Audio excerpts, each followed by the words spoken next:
The Book of Genesis, Chapter 1. In the beginning God created the heavens and the earth. Now the earth was formless and empty. Darkness was over the surface of the deep, and the Spirit of God was hovering over the waters. And God said, "Let there be light." And there was light. God saw that the light was good, and he separated the light from the darkness. God called the light day, and the darkness he called night. And there was evening, and there was morning, the first day. And God said, "Let there be a vault between the waters to separate water from water." So God made the vault, and separated the water under the vault from the water above it. And it was so. God called the vault sky.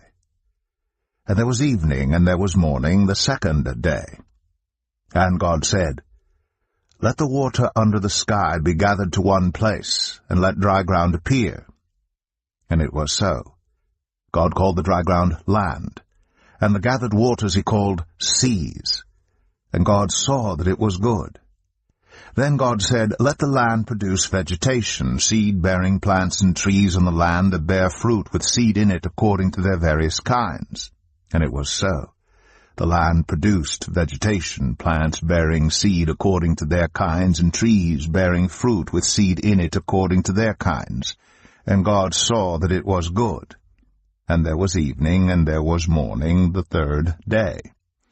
And God said, "Let there be lights in the vault of the sky to separate the day from the night, and let them serve as signs to mark sacred times and days and years.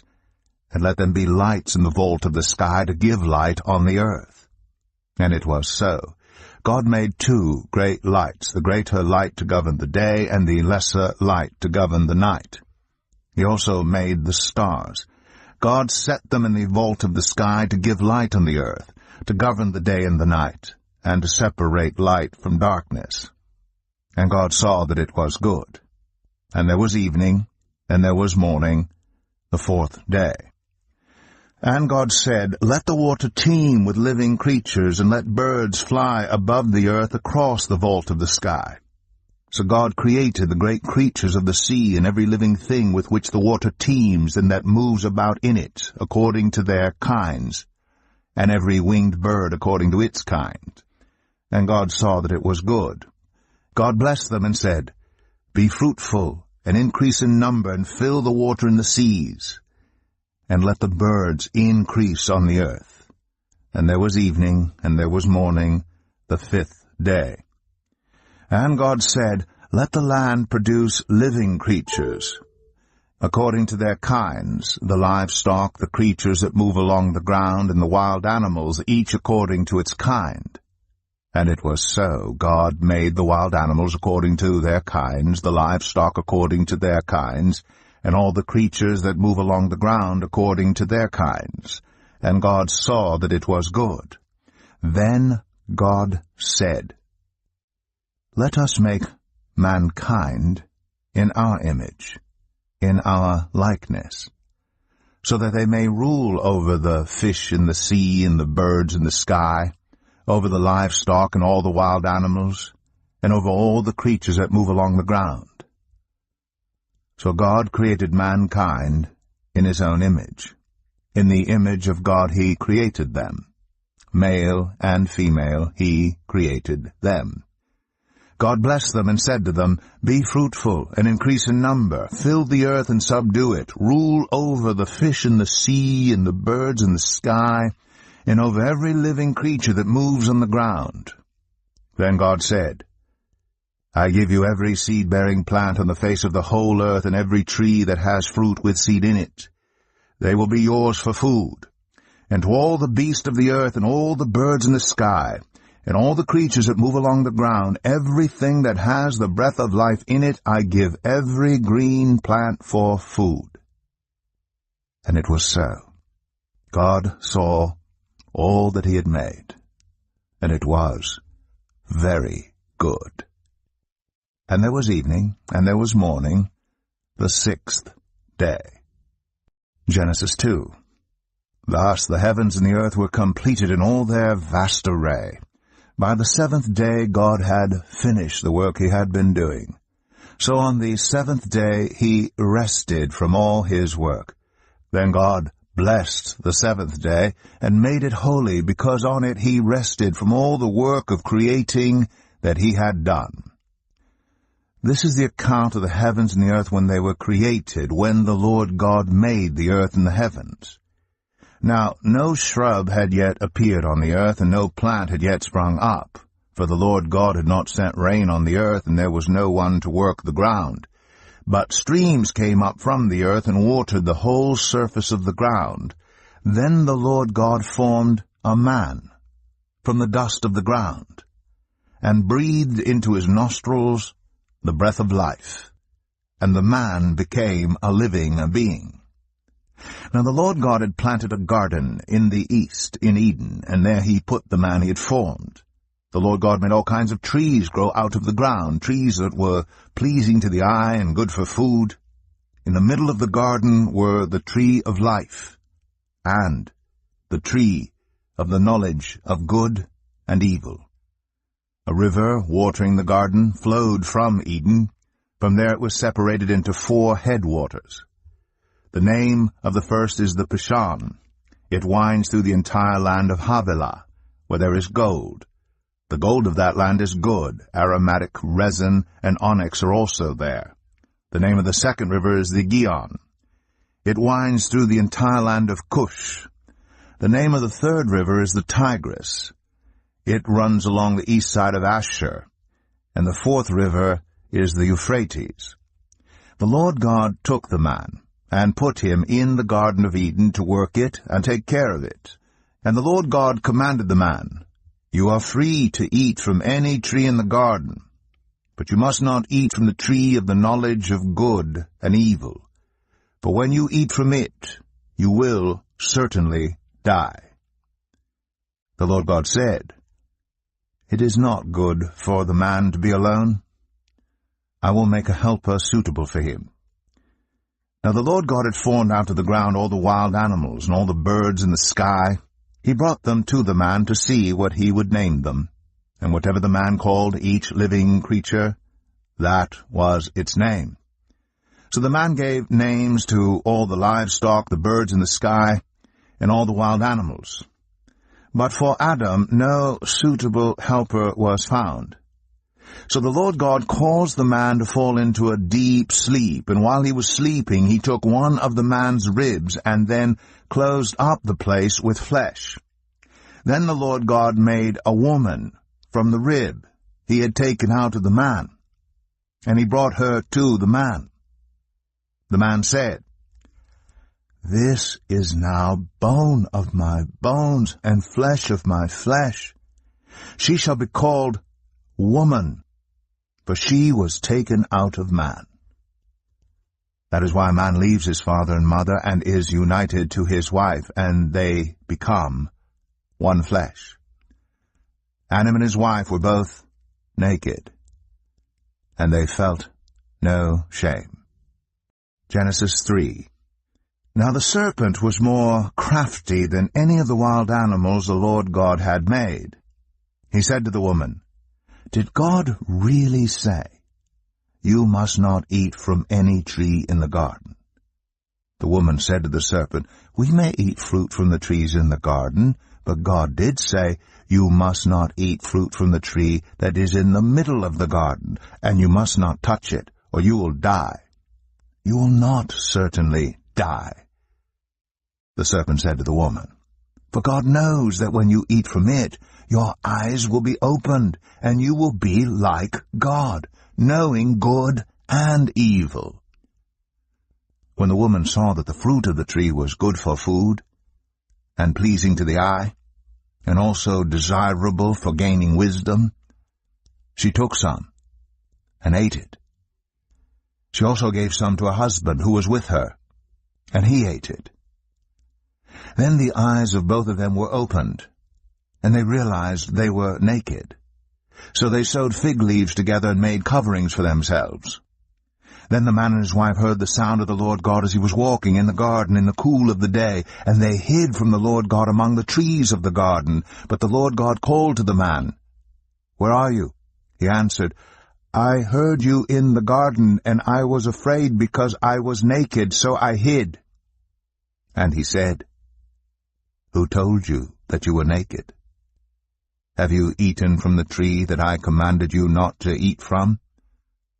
The man said, "The woman you put here with me, she gave me some fruit from the tree, and I ate it." Then the Lord God said to the woman, "What is this you have done?" The woman said, "The serpent deceived me, and I ate." So the Lord God said to the serpent, "Because you have done this, cursed are you above all livestock and all wild animals. You will crawl on your belly, and you will eat dust all the days of your life. And I will put enmity between you and the woman, and between your offspring and hers. He will crush your head, and you will strike his heel." To the woman he said, "I will make your pains in childbearing very severe. With painful labor you will give birth to children. Your desire will be for your husband, and he will rule over you." To Adam he said, "Because you listened to your wife and ate fruit from the tree about which I commanded you, you must not eat from it. Cursed is the ground because of you. Through painful toil you will eat food from it all the days of your life. It will produce thorns and thistles for you, and you will eat the plants of the field. By the sweat of your brow you will eat your food until you return to the ground, since from it you were taken. For dust you are, and to dust you will return." Adam named his wife Eve, because she would become the mother of all the living. The Lord God made garments of skin for Adam and his wife, and clothed them. And the Lord God said, "The man has now become like one of us, knowing good and evil. He must not be allowed to reach out his hand and take also from the tree of life and eat and live forever." So the Lord God banished him from the Garden of Eden to work the ground from which he had been taken. After he drove the man out, he placed on the east side of the Garden of Eden cherubim, and a flaming sword flashing back and forth to guard the way to the tree of life. Genesis 4. Adam made love to his wife Eve, and she became pregnant and gave birth to Cain. She said, "With the help of the Lord I have brought forth a man." Later she gave birth to his brother Abel. Now Abel kept flocks, and Cain worked the soil. In the course of time, Cain brought some of the fruits of the soil as an offering to the Lord. And Abel also brought an offering, fat portions from some of the firstborn of his flock. The Lord looked with favor on Abel and his offering, but on Cain and his offering he did not look with favor. So Cain was very angry, and his face was downcast. Then the Lord said to Cain, "Why are you angry? Why is your face downcast? If you do what is right, will you not be accepted? But if you do not do what is right, sin is crouching at your door. It desires to have you, but you must rule over it." Now Cain said to his brother Abel, "Let's go out to the field." While they were in the field, Cain attacked his brother Abel and killed him. Then the Lord said to Cain, "Where is your brother Abel?" "I don't know," he replied. "Am I my brother's keeper?" The Lord said, "What have you done? Listen. Your brother's blood cries out to me from the ground. Now you are under a curse and driven from the ground, which opened its mouth to receive your brother's blood from your hand. When you work the ground, it will no longer yield its crops for you. You will be a restless wanderer on the earth." Cain said to the Lord, "My punishment is more than I can bear. Today you are driving me from the land, and I will be hidden from your presence. I will be a restless wanderer on the earth, and whoever finds me will kill me. But the Lord said to him, Not so. Anyone who kills Cain will suffer vengeance 7 times over. Then the Lord put a mark on Cain so that no one who found him would kill him. So Cain went out from the Lord's presence and lived in the land of Nod, east of Eden. Cain made love to his wife, and she became pregnant and gave birth to Enoch. Cain was then building a city, and he named it after his son Enoch. To Enoch was born Irad, and Irad was the father of Mehujael, and Mehujael was the father of Methushael, and Methushael was the father of Lamech. Lamech married 2 women, one named Adah and the other Zillah. Adah gave birth to Jabal. He was the father of those who live in tents and raise livestock. His brother's name was Jubal. He was the father of all who play stringed instruments and pipes. Zillah also had a son, Tubal-Cain, who forged all kinds of tools out of bronze and iron. Tubal-Cain's sister was Naamah. Lamech said to his wives, Adah and Zillah, listen to me. Wives of Lamech, hear my words. I have killed a man for wounding me, a young man for injuring me. If Cain is avenged 7 times, then Lamech 77 times. Adam made love to his wife again, and she gave birth to a son and named him Seth, saying, God has granted me another child in place of Abel, since Cain killed him. Seth also had a son, and he named him Enosh. At that time, people began to call on the name of the Lord. Genesis 5. This is the written account of Adam's family line. When God created mankind, he made them in the likeness of God. He created them male and female and blessed them, and he named them mankind when they were created. When Adam had lived 130 years, he had a son in his own likeness, in his own image, and he named him Seth. After Seth was born, Adam lived 800 years and had other sons and daughters. Altogether, Adam lived a total of 930 years, and then he died.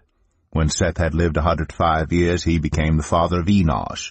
After he became the father of Enosh, Seth lived 807 years and had other sons and daughters. Altogether, Seth lived a total of 912 years, and then he died.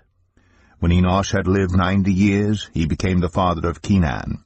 After he became the father of Kenan, Enosh lived 815 years and had other sons and daughters. Altogether, Enosh lived a total of 905 years, and then he died. When Kenan had lived 70 years, he became the father of Mahalalel. After he became the father of Mahalalel, Kenan lived 840 years and had other sons and daughters. Altogether, Kenan lived a total of 910 years, and then he died. When Mahalalel had lived 65 years, he became the father of Jared. After he became the father of Jared, Mahalalel lived 830 years and had other sons and daughters. Altogether, Mahalalel lived a total of 895 years, and then he died. When Jared had lived 162 years, he became the father of Enoch. After he became the father of Enoch, Jared lived 800 years and had other sons and daughters. Altogether, Jared lived a total of 962 years, and then he died. When Enoch had lived 65 years, he became the father of Methuselah. After he became the father of Methuselah, Enoch walked faithfully with God 300 years and had other sons and daughters. Altogether, Enoch lived a total of 365 years. Enoch walked faithfully with God. Then he was no more, because God took him away. When Methuselah had lived 187 years, he became the father of Lamech. After he became the father of Lamech, Methuselah lived 782 years and had other sons and daughters. Altogether, Methuselah lived a total of 969 years, and then he died. When Lamech had lived 182 years, he had a son. He named him Noah, and said, He will comfort us in the labor and painful toil of our hands caused by the ground the Lord has cursed. After Noah was born, Lamech lived 595 years and had other sons and daughters. Altogether Lamech lived a total of 777 years, and then he died. After Noah was 500 years old, he became the father of Shem, Ham, and Japheth. Genesis 6. When human beings began to increase in number on the earth and daughters were born to them, the sons of God saw that the daughters of humans were beautiful, and they married any of them they chose. Then the Lord said, My spirit will not contend with humans forever, for they are mortal. Their days will be 120 years. The Nephilim were on the earth in those days, and also afterward, when the sons of God went to the daughters of humans and had children by them. They were the heroes of old, men of renown. The Lord saw how great the wickedness of the human race had become on the earth, and that every inclination of the thoughts of the human heart were only evil all the time. The Lord regretted that he had made human beings on the earth, and his heart was deeply troubled. So the Lord said, I will wipe from the face of the earth the human race I have created, and with them the animals, the birds, and the creatures that move along the ground, for I regret that I have made them. But Noah found favor in the eyes of the Lord. This is the account of Noah and his family. Noah was a righteous man, blameless among the people of his time, and he walked faithfully with God. Noah had 3 sons, Shem, Ham, and Japheth. Now the earth was corrupt in God's sight, and was full of violence. God saw how corrupt the earth had become, for all the people on earth had corrupted their ways. So God said to Noah, I am going to put an end to all people, for the earth is filled with violence because of them. I am surely going to destroy both them and the earth. So make yourself an ark of cypress wood, make rooms in it, and coat it with pitch inside and out. This is how you are to build it. The ark is to be 300 cubits long, 50 cubits wide, and 30 cubits high. Make a roof for it, leaving below the roof an opening 1 cubit high all around. Put a door in the side of the ark, and make lower, middle, and upper decks. I'm going to bring flood waters on the earth to destroy all life under the heavens, every creature that has the breath of life in it. Everything on earth will perish. But I will establish my covenant with you, and you will enter the ark, you and your sons and your wife and your sons' wives with you. You are to bring into the ark 2 of all living creatures, male and female, to keep them alive with you. 2 of every kind of bird, of every kind of animal, and of every kind of creature that moves along the ground will come to you to be kept alive. You are to take every kind of food that is to be eaten and store it away as food for you and for them. Noah did everything just as God commanded him. Genesis 7. The Lord then said to Noah, Go into the ark, you and your whole family, because I have found you righteous in this generation. Take with you 7 pairs of every kind of clean animal, a male and its mate, and 1 pair of every kind of unclean animal, a male and its mate, and also 7 pairs of every kind of bird, male and female, to keep their various kinds alive throughout the earth. 7 days from now I will send rain on the earth for 40 days and 40 nights, and I will wipe from the face of the earth every living creature I have made. And Noah did all that the Lord commanded him. Noah was 600 years old when the flood waters came on the earth. And Noah and his sons and his wife and his sons' wives entered the ark to escape the waters of the flood. Pairs of clean and unclean animals, of birds, and of all creatures that moved along the ground, male and female, came to Noah and entered the ark, as God had commanded Noah.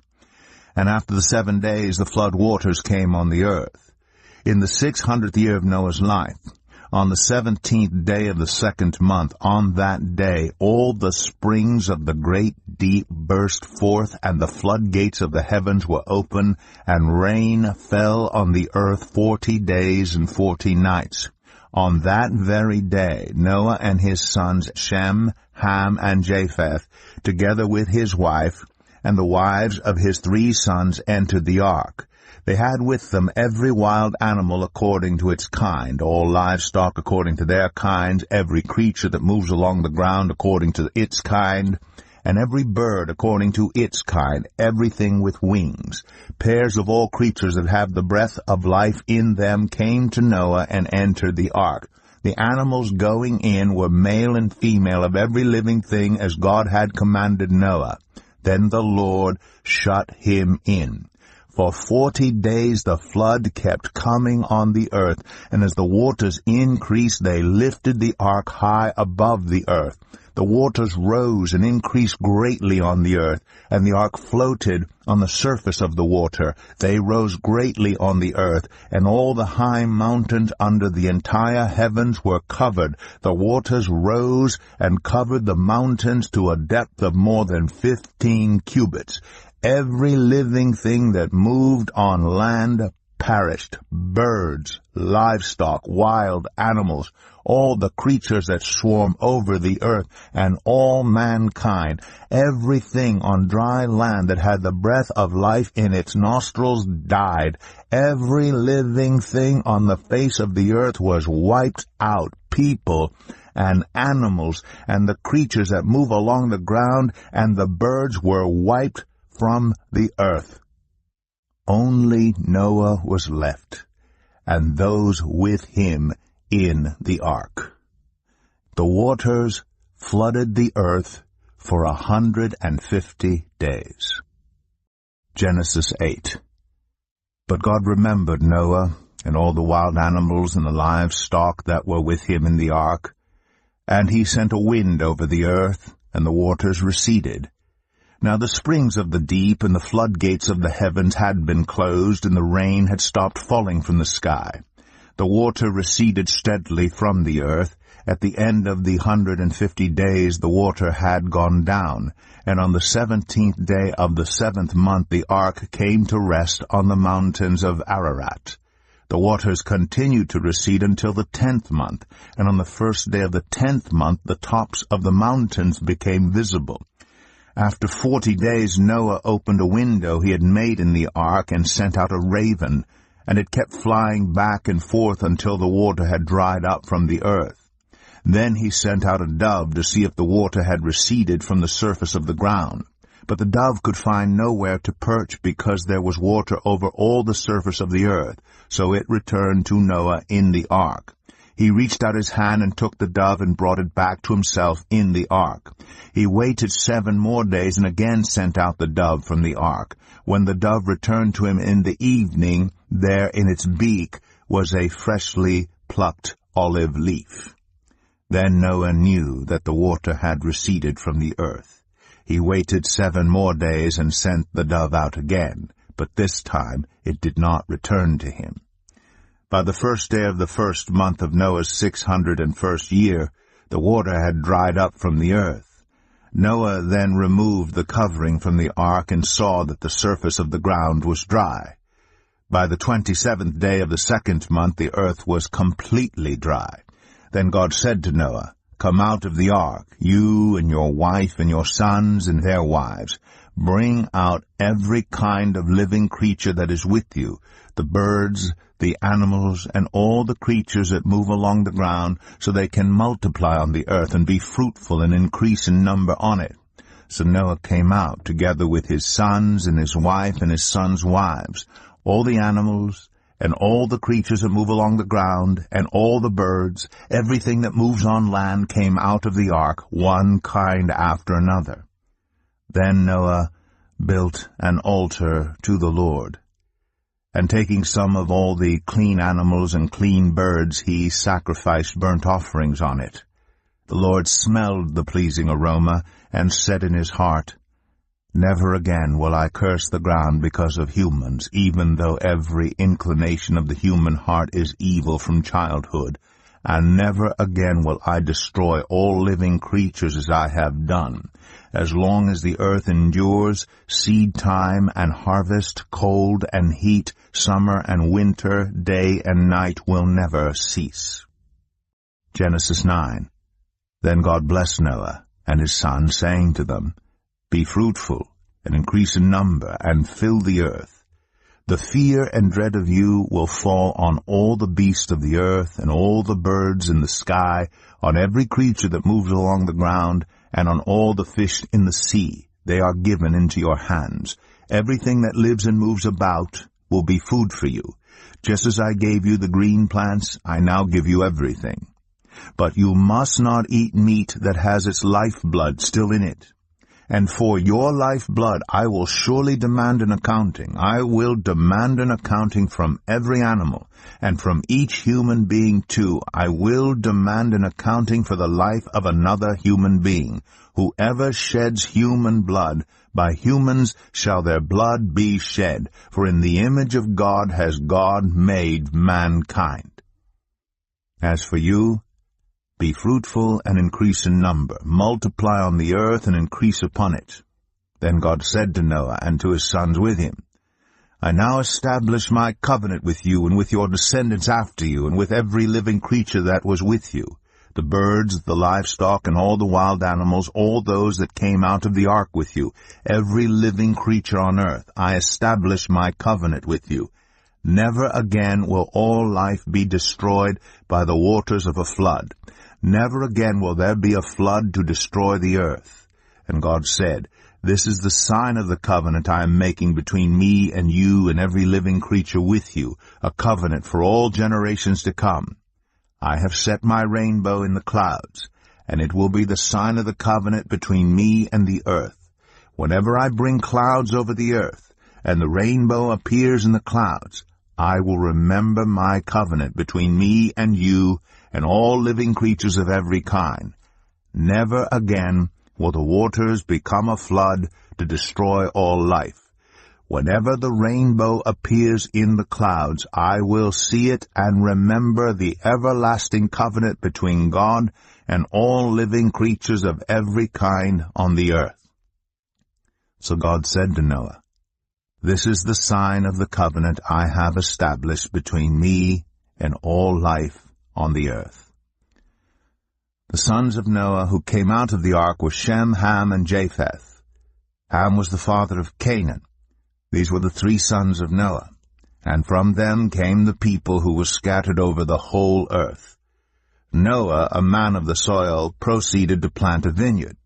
When he drank some of its wine, he became drunk and lay uncovered inside his tent. Ham, the father of Canaan, saw his father naked and told his 2 brothers outside. But Shem and Japheth took a garment and laid it across their shoulders. Then they walked in backward and covered their father's naked body. Their faces were turned the other way so that they would not see their father naked. When Noah awoke from his wine and found out what his youngest son had done to him, he said, Cursed be Canaan. The lowest of slaves will he be to his brothers. He also said, Praise be to the Lord, the God of Shem. May Canaan be the slave of Shem. May God extend Japheth's territory. May Japheth live in the tents of Shem, and may Canaan be the slave of Japheth. After the flood, Noah lived 350 years. Noah lived a total of 950 years. And then he died. Genesis 10. This is the account of Shem, Ham, and Japheth, Noah's sons, who themselves had sons after the flood. The sons of Japheth, Gomer, Magog, Madai, Javan, Tubal, Meshech, and Tiras. The sons of Gomer, Ashkenaz, Riphath, and Togarmah. The sons of Javan, Elisha, Tarshish, the Kittites, and the Rodanites. From these the maritime people spread out into their territories by their clans within their nations, each with its own language. The sons of Ham, Cush, Egypt, Put, and Canaan. The sons of Cush, Seba, Havilah, Sabta, Ramah, and Sabteka. The sons of Ramah, Sheba, and Dedan. Cush was the father of Nimrod, who became a mighty warrior on the earth. He was a mighty hunter before the Lord. That is why it is said, like Nimrod, a mighty hunter before the Lord. The first centers of his kingdom were Babylon, Uruk, Akkad, and Calneh in Shinar. From that land he went to Assyria, where he built Nineveh, Rehoboth-ir, Calah, and Resen, which is between Nineveh and Calah, which is the great city. Egypt was the father of the Ludites, the Anamites, Lehabites, Naphtuhites, Pathrusites, Caslahites, from whom the Philistines came, and Caphtorites. Canaan was the father of Sidon, his firstborn, and of the Hittites, Jebusites, Amorites, Girgashites, Hivites, Archites, Sinites, Arvadites, Zemarites, and Hamathites. Later the Canaanite clans scattered, and the borders of Canaan reached from Sidon toward Gerar as far as Gaza, and then toward Sodom, Gomorrah, Admah, and Zeboim as far as Lasha. These are the sons of Ham by their clans and languages in their territories and nations. Sons were also born to Shem, whose older brother was Japheth. Shem was the ancestor of all the sons of Eber. The sons of Shem, Elam, Ashur, Arphaxad, Lud, and Aram. The sons of Aram, Uz, Hul, Gether, and Meshech. Arphaxad was the father of Shelah, and Shelah the father of Eber. 2 sons were born to Eber. One was named Peleg, because in his time the earth was divided. His brother was named Joktan. Joktan was the father of Almadad, Shalef, Hazarmaveth, Jerah, Adoram, Uzal, Diklah, Obal, Abimael, Sheba, Ophir, Havilah, and Jobab. All these were sons of Joktan. The region where they lived stretched from Mesha towards Saphar, in the eastern hill country. These are the sons of Shem by their clans and languages in their territories and nations. These are the clans of Noah's sons, according to their lines of descent within their nations. From these the nations spread out over the earth after the flood. Genesis 11. Now the whole world had one language and a common speech. As people moved eastward, they found a plain in Shinar and settled there. They said to each other, "Come, let's make bricks and bake them thoroughly." They used brick instead of stone and tar for mortar. Then they said, "Come, let us build ourselves a city with a tower that reaches to the heavens, so that we may make a name for ourselves. Otherwise we will be scattered over the face of the whole earth." But the Lord came down to see the city and the tower the people were building. The Lord said, "If as one people speaking the same language they have begun to do this, then nothing they plan to do will be impossible for them. Come, let us go down and confuse their language so they will not understand each other." So the Lord scattered them from there over all the earth, and they stopped building the city. That is why it was called Babel, because there the Lord confused the language of the whole world. From there the Lord scattered them over the face of the whole earth. This is the account of Shem's family line. 2 years after the flood, when Shem was 100 years old, he became the father of Arphaxad. And after he became the father of Arphaxad, Shem lived 500 years and had other sons and daughters. When Arphaxad had lived 35 years, he became the father of Shelah. And after he became the father of Shelah, Arphaxad lived 403 years and had other sons and daughters. When Shelah had lived 30 years, he became the father of Eber. And after he became the father of Eber, Shelah lived 403 years and had other sons and daughters.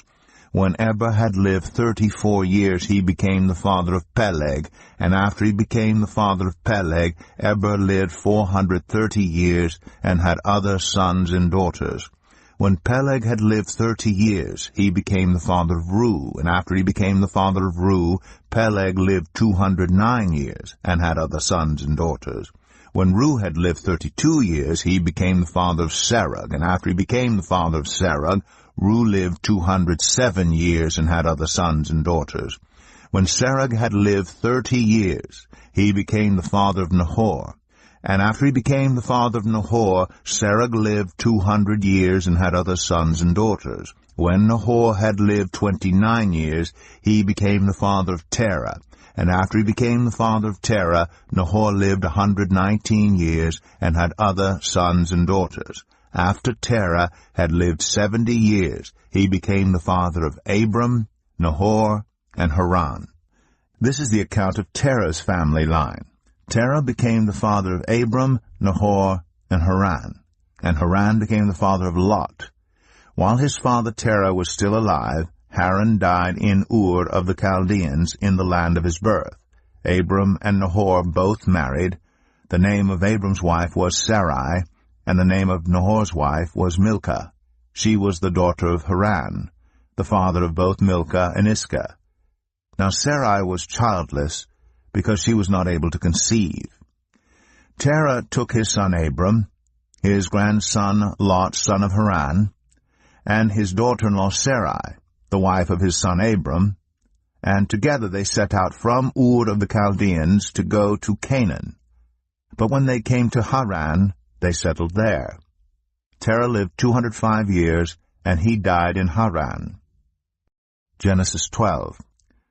The Lord had said to Abram, "Go from your country, your people, and your father's household, to the land I will show you.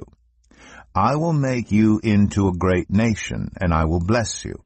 I will make your name great, and you will be a blessing. I will bless those who bless you, and whoever curses you I will curse. And all peoples on earth will be blessed through you." So Abram went, as the Lord had told him, and Lot went with him.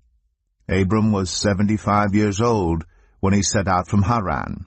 He took his wife Sarai, his nephew Lot, all the possessions they had accumulated, and the people they had acquired in Haran, and they set out for the land of Canaan, and they arrived there. Abram traveled through the land as far as the site of the great tree of Moreh at Shechem. At that time the Canaanites were in the land. The Lord appeared to Abram and said, "To your offspring I will give this land." So he built an altar there to the Lord who had appeared to him. From there he went on toward the hills east of Bethel, and pitched his tent with Bethel on the west and Ai on the east. There he built an altar to the Lord, and called on the name of the Lord. Then Abram set out and continued toward the Negev. Now there was a famine in the land, and Abram went down to Egypt to live there for a while, because the famine was severe.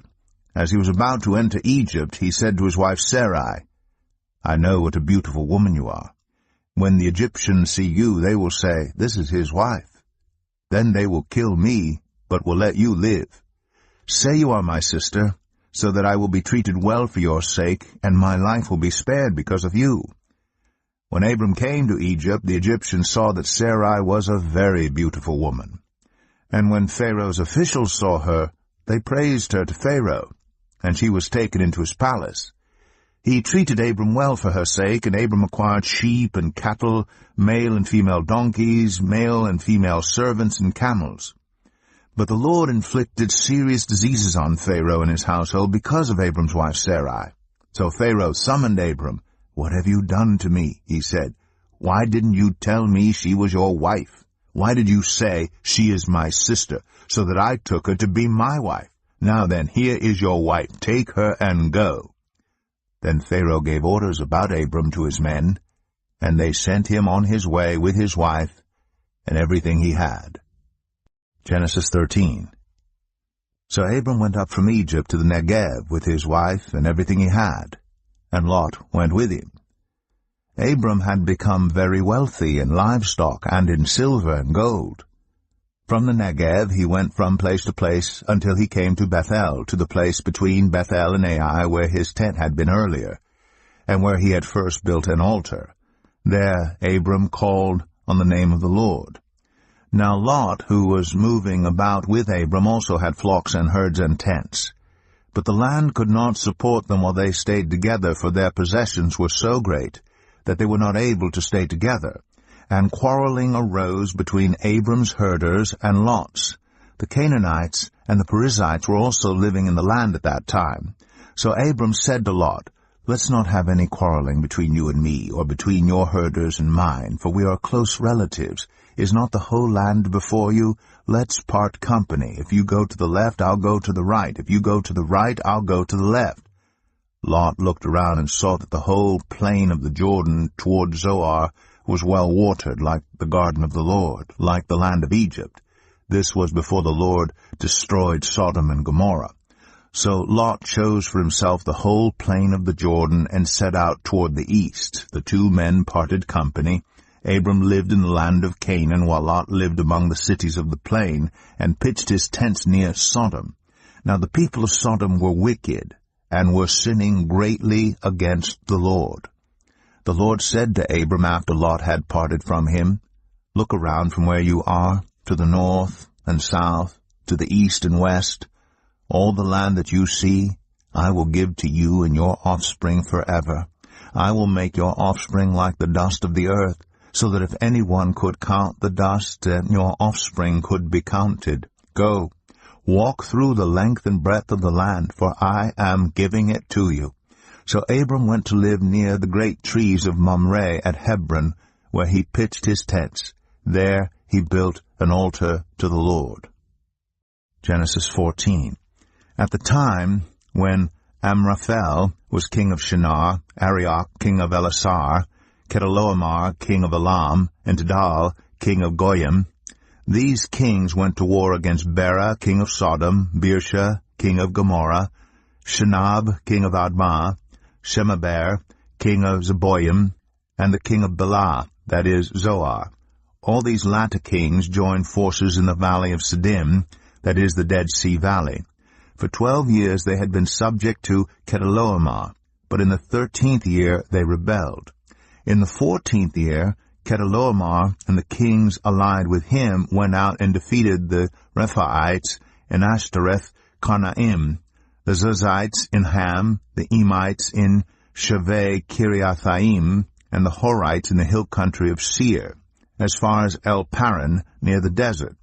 Then they turned back and went to En-Mishpat, that is Kadesh, and they conquered the whole territory of the Amalekites, as well as the Amorites who were living in Hazazon Tamar. Then the king of Sodom, the king of Gomorrah, the king of Admah, the king of Zeboim, and the king of Bela, that is Zoar, marched out and drew up their battle lines in the valley of Siddim against Chedorlaomer, king of Elam, Tidal, king of Goyim, Amraphel, king of Shinar, and Arioch, king of Elasar, 4 kings against 5. Now the valley of Siddim was full of tar pits, and when the kings of Sodom and Gomorrah fled, some of the men fell into them, and the rest fled to the hills. The 4 kings seized all the goods of Sodom and Gomorrah and all their food. Then they went away. They also carried off Abram's nephew Lot and his possessions, since he was living in Sodom. A man who had escaped came and reported this to Abram the Hebrew. Now Abram was living near the great trees of Mamre, the Amorite, a brother of Eshcol, and Aner, all of whom were allied with Abram. When Abram heard that his relative had been taken captive, he called out the 318 trained men born in his household and went in pursuit as far as Dan. During the night, Abram divided his men to attack them, and he routed them, pursuing them as far as Hobah, north of Damascus. He recovered all the goods and brought back his relative Lot and his possessions, together with the women and the other people. After Abram returned from defeating Chedorlaomer and the kings allied with him, the king of Sodom came out to meet him in the valley of Shaveh, that is, the king's valley. Then Melchizedek, king of Salem, brought out bread and wine. He was priest of God Most High, and he blessed Abram, saying, "Blessed be Abram by God Most High, creator of heaven and earth, and praise be to God Most High, who delivered your enemies into your hand." Then Abram gave him 1/10 of everything. The king of Sodom said to Abram, "Give me the people and keep the goods for yourself." But Abram said to the king of Sodom, with raised hand, "I have sworn an oath to the Lord, God Most High, creator of heaven and earth, that I will accept nothing belonging to you, not even a thread or the strap of a sandal, so that you will never be able to say, 'I made Abram rich.' I will accept nothing but what my men have eaten, and the share that belongs to the men who went with me, to Aner, Eshcol, and Mamre. Let them have their share. Genesis 15. After this, the word of the Lord came to Abram in a vision. Do not be afraid, Abram. I am your shield, your very great reward. But Abram said, Sovereign Lord, what can you give me since I remain childless? And the one who will inherit my estate is Eliezer of Damascus. And Abram said, You have given me no children, so a servant in my household will be my heir. Then the word of the Lord came to him, This man will not be your heir, but a son, who is your own flesh and blood, will be your heir. He took him outside and said, Look up at the sky and count the stars, if indeed you can count them. Then he said to him, So shall your offspring be. Abram believed the Lord, and he credited it to him as righteousness.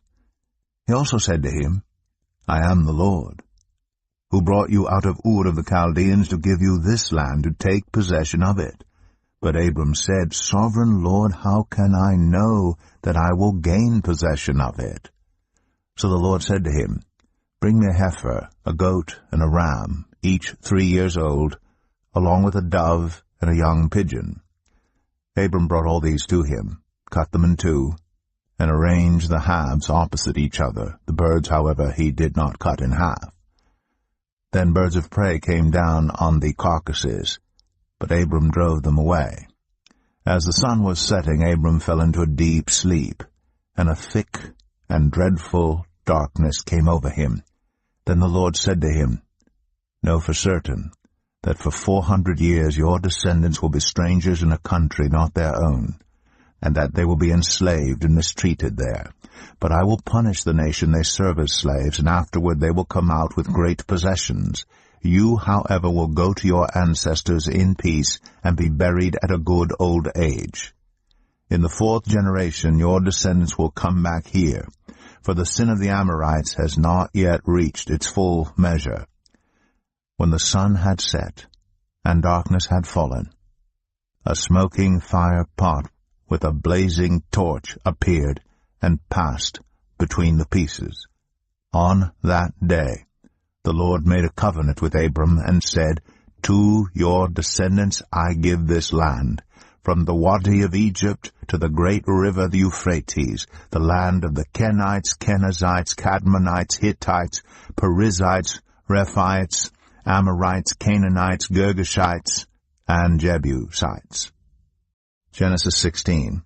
Now Sarai, Abram's wife, had borne him no children, but she had an Egyptian slave named Hagar. So she said to Abram, The Lord has kept me from having children.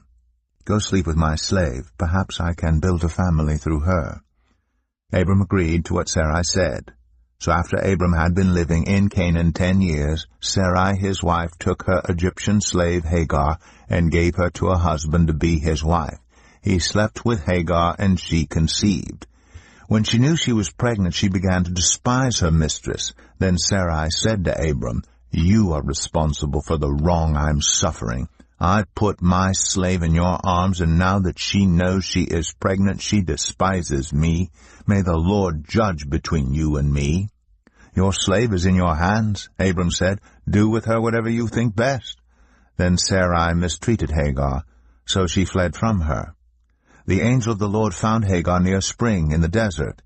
It was the spring that is beside the road to Shur, and he said, Hagar, slave of Sarai, where have you come from, and where are you going? I'm running away from my mistress Sarai, she answered.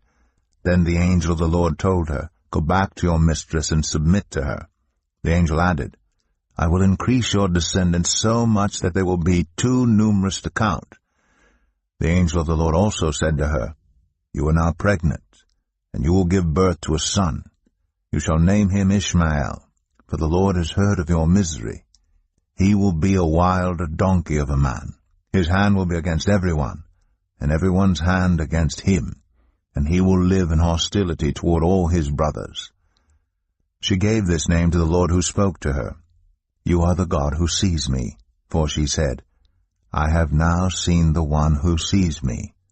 That is why the well was called Bir Lahai Roi, It is still there, between Kadesh and Bered. So Hagar bore Abram a son, and Abram gave the name Ishmael to the son she had borne. Abram was 86 years old when Hagar bore him Ishmael. Genesis 17. When Abram was 99 years old, the Lord appeared to him and said, I am God Almighty. Walk before me faithfully and be blameless. Then I will make my covenant between me and you, and will greatly increase your numbers. Abram fell face down, and God said to him, As for me, this is my covenant with you. You will be the father of many nations. No longer will you be called Abram. Your name will be Abraham, for I have made you a father of many nations. I will make you very fruitful. I will make nations of you, and kings will come from you. I will establish my covenant as an everlasting covenant between me and you and your descendants after you for the generations to come, to be your God and the God of your descendants after you. The whole land of Canaan, where you now reside as a foreigner, I will give as an everlasting possession to you and your descendants after you, and I will be their God.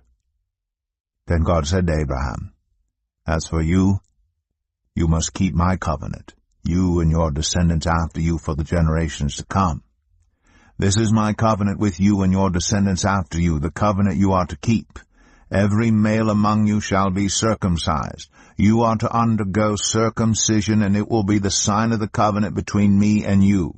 For the generations to come, every male among you who is 8 days old must be circumcised, including those born in your household or bought with money from a foreigner, those who are not your offspring. Whether born in your household or bought with your money, they must be circumcised. My covenant in your flesh is to be an everlasting covenant.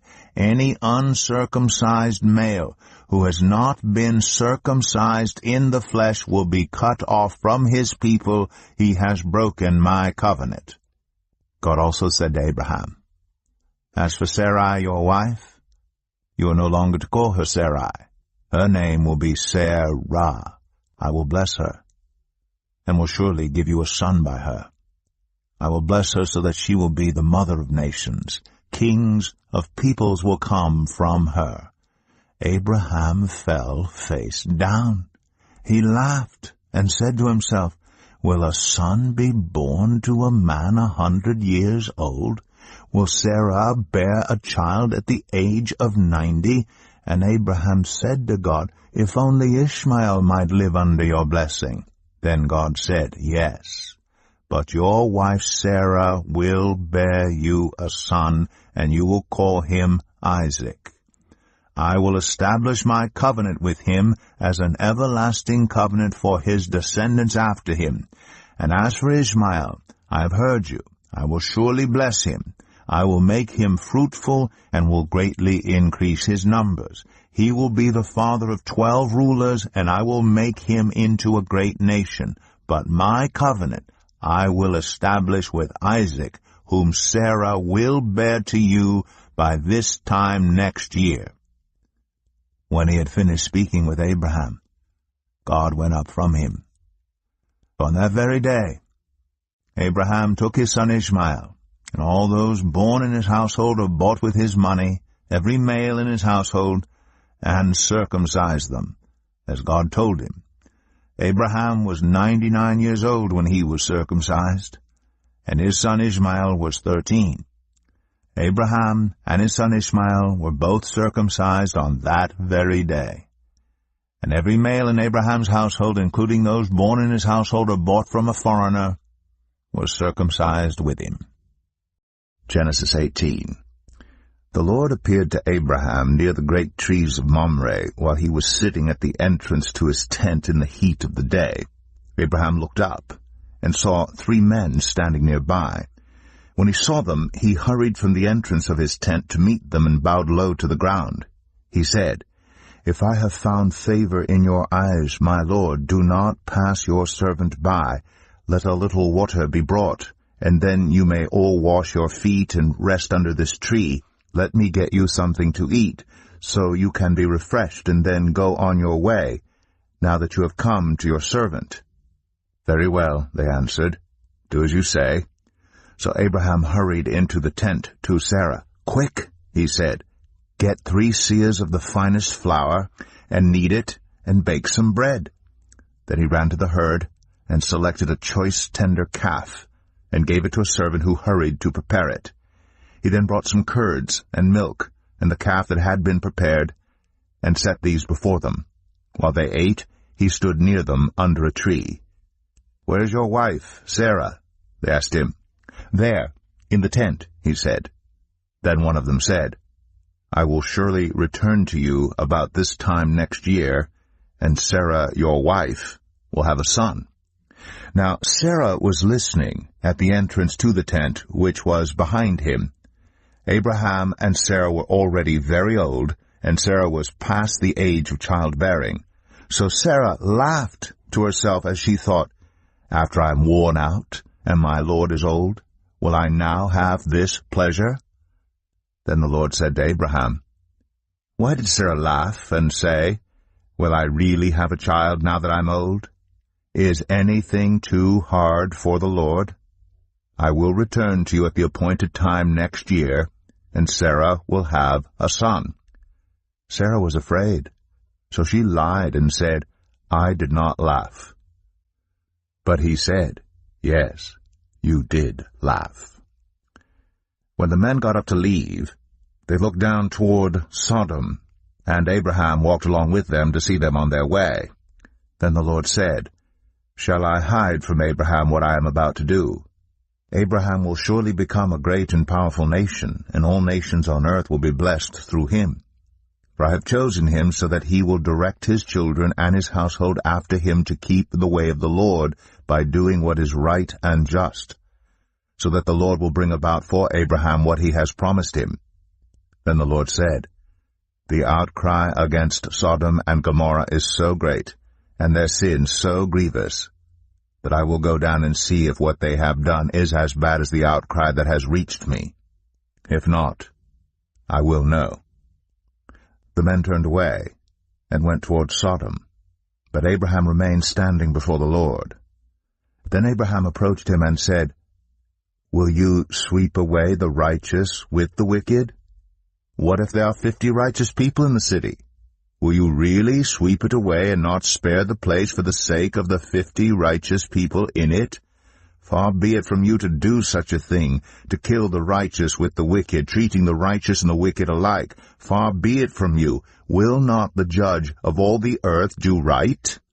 The Lord said, "If I find 50 righteous people in the city of Sodom, I will spare the whole place for their sake." Then Abraham spoke up again, "Now that I have been so bold as to speak to the Lord, though I am nothing but dust and ashes, what if the number of the righteous is 5 less than 50? Will you destroy the whole city for lack of 5 people?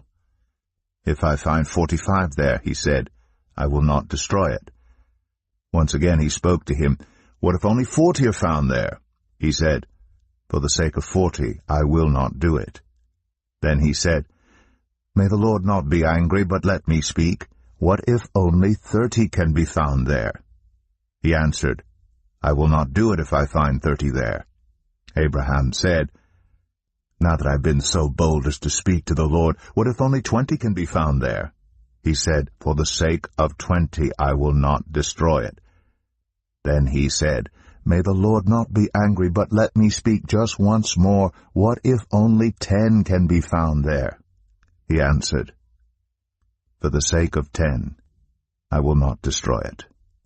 When the Lord had finished speaking with Abraham, he left, and Abraham returned home. Genesis 19. The 2 angels arrived at Sodom in the evening, and Lot was sitting in the gateway of the city. When he saw them, he got up to meet them and bowed down with his face to the ground. "My lords," he said, "please turn aside to your servant's house. You can wash your feet and spend the night, and then go on your way early in the morning." "No," they answered, "we will spend the night in the square." But he insisted so strongly that they did go with him and entered his house. He prepared a meal for them, baking bread without yeast, and they ate. Before they had gone to bed, all the men from every part of the city of Sodom, both young and old, surrounded the house. They called to Lot, "Where are the men who came to you tonight? Bring them out to us, so that we can have sex with them." Lot went outside to meet them, and shut the door behind him, and said, "No, my friends, don't do this wicked thing. Look, I have 2 daughters who have never slept with a man. Let me bring them out to you, and you can do what you like with them, but don't do anything to these men, for they have come under the protection of my roof." "Get out of our way," they replied. "This fellow came here as a foreigner, and now he wants to play the judge. We'll treat you worse than them." They kept bringing pressure on Lot and moved forward to break down the door. But the men inside reached out and pulled Lot back into the house and shut the door. Then they struck the men who were at the door of the house, young and old, with blindness, so that they could not find the door. The 2 men said to Lot, "Do you have anyone else here, sons-in-laws, sons or daughters, or anyone else in the city who belongs to you?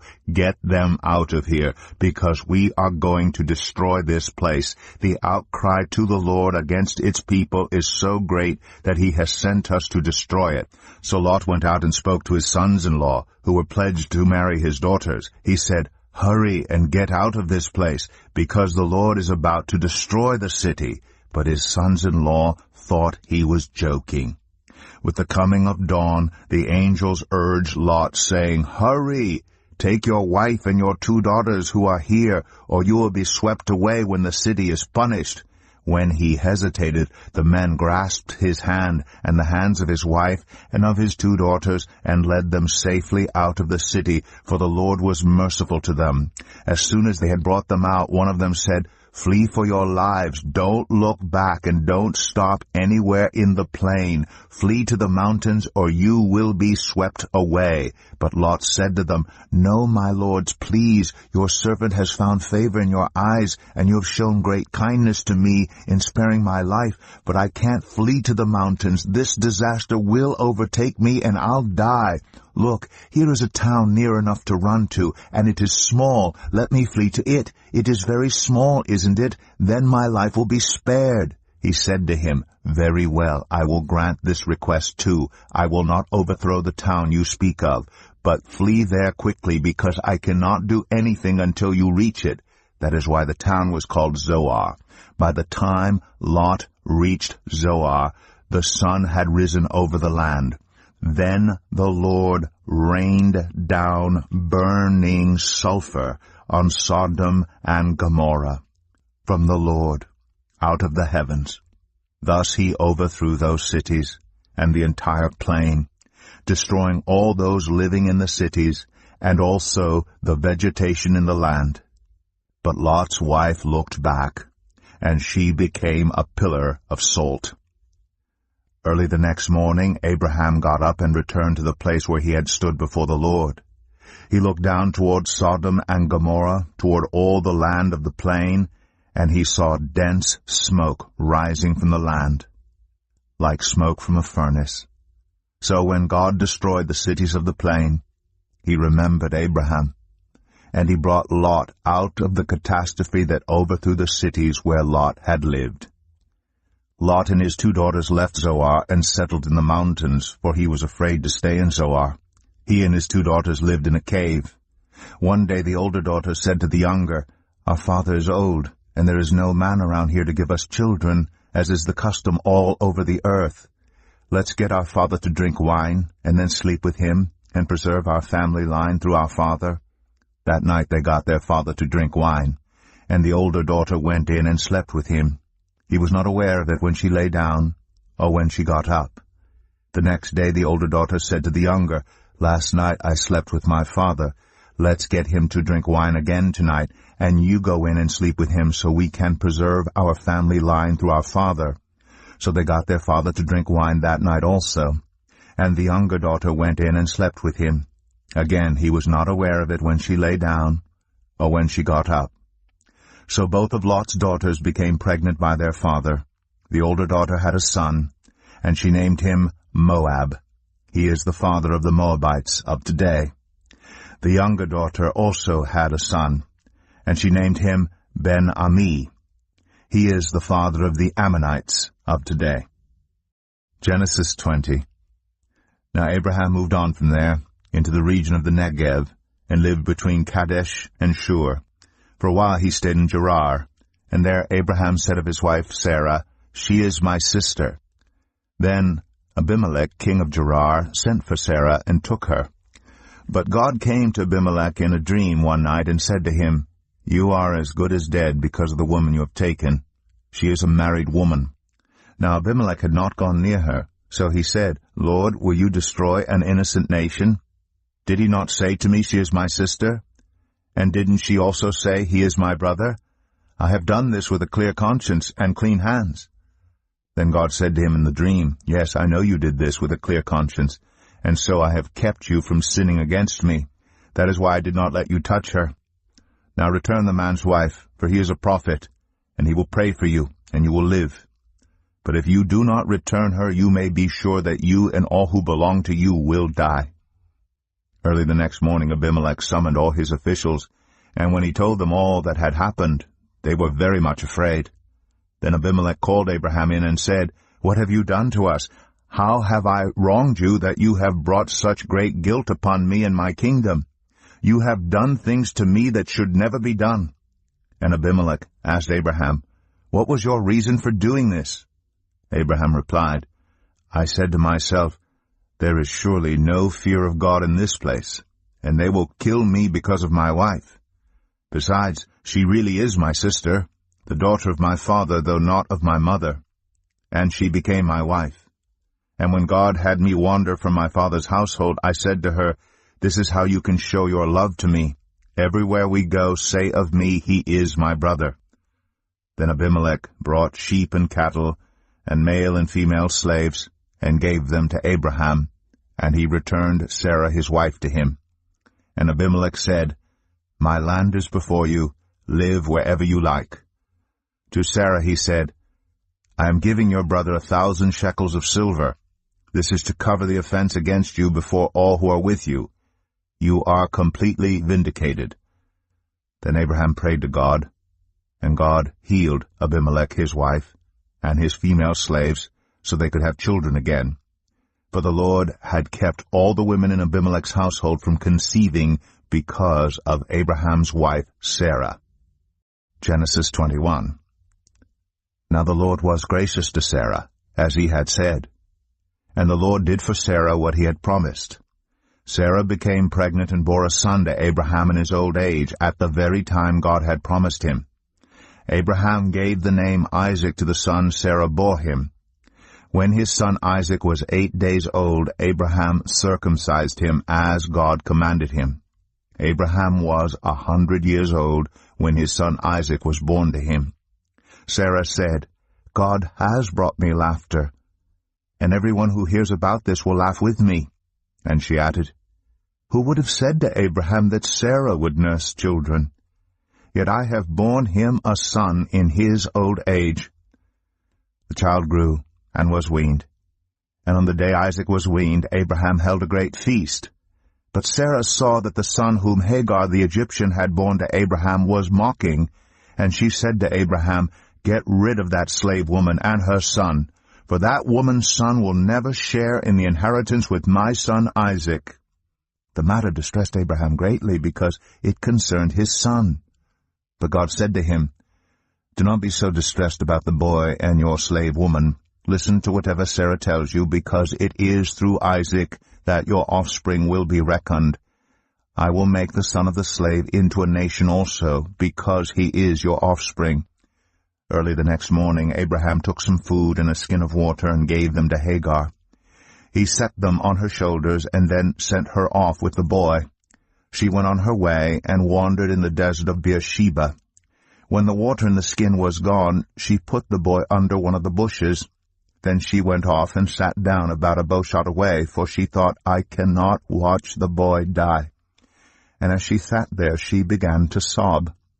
God heard the boy crying, and the angel of God called to Hagar from heaven and said to her, "What is the matter, Hagar? Do not be afraid. God has heard the boy crying as he lies there. Lift the boy up, and take him by the hand, for I will make him into a great nation." Then God opened her eyes, and she saw a well of water. So she went and filled the skin with water, and gave the boy a drink. God was with the boy as he grew up. He lived in the desert and became an archer. While he was living in the desert of Paran, his mother got a wife for him from Egypt. At that time Abimelech and Phicol, the commander of his forces, said to Abraham, God is with you in everything you do. Now swear to me here before God that you will not deal falsely with me or my children or my descendants. Show to me in the country where you now reside as a foreigner the same kindness I have shown to you. Abraham said, I swear it. Then Abraham complained to Abimelech about a well of water that Abimelech's servants had seized. But Abimelech said, I don't know who has done this. You did not tell me, and I heard about it only today. So Abraham brought sheep and cattle and gave them to Abimelech, and the two men made a treaty. Abraham set apart 7 ewe lambs from the flock. And Abimelech asked Abraham, What is the meaning of these 7 ewe lambs you have set apart by themselves? He replied, Accept these 7 lambs from my hand as a witness that I dug this well. So that place was called Beersheba, because the 2 men swore an oath there. After the treaty had been made at Beersheba, Abimelech and Phicol, the commander of his forces, returned to the land of the Philistines. Abraham planted a tamarisk tree in Beersheba, and there he called on the name of the Lord, the eternal God. And Abraham stayed in the land of the Philistines for a long time. Genesis 22. Some time later, God tested Abraham. He said to him, Abraham. Here I am, he replied. Then God said, Take your son, your only son, whom you love, Isaac, and go to the region of Moriah. Sacrifice him there as a burnt offering on a mountain I will show you. Early the next morning Abraham got up and loaded his donkey.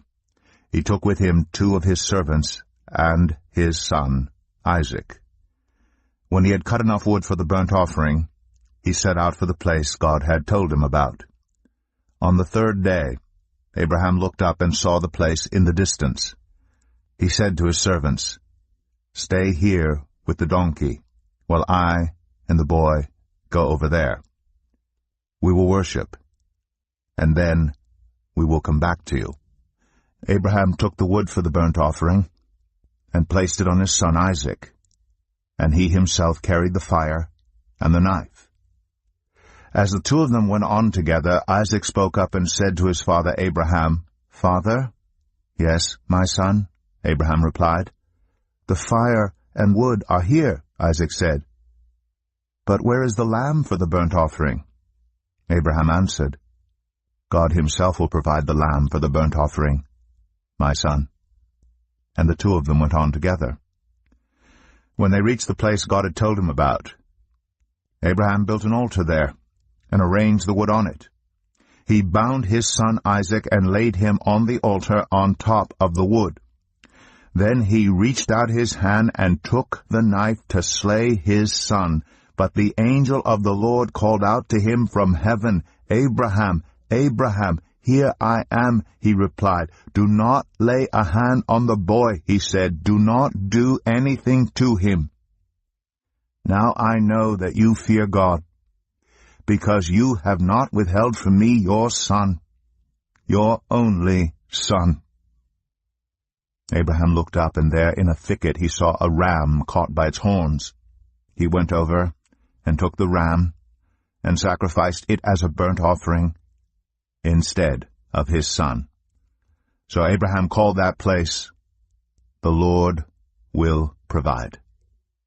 And to this day it is said, On the mountain of the Lord it will be provided.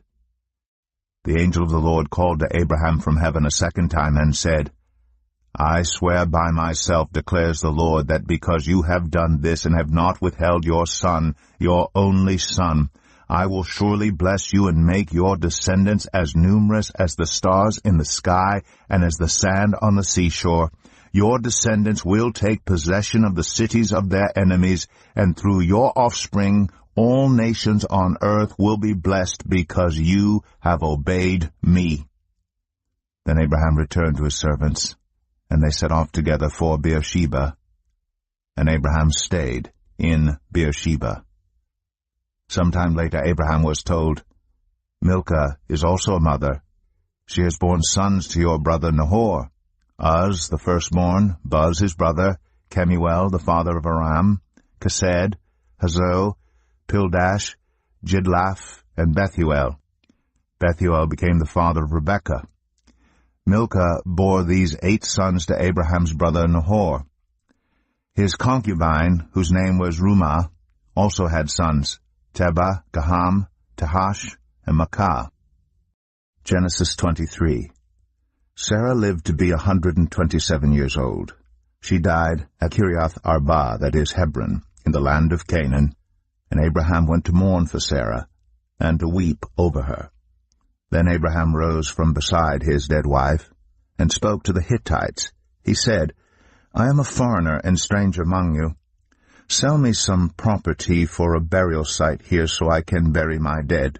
The Hittites replied to Abraham, Sir, listen to us. You are a mighty prince among us. Bury your dead in the choicest of our tombs. None of us will refuse you his tomb for burying your dead.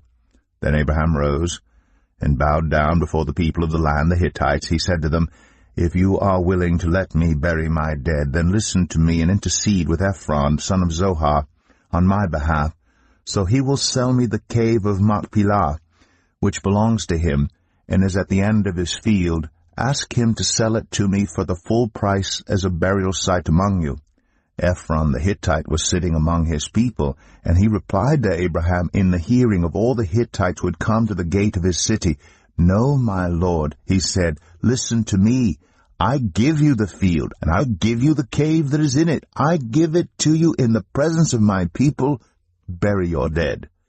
Again Abraham bowed down before the people of the land, and he said to Ephron in their hearing, Listen to me if you will. I will pay the price of the field. Accept it from me so I can bury my dead there. Ephron answered Abraham, Listen to me, my lord. The land is worth 400 shekels of silver. But what is that between you and me? Bury your dead. Abraham agreed to Ephron's terms and weighed out for him the price he had named in the hearing of the Hittites, 400 shekels of silver, according to the weight current among the merchants. So Ephron's field in Machpelah, near Mamre, both the field and the cave in it and all the trees within the borders of the field, was deeded to Abraham as his property in the presence of all the Hittites who had come to the gate of the city.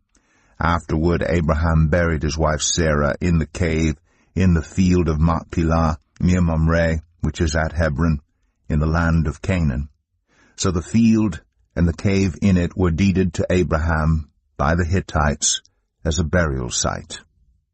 Genesis 24. Abraham was now very old, and the Lord had blessed him in every way. He said to the senior servant in his household, the one in charge of all that he had, Put your hand under my thigh. I want you to swear by the Lord, the God of heaven and the God of earth, that you will not get a wife for my son from the daughters of the Canaanites among whom I am living, but will go to my country and my own relatives and get a wife for my son Isaac. The servant asked him, What if the woman is unwilling to come back with me to this land? Shall I then take your son back to the country you came from? Make sure that you do not take my son back there, Abraham said. The Lord, the God of heaven, who brought me out of my father's household and my native land, and who spoke to me and promised me on oath, saying, To your offspring I will give this land. He will send his angel before you, so that you can get a wife for my son from there. If the woman is unwilling to come back with you, then you will be released from this oath of mine. Only do not take my son back there.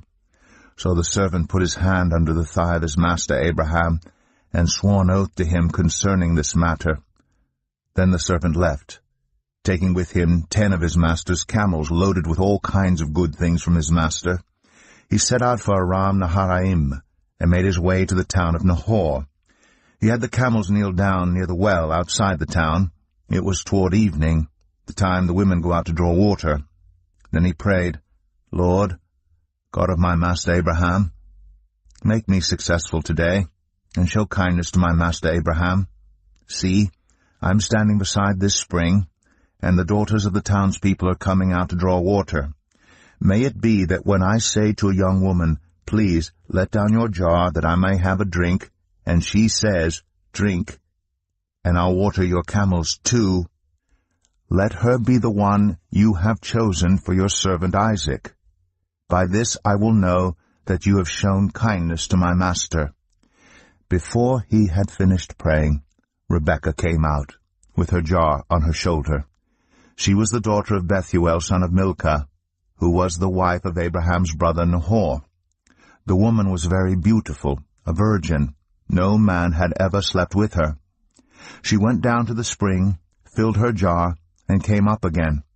The servant hurried to meet her and said, "Please, give me a little water from your jar." "Drink, my lord," she said, and quickly lowered the jar to her hands and gave him a drink. After she had given him a drink, she said, "I'll draw water for your camels too, until they have had enough to drink." So she quickly emptied her jar into the trough, ran back to the well to draw more water, and drew enough for all his camels. Without saying a word, the man watched her closely to learn whether or not the Lord had made his journey successful. When the camels had finished drinking, the man took out a gold nose ring weighing a beka, and 2 gold bracelets weighing 10 shekels. Then he asked, "Whose daughter are you? Please tell me, is there room in your father's house for us to spend the night?" She answered him, "I am the daughter of Bethuel, the son that Milcah bore to Nahor." And she added, "We have plenty of straw and fodder, as well as room for you to spend the night." Then the man bowed down and worshipped the Lord, saying, "Praise be to the Lord, the God of my master Abraham, who has not abandoned his kindness and faithfulness to my master. As for me, the Lord has led me on the journey to the house of my master's relatives." The young woman ran and told her mother's household about these things. Now Rebekah had a brother named Laban, and he hurried out to the man at the spring. As soon as he had seen the nose ring and the bracelets on his sister's arms, and had heard Rebekah tell what the man said to her, he went out to the man and found him standing by the camels near the spring. "Come, you who are blessed by the Lord," he said.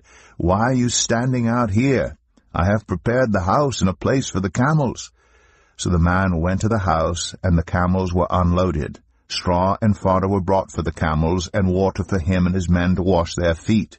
Then food was set before him, but he said, "I will not eat until I have told you what I have to say." "Then tell us," Laban said. So he said, "I am Abraham's servant. The Lord has blessed my master abundantly, and he has become wealthy. He has given him sheep and cattle, silver and gold, male and female servants, and camels and donkeys. My master's wife Sarah has borne him a son in her old age, and he has given him everything he owns. And my master made me swear an oath and said, 'You must not get a wife for my son from the daughters of the Canaanites in whose land I live, but go to my father's family and to my own clan and get a wife for my son.' Then I asked my master, 'What if the woman will not come back with me?' He replied, 'The Lord, before whom I have walked faithfully, will send his angel with you and make your journey a success, so that you can get a wife for my son from my own clan and from my father's family. You will be released from my oath if, when you go to my clan, they refuse to give her to you. Then you will be released from my oath.' When I came to the spring today, I said, 'Lord, God of my master Abraham, if you will, please grant success to the journey on which I have come. See, I am standing beside this spring. If a young woman comes out to draw water, and I say to her, "Please let me drink a little water from your jar," and if she says to me, "Drink, and I'll draw water for your camels too," let her be the one the Lord has chosen for my master's son." Before I finished praying in my heart, Rebekah came out with her jar on her shoulder. She went down to the spring and drew water, and I said to her, "Please give me a drink." She quickly lowered her jar from her shoulder and said, "Drink, and I'll water your camels too." So I drank, and she watered the camels also. I asked her, "Whose daughter are you?" She said, "The daughter of Bethuel, son of Nahor, whom Milcah bore to him." Then I put the ring in her nose and the bracelets on her arms, and I bowed down and worshipped the Lord. I praised the Lord, the God of my master Abraham, who had led me on the right road to get the granddaughter of my master's brother for his son. Now if you will show kindness and faithfulness to my master, tell me, and if not, tell me, so I may know which way to turn." Laban and Bethuel answered, "This is from the Lord. We can say nothing to you one way or the other. Here is Rebekah. Take her and go, and let her become the wife of your master's son, as the Lord has directed." When Abraham's servant heard what they said, he bowed down to the ground before the Lord. Then the servant brought out gold and silver jewelry and articles of clothing and gave them to Rebekah. He also gave costly gifts to her brother and to her mother. Then he and the men who were with him ate and drank and spent the night there. When they got up the next morning, he said, "Send me on my way to my master." But her brother and her mother replied, "Let the young woman remain with us 10 days or so. Then you may go." But he said to them, "Do not detain me, now that the Lord has granted success to my journey. Send me on my way so I may go to my master." Then they said, "Let's call the young woman and ask her about it." So they called Rebekah and asked her, "Will you go with this man?" "I will go," she said. So they sent their sister Rebekah on her way, along with her nurse, and Abraham's servant, and his men. And they blessed Rebekah, and said to her, "Our sister, may you increase to thousands upon thousands. May your offspring possess the cities of their enemies." Then Rebekah and her attendants got ready, and mounted the camels, and went back with the man. So the servant took Rebekah and left. Now Isaac had come from Beer-lahai-roi, for he was living in the Negev. He went out to the field one evening to meditate, and as he looked up he saw camels approaching. Rebekah also looked up, and saw Isaac. She got down from her camel, and asked the servant, "Who is that man in the field coming to meet us?" "He is my master," the servant answered. So she took her veil, and covered herself. Then the servant told Isaac all he had done. Isaac brought her into the tent of his mother Sarah, and he married Rebekah. So she became his wife, and he loved her. And Isaac was comforted after his mother's death. Genesis 25. Abraham had taken another wife, whose name was Keturah. She bore him Zimran, Jokshan, Medan, Midian, Ishbak, and Shua. Jokshan was the father of Sheba and Dedan.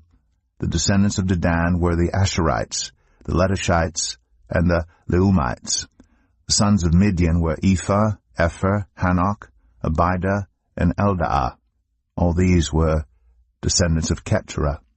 Abraham left everything he owned to Isaac, but while he was still living, he gave gifts to the sons of his concubines, and sent them away from his son Isaac to the land of the east.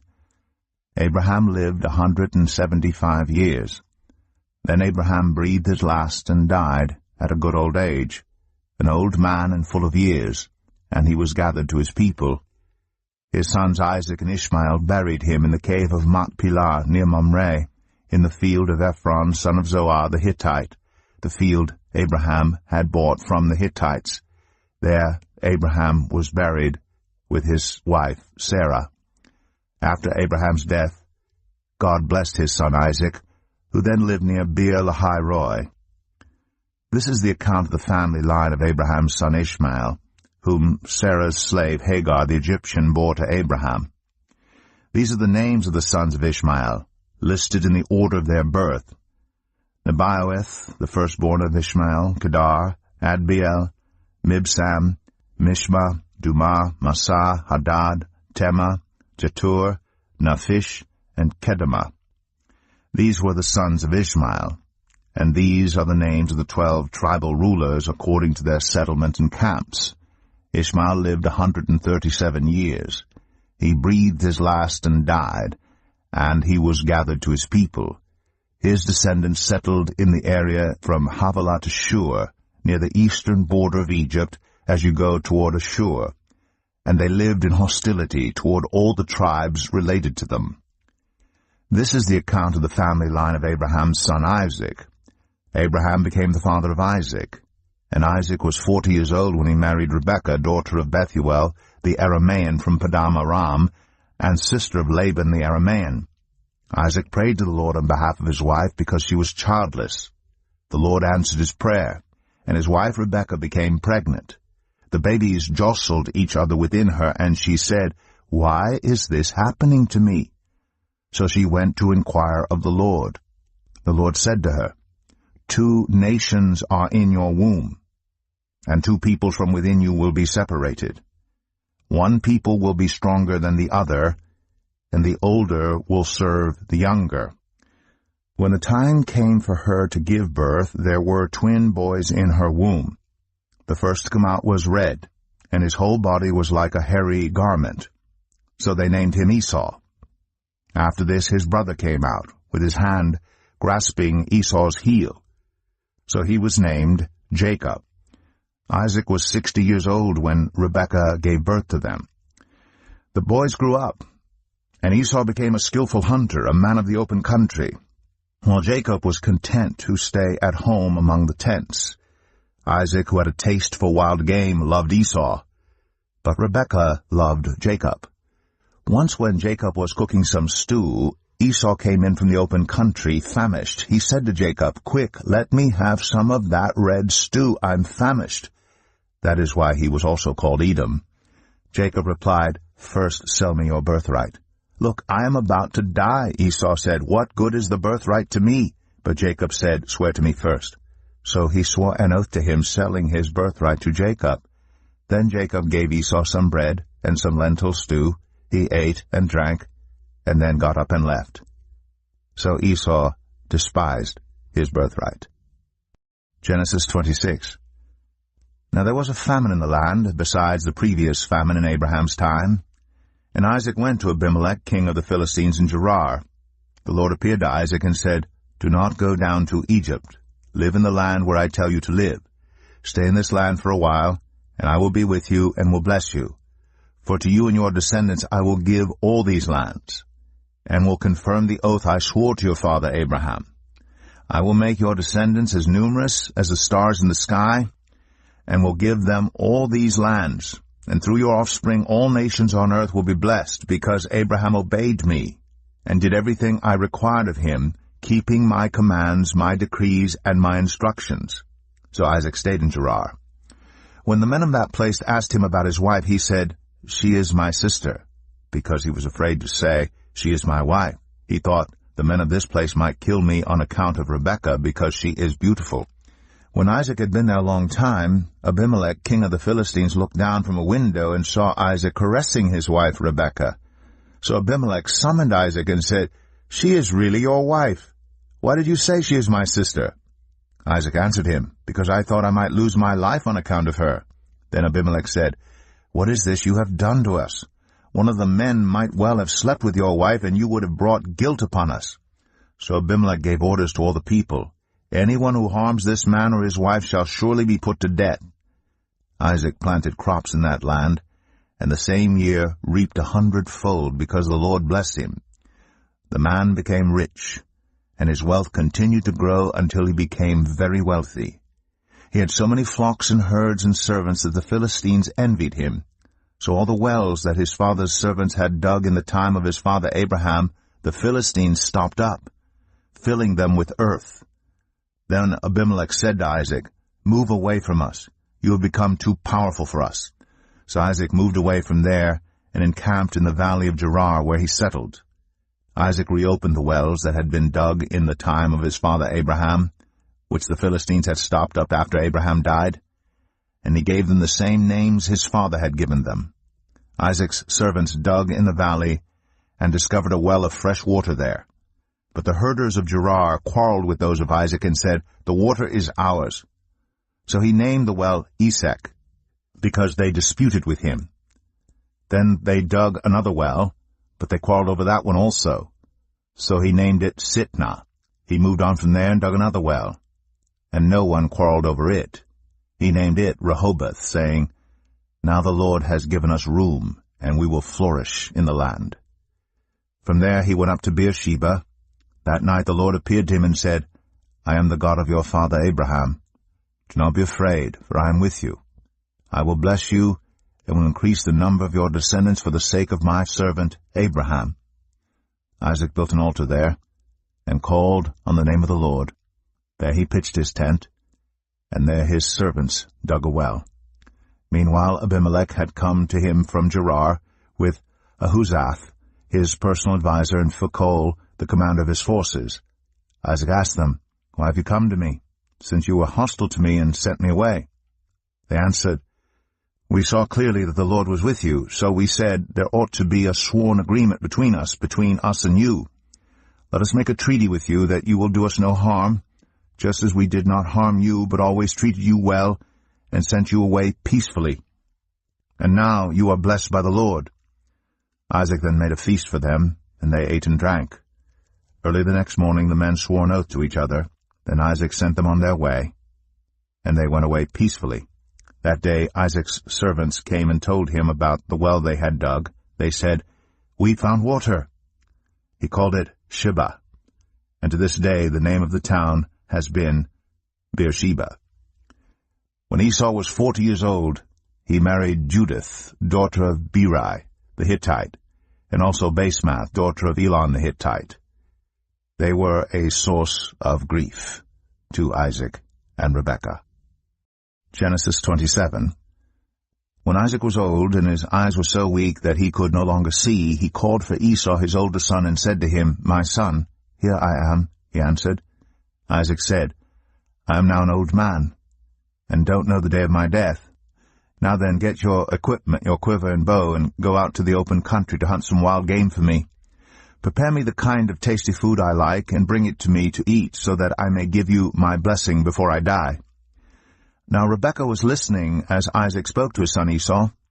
When Esau left for the open country to hunt game and bring it back, Rebekah said to her son Jacob, "Look, I overheard your father say to your brother Esau, 'Bring me some game and prepare me some tasty food to eat, so that I may give you my blessing in the presence of the Lord before I die.'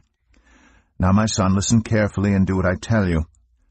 Go out to the flock and bring me 2 choice young goats, so I can prepare some tasty food for your father, just the way he likes it. Then take it to your father to eat, so that he may give you his blessing before he dies." Jacob said to Rebekah his mother, "But my brother Esau is a hairy man, while I have smooth skin. What if my father touches me? I would appear to be tricking him, and would bring down a curse on myself rather than a blessing." His mother said to him, "My son, let the curse fall on me. Just do what I say. Go and get them for me." So he went and got them and brought them to his mother, and she prepared some tasty food just the way his father liked it. Then Rebekah took the best clothes of Esau her older son, which she had in the house, and put them on her younger son Jacob. She also covered his hands and the smooth part of his neck with the goatskins. Then she handed to her son Jacob the tasty food and the bread she had made. He went to his father and said, "My father?" "Yes, my son," he answered. "Who is it?" Jacob said to his father, "I am Esau, your firstborn. I have done as you told me. Please sit up and eat some of my game, so that you may give me your blessing." Isaac asked his son, "How did you find it so quickly, my son?" "The Lord your God gave me success," he replied. Then Isaac said to Jacob, "Come near so I can touch you, my son, to know whether you really are my son Esau or not." Jacob went close to his father Isaac, who touched him and said, "The voice is the voice of Jacob, but the hands are the hands of Esau." He did not recognize him, for his hands were hairy, like those of his brother Esau, so he proceeded to bless him. "Are you really my son Esau?" he asked. "I am," he replied. Then he said, "My son, bring me some of your game to eat, so that I may give you my blessing." Jacob brought it to him, and he ate. And he brought some wine, and he drank. Then his father Isaac said to him, "Come here, my son, and kiss me." So he went to him and kissed him. When Isaac caught the smell of his clothes, he blessed him and said, "Ah, The smell of my son is like the smell of a field that the Lord has blessed. May God give you heaven's dew, and earth's richness, and abundance of grain and new wine. May nations serve you, and peoples bow down to you. Be Lord over your brothers, and may the sons of your mother bow down to you. May those who curse you be cursed, and those who bless you be blessed." After Isaac finished blessing him, and Jacob had scarcely left his father's presence, his brother Esau came in from hunting. He too prepared some tasty food and brought it to his father. Then he said to him, "My father, please sit up and eat some of my game so that you may give me your blessing." His father Isaac asked him, "Who are you?" "I am your son," he answered, "your firstborn, Esau." Isaac trembled violently and said, "Who was it then that hunted game and brought it to me? I ate it just before you came, and I blessed him, and indeed he will be blessed." When Esau heard his father's words, he burst out with a loud and bitter cry, and said to his father, "Bless me, me too, my father." But he said, "Your brother came deceitfully and took your blessing." Esau said, "Isn't he rightly named Jacob? This is the second time he has taken advantage of me. He took my birthright, and now he's taken my blessing." Then he asked, "Haven't you reserved any blessing for me?" Isaac answered Esau, "I have made him lord over you, and have made all his relatives his servants, and I have sustained him with grain and new wine. So what can I possibly do for you, my son?" Esau said to his father, "Do you have only one blessing, my father?" "Bless me too, my father." Then Esau wept aloud. His father Isaac answered him, "Your dwelling will be away from the earth's richness, away from the dew of heaven above. You will live by the sword, and you will serve your brother. But when you grow restless, you will throw his yoke from off your neck." Esau held a grudge against Jacob because of the blessing his father had given him. He said to himself, "The days of mourning for my father are near. Then I will kill my brother Jacob." When Rebekah was told what her older son Esau had said, she sent for her younger son Jacob and said to him, "Your brother Esau is planning to avenge himself by killing you. Now then, my son, do what I say. Flee at once to my brother Laban in Haran.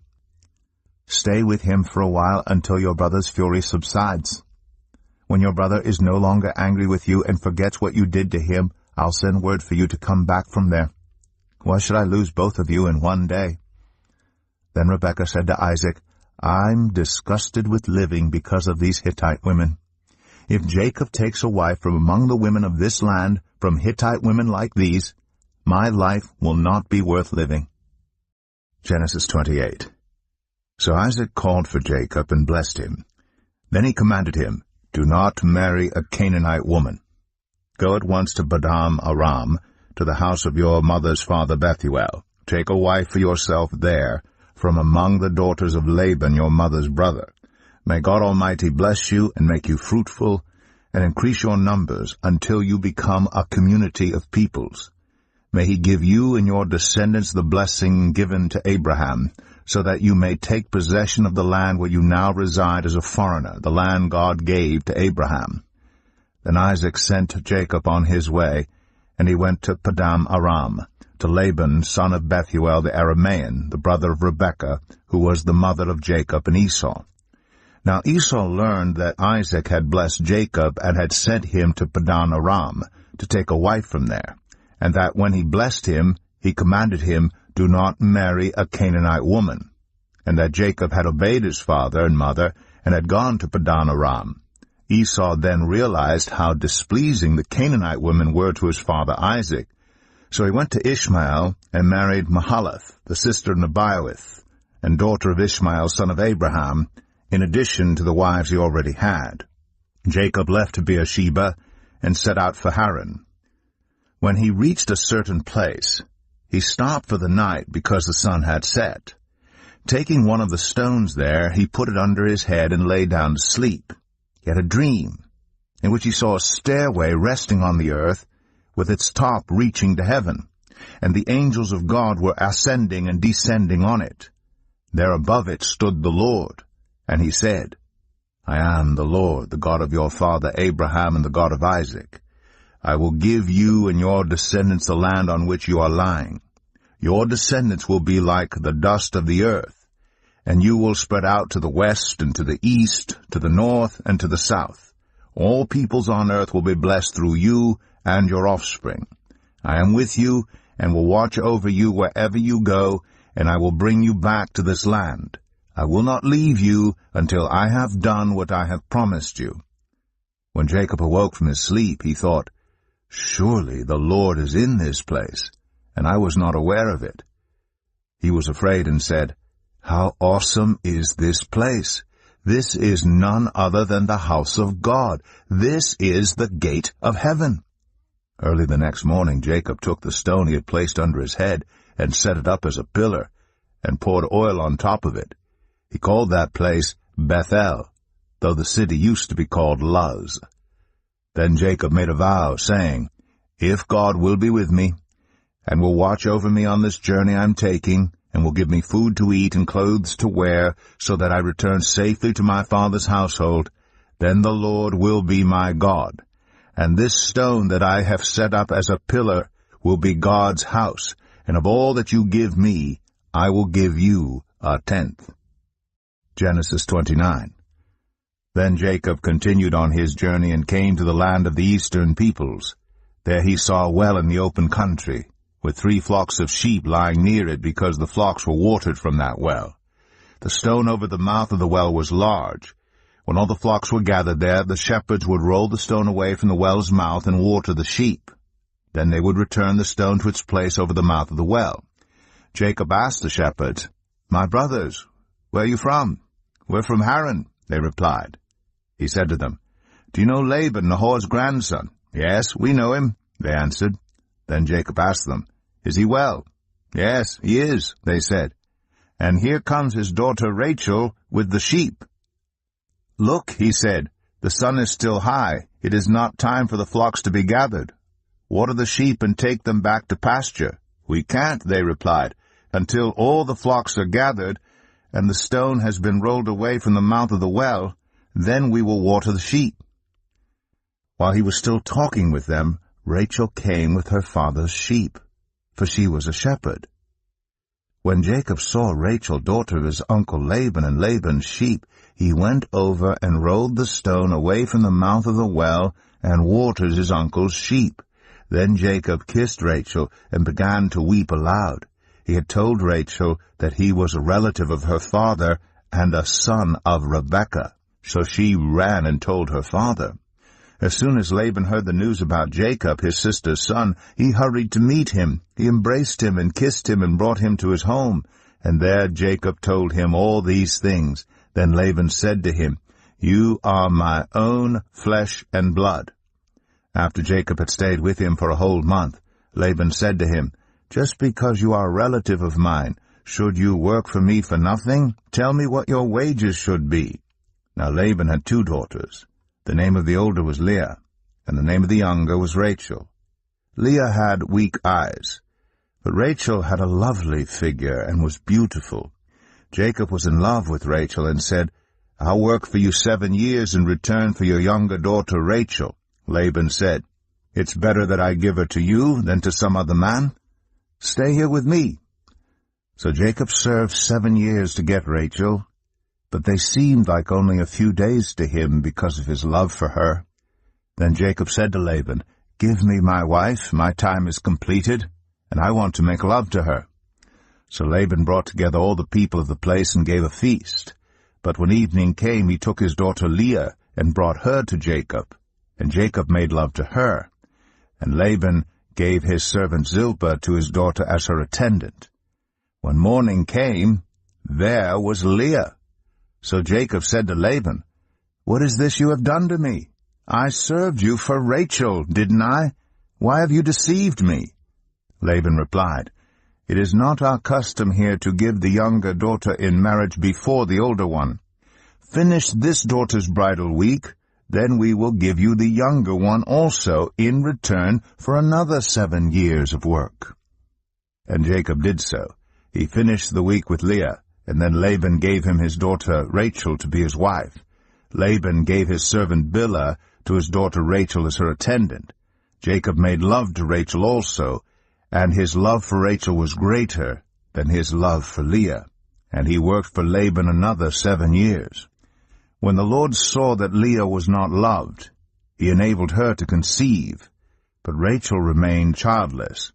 Leah became pregnant and gave birth to a son. She named him Reuben, for she said, "It is because the Lord has seen my misery. Surely my husband will love me now." She conceived again, and when she gave birth to a son, she said, "Because the Lord heard that I am not loved, he gave me this one too." So she named him Simeon. Again she conceived, and when she gave birth to a son, she said, "Now at last my husband will become attached to me, because I have borne him 3 sons. So he was named Levi. She conceived again, and when she gave birth to a son, she said, "This time I will praise the Lord." So she named him Judah. Then she stopped having children. Genesis 30. When Rachel saw that she was not bearing Jacob any children, she became jealous of her sister. So she said to Jacob, "Give me children or I'll die." Jacob became angry with her and said, "Am I in the place of God? Who has kept you from having children?" Then she said, "Here is Bilhah, my servant. Sleep with her, so that she can bear children for me, and I too can build a family through her." So she gave him her servant Bilhah as a wife. Jacob slept with her, and she became pregnant and bore him a son. Then Rachel said, "God has vindicated me. He has listened to my plea and given me a son." Because of this she named him Dan. Rachel's servant Bilhah conceived again and bore Jacob a second son. Then Rachel said, "I have had a great struggle with my sister, and I have won." So she named him Naphtali. When Leah saw that she had stopped having children, she took her servant Zilpah and gave her to Jacob as a wife. Leah's servant Zilpah bore Jacob a son. Then Leah said, "What good fortune!" So she named him Gad.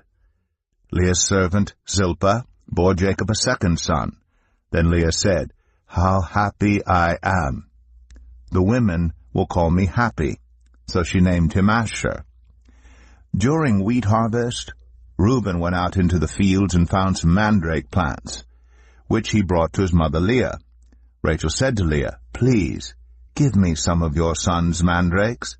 But she said to her, "Wasn't it enough that you took away my husband? Will you take my son's mandrakes too?" "Very well," Rachel said, "he can sleep with you tonight, in return for your son's mandrakes." So when Jacob came in from the fields that evening, Leah went out to meet him. "You must sleep with me," she said. "I have hired you with my son's mandrakes." So he slept with her that night. God listened to Leah, and she became pregnant and bore Jacob a 5th son. Then Leah said, "God has rewarded me for giving my servant to my husband." So she named him Issachar. Leah conceived again and bore Jacob a 6th son. Then Leah said, "God has presented me with a precious gift. This time my husband will treat me with honor, because I have borne him 6 sons. So she named him Zebulun. Sometime later she gave birth to a daughter and named her Dinah. Then God remembered Rachel. He listened to her and enabled her to conceive. She became pregnant and gave birth to a son and said, "God has taken away my disgrace." She named him Joseph and said, "May the Lord add to me another son." After Rachel gave birth to Joseph, Jacob said to Laban, "Send me on my way so I can go back to my own homeland. Give me my wives and children, for whom I have served you, and I will be on my way. You know how much work I've done for you."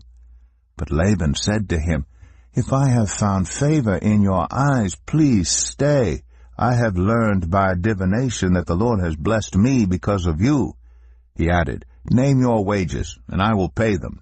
Jacob said to him, You know how I have worked for you, and how your livestock has fared under my care. The little you had before I came has increased greatly, and the Lord has blessed you wherever I have been. But now, when may I do something for my own household?" "What shall I give you?" he asked. "Don't give me anything," Jacob replied. "But if you will do this one thing for me, I will go on tending your flocks and watching over them. Let me go through all your flocks today and remove from them every speckled or spotted sheep, every dark-colored lamb, and every spotted or speckled goat. They will be my wages. And my honesty will testify for me in the future, whenever you check on the wages you have paid me. Any goat in my possession that is not speckled or spotted, or any lamb that is not dark-colored, will be considered stolen." "Agreed," said Laban. "Let it be as you have said." That same day he removed all the male goats that were streaked or spotted, and all the speckled or spotted female goats, all that had white on them, and all the dark-colored lambs, and he placed them in the care of his sons. Then he put a 3-day journey between himself and Jacob, while Jacob continued to tend the rest of Laban's flocks. Jacob, however, took fresh-cut branches from poplar, almond, and plane trees, and made white stripes on them by peeling the bark and exposing the white inner wood of the branches. Then he placed the peeled branches in all the watering troughs, so that they would be directly in front of the flocks when they came to drink. When the flocks were in heat and came to drink, they mated in front of the branches, and they bore young that were streaked or speckled or spotted. Jacob set apart the young of the flock by themselves, but made the rest face the streaked and dark-colored animals that belonged to Laban. Thus he made separate flocks for himself, and did not put them with Laban's animals. Whenever the stronger females were in heat, Jacob would place the branches in the troughs in front of the animals, so that they would mate near the branches. But if the animals were weak, he would not place them there. So the weak animals went to Laban, and the strong ones to Jacob. In this way the man grew exceedingly prosperous, and came to own large flocks, and female and male servants, and camels and donkeys. Genesis 31. Jacob heard that Laban's sons were saying, "Jacob has taken everything our father owned, and has gained all this wealth from what belonged to our father." And Jacob noticed that Laban's attitude toward him was not what it had been. Then the Lord said to Jacob, "Go back to the land of your fathers and to your relatives, and I will be with you." So Jacob sent word to Rachel and Leah to come out to the fields where his flocks were. He said to them, "I see that your father's attitude toward me is not what it was before, but the God of my father has been with me. You know that I've worked for your father with all my strength, yet your father has cheated me by changing my wages 10 times. However, God has not allowed him to harm me. If he said the speckled ones will be your wages, then all the flocks gave birth to speckled young, and if he said the streaked ones will be your wages, then all the flocks bore streaked young. So God has taken away your father's livestock, and has given them to me. In breeding season I once had a dream, in which I looked up and saw that the male goats mating with the flock were streaked, speckled, or spotted. The angel of God said to me in the dream, 'Jacob.' I answered, 'Here I am.' And he said, 'Look up and see that all the male goats mating with the flock are streaked, speckled, or spotted. For I have seen all that Laban has been doing to you. I am the God of Bethel, where you anointed a pillar, and where you made a vow to me. Now leave this land at once, and go back to your native land.' Then Rachel and Leah replied, 'Do we still have any share in the inheritance of our father's estate? Does he not regard us as foreigners? Not only has he sold us, but he has used up what was paid for us. Surely all the wealth that God took away from our father belongs to us and our children. So do whatever God has told you.' Then Jacob put his children and his wives on camels, and he drove all his livestock ahead of him, along with all the goods he had accumulated in Padan Aram, to go to his father Isaac in the land of Canaan. When Laban had gone to shear his sheep, Rachel stole her father's household gods. Moreover, Jacob deceived Laban the Aramean by not telling him he was running away. So he fled with all he had, crossed the Euphrates River, and headed for the hill country of Gilead. On the third day, Laban was told that Jacob had fled. Taking his relatives with him, he pursued Jacob for 7 days and caught up with him in the hill country of Gilead. Then God came to Laban the Aramean in a dream at night and said to him, "Be careful not to say anything to Jacob, either good or bad." Jacob had pitched his tent in the hill country of Gilead when Laban overtook him, and Laban and his relatives camped there too. Then Laban said to Jacob, "What have you done? You've deceived me, and you've carried off my daughters like captives in war. Why did you run off secretly and deceive me? Why didn't you tell me so I could send you away with joy and singing to the music of timbrels and harps? You didn't even let me kiss my grandchildren and my daughters goodbye. You've done a foolish thing. I have the power to harm you. But last night the God of your father said to me, 'Be careful not to say anything to Jacob, either good or bad.' Now you've gone off because you longed to return to your father's household. But why did you steal my gods?" Jacob answered Laban, "I was afraid, because I thought you would take your daughters away from me by force. But if you find anyone who has your gods, that person shall not live. In the presence of our relatives, see for yourself whether there is anything of yours here with me, and if so, take it." Now Jacob did not know that Rachel had stolen the gods. So Laban went into Jacob's tent, and into Leah's tent, and into the tent of the 2 female servants, but he found nothing. After he came out of Leah's tent, he entered Rachel's tent. Now Rachel had taken the household gods and put them inside her camel's saddle, and was sitting on them.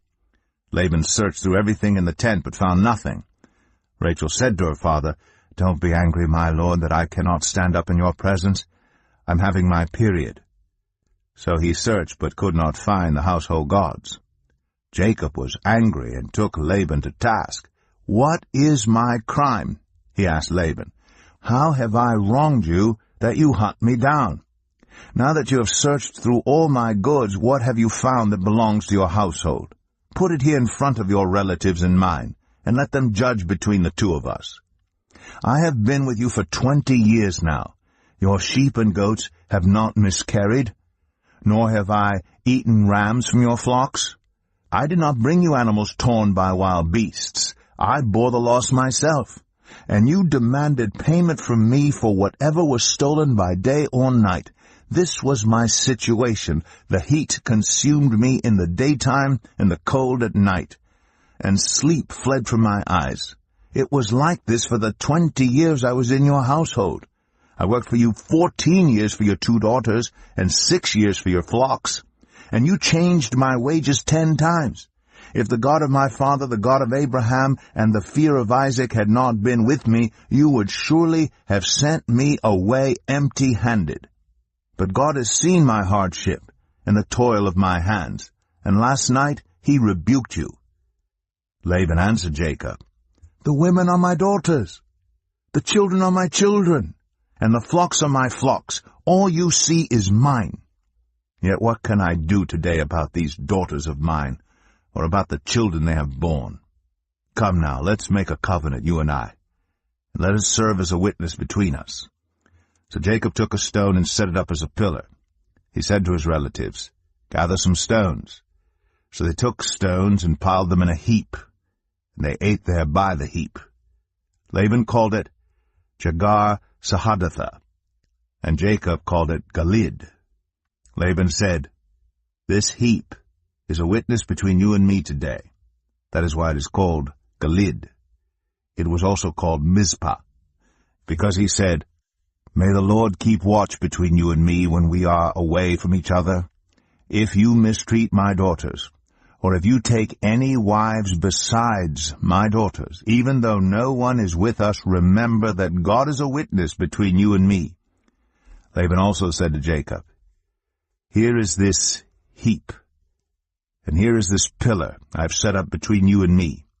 This heap is a witness, and this pillar is a witness, that I will not go past this heap to your side to harm you, and that you will not go past this heap and pillar to my side to harm me. May the God of Abraham and the God of Nahor, the God of their father, judge between us." So Jacob took an oath in the name of the fear of his father Isaac. He offered a sacrifice there in the hill country and invited his relatives to a meal. After they had eaten, they spent the night there. Early the next morning Laban kissed his grandchildren and his daughters and blessed them. Then he left and returned home. Genesis 32. Jacob also went on his way, and the angels of God met him. When Jacob saw them, he said, "This is the camp of God." So he named that place Mahanaim. Jacob sent messengers ahead of him to his brother Esau in the land of Seir, the country of Edom. He instructed them, "This is what you are to say to my lord Esau. Your servant Jacob says, I have been staying with Laban and have remained there till now. I have cattle and donkeys, sheep and goats, male and female servants. Now I am sending this message to my lord, that I may find favor in your eyes." When the messengers returned to Jacob, they said, "We went to your brother Esau, and now he is coming to meet you, and 400 men are with him."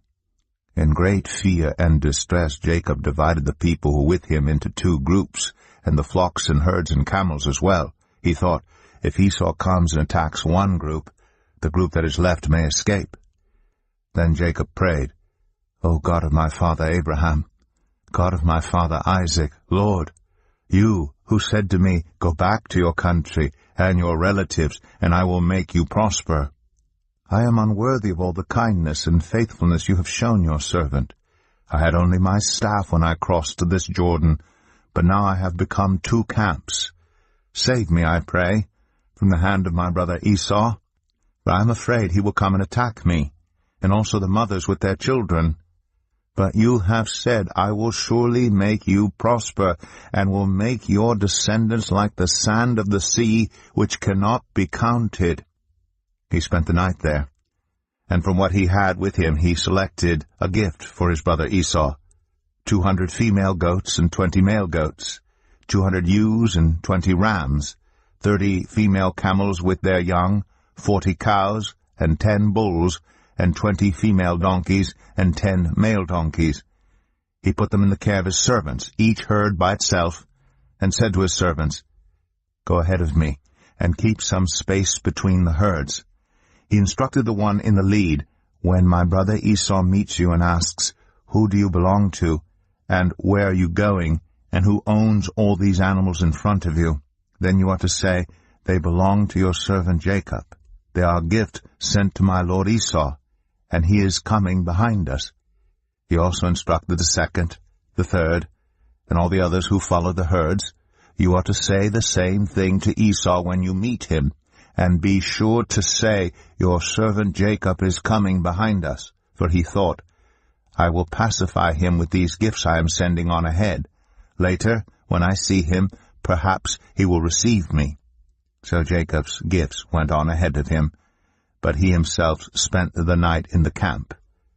That night Jacob got up and took his 2 wives, his 2 female servants, and his 11 sons, and crossed the ford of the Jabbok. After he had sent them across the stream, he sent over all his possessions. So Jacob was left alone, and a man wrestled with him till daybreak. When the man saw that he could not overpower him, he touched the socket of Jacob's hip, so that his hip was wrenched as he wrestled with the man. Then the man said, "Let me go, for it is daybreak." But Jacob replied, "I will not let you go, unless you bless me." The man asked him, "What is your name?" "Jacob," he answered. Then the man said, "Your name will no longer be Jacob, but Israel, because you have struggled with God and with humans, and have overcome." Jacob said, "Please tell me your name." But he replied, "Why do you ask my name?" Then he blessed him there. So Jacob called the place Peniel, saying, "It is because I saw God face to face, and yet my life was spared." The sun rose above him as he passed Peniel, and he was limping because of his hip. Therefore to this day the Israelites do not eat the tendon attached to the socket of the hip, because the socket of Jacob's hip was touched near the tendon. Genesis 33.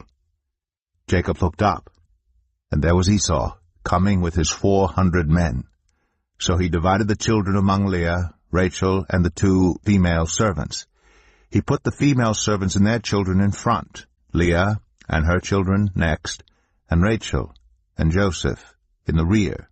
He himself went on ahead and bowed down to the ground 7 times as he approached his brother. But Esau ran to meet Jacob and embraced him.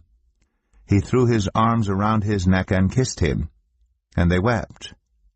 Then Esau looked up and saw the women and children. "Who are these with you?" he asked. Jacob answered, "They are the children God has graciously given your servant." Then the female servants and their children approached and bowed down. Next, Leah and her children came and bowed down. Last of all came Joseph and Rachel, and they too bowed down. Esau asked, "What's the meaning of all these flocks and herds I met?" "To find favor in your eyes, my lord," he said. But Esau said, "I already have plenty, my brother. Keep what you have for yourself." "No, please," said Jacob. "If I have found favor in your eyes, accept this gift from me. For to see your face is like seeing the face of God. Now that you have received me favorably, please accept the present that was brought to you, for God has been gracious to me, and I have all I need." And because Jacob insisted, Esau accepted it. Then Esau said, "Let us be on our way. I'll accompany you." But Jacob said to him, "My lord knows that the children are tender, and that I must care for the ewes and cows that are nursing their young. If they are driven hard just one day, all the animals will die. So let my lord go on ahead of his servant, while I move along slowly at the pace of the flocks and herds before me and the pace of the children, until I come to my lord in Seir." Esau said, "Then let me leave some of my men with you." "But why do that?" Jacob asked. "Just let me find favor in the eyes of my lord." So that day Esau started on his way back to Seir.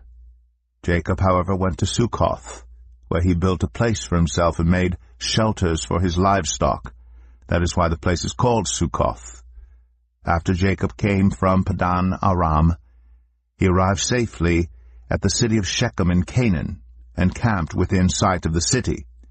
For 100 pieces of silver he bought from the sons of Hamor, the father of Shechem, the plot of ground where he pitched his tent. There he set up an altar, and called it El Elohe Israel. Genesis 34.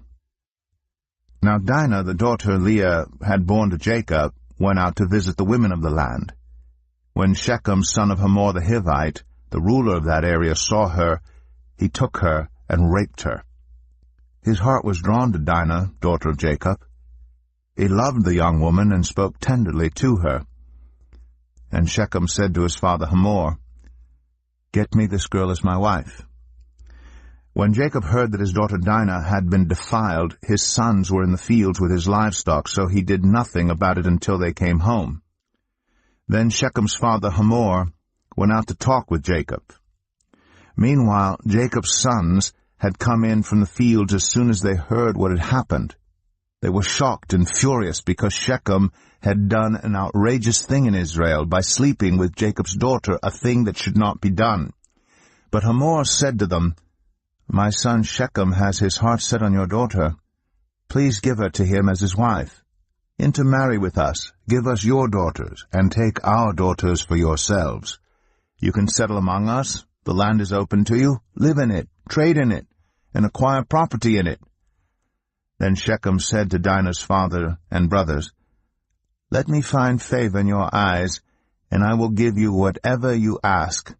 Make the price for the bride and the gift I am to bring as great as you like, and I'll pay whatever you ask me. Only give me the young woman as my wife." Because their sister Dinah had been defiled, Jacob's sons replied deceitfully as they spoke to Shechem and his father Hamor. They said to them, "We can't do such a thing. We can't give our sister to a man who is not circumcised. That would be a disgrace to us. We will enter into an agreement with you on one condition only, that you become like us by circumcising all your males. Then we will give you our daughters, and take your daughters for ourselves. We'll settle among you and become one people with you. But if you will not agree to be circumcised, we'll take our sister and go." Their proposal seemed good to Hamor and his son Shechem. The young man, who was the most honored of all his father's family, lost no time in doing what they said, because he was delighted with Jacob's daughter. So Hamor and his son Shechem went to the gate of their city to speak to the men of their city. "These men are friendly toward us," they said. "Let them live in our land and trade in it. The land has plenty of room for them. We can marry their daughters, and they can marry ours. But the men will agree to live with us as one people only on the condition that our males be circumcised as they themselves are. Won't their livestock, their property, and all their other animals become ours? So let us agree to their terms, and they will settle among us." All the men who went out of the city gate agreed with Hamor and his son Shechem, and every male in the city was circumcised. 3 days later, while all of them were still in pain, 2 of Jacob's sons, Simeon and Levi, Dinah's brothers, took their swords and attacked the unsuspecting city, killing every male. They put Hamor and his son Shechem to the sword, and took Dinah from Shechem's house and left. The sons of Jacob came upon the dead bodies and looted the city where their sister had been defiled. They seized their flocks and herds and donkeys, and everything else of theirs in the city and out in the fields. They carried off all their wealth and all their women and children, taking as plunder everything in the houses. Then Jacob said to Simeon and Levi, "You have brought trouble on me by making me obnoxious to the Canaanites and Perizzites, the people living in this land. We are few in number, and if they join forces against me and attack me, I and my household will be destroyed." But they replied, "Should he have treated our sister like a prostitute?" Genesis 35. Then God said to Jacob, "Go up to Bethel and settle there, and build an altar there to God, who appeared to you when you were fleeing from your brother Esau."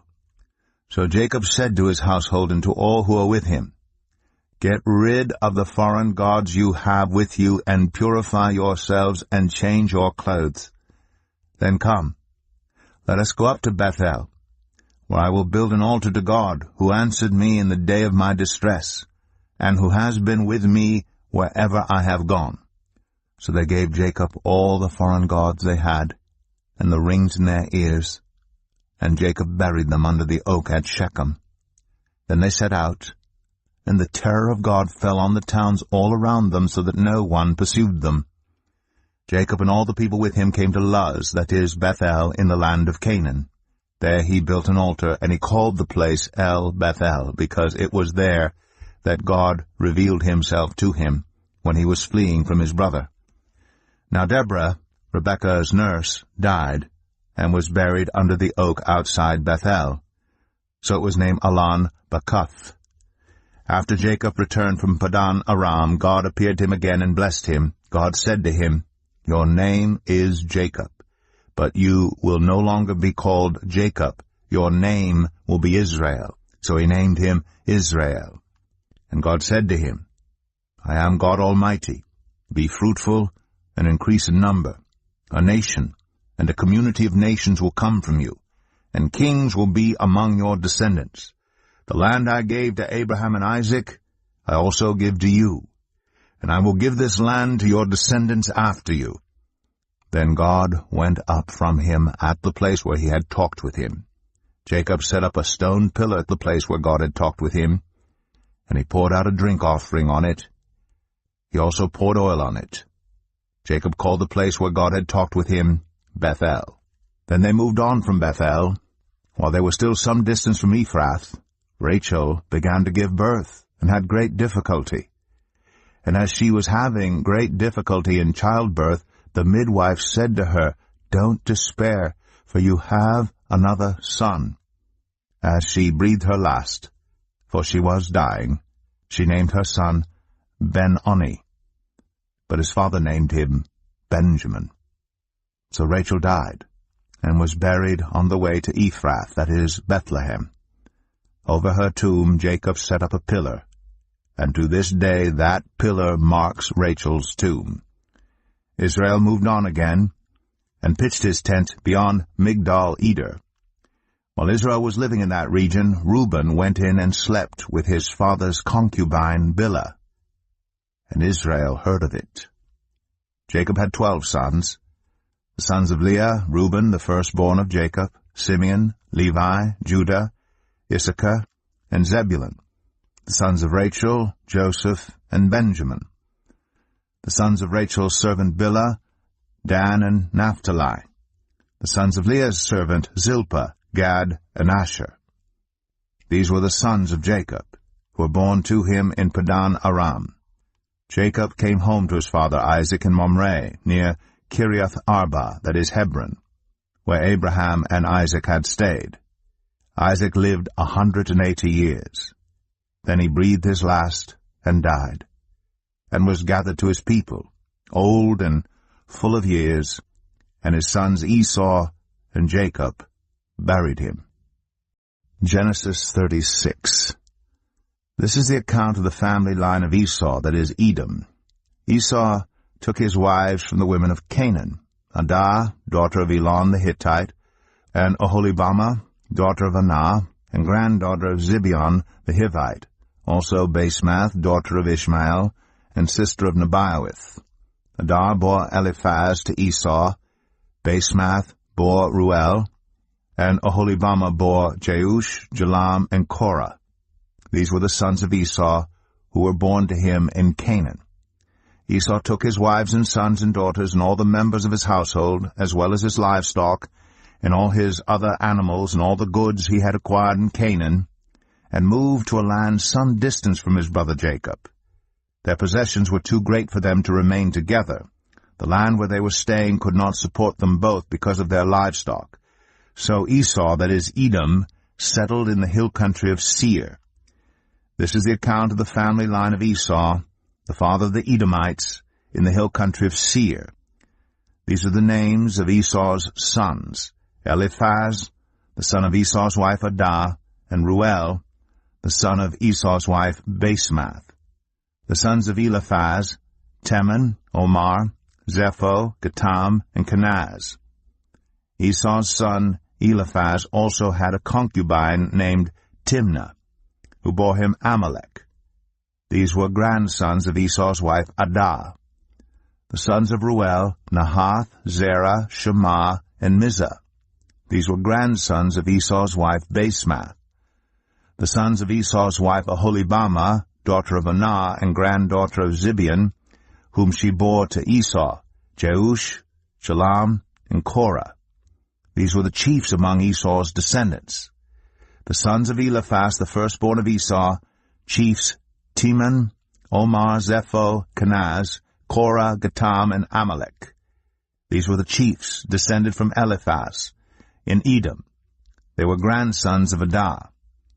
The sons of Esau's son Ruel, chiefs Nahath, Zerah, Shema, and Mizah. These were the chiefs descended from Ruel in Edom. They were grandsons of Esau's wife Basemath. The sons of Esau's wife Oholibamah, chiefs Jeush, Jalam, and Korah. These were the chiefs descended from Esau's wife Oholibamah, daughter of Anah. These were the sons of Esau, that is Edom, and these were their chiefs. These were the sons of Seir the Horite, who were living in the region: Lotan, Shobal, Zibeon, Anah, Dishan, Ezer, and Dishan. These sons of Seir in Edom were Horite chiefs. The sons of Lotan: Hori and Hamam. Timnah was Lotan's sister. The sons of Shobal: Alvan, Manahath, Ebal, Shepho, and Onam. The sons of Zibeon: Allah and Anah.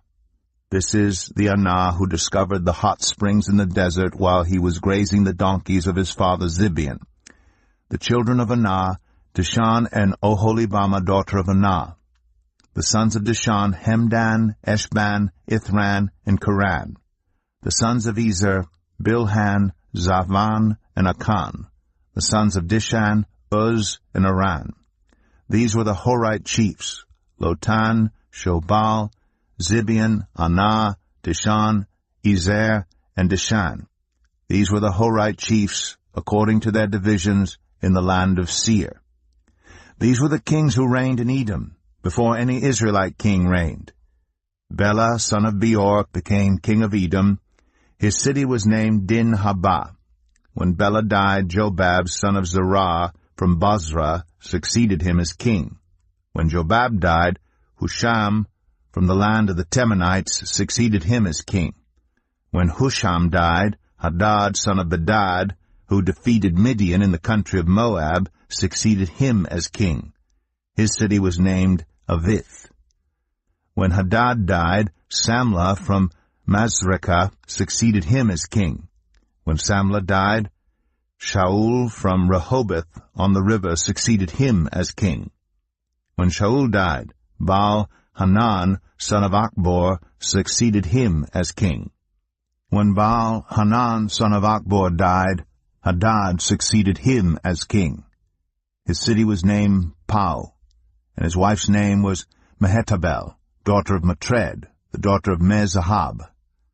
These were the chiefs descended from Esau by name, according to their clans and regions: Timnah, Alvah, Jetheth, Oholibamah, Elah, Pinon, Kenaz, Teman, Mibzar, Magdiel, and Aram. These were the chiefs of Edom, according to their settlements in the land they occupied. This is the family line of Esau, the father of the Edomites. Genesis 37. Jacob lived in the land where his father had stayed, the land of Canaan. This is the account of Jacob's family line. Joseph, a young man of 17, was tending the flocks with his brothers, the sons of Bilhah and the sons of Zilpah, his father's wives, and he brought their father a bad report about them. Now Israel loved Joseph more than any of his other sons, because he had been born to him in his old age, and he made an ornate robe for him. When his brothers saw that their father loved him more than any of them, they hated him, and could not speak a kind word to him. Joseph had a dream, and when he told it to his brothers, they hated him all the more. He said to them, "Listen to this dream I had. We were binding sheaves of grain out in the field, when suddenly my sheaf rose and stood upright, while your sheaves gathered around mine and bowed down to it." His brothers said to him, "Do you intend to reign over us? Will you actually rule us?" And they hated him all the more because of his dream and what he had said. Then he had another dream, and he told it to his brothers. "Listen," he said, "I had another dream, and this time the sun and moon and 11 stars were bowing down to me." When he told his father as well as his brothers, his father rebuked him and said, "What is this dream you had? Will your mother and I and your brothers actually come and bow down to the ground before you?" His brothers were jealous of him, but his father kept the matter in mind. Now his brothers had gone to graze their father's flocks near Shechem, and Israel said to Joseph, "As you know, your brothers are grazing the flocks near Shechem. Come, I am going to send you to them." "Very well," he replied.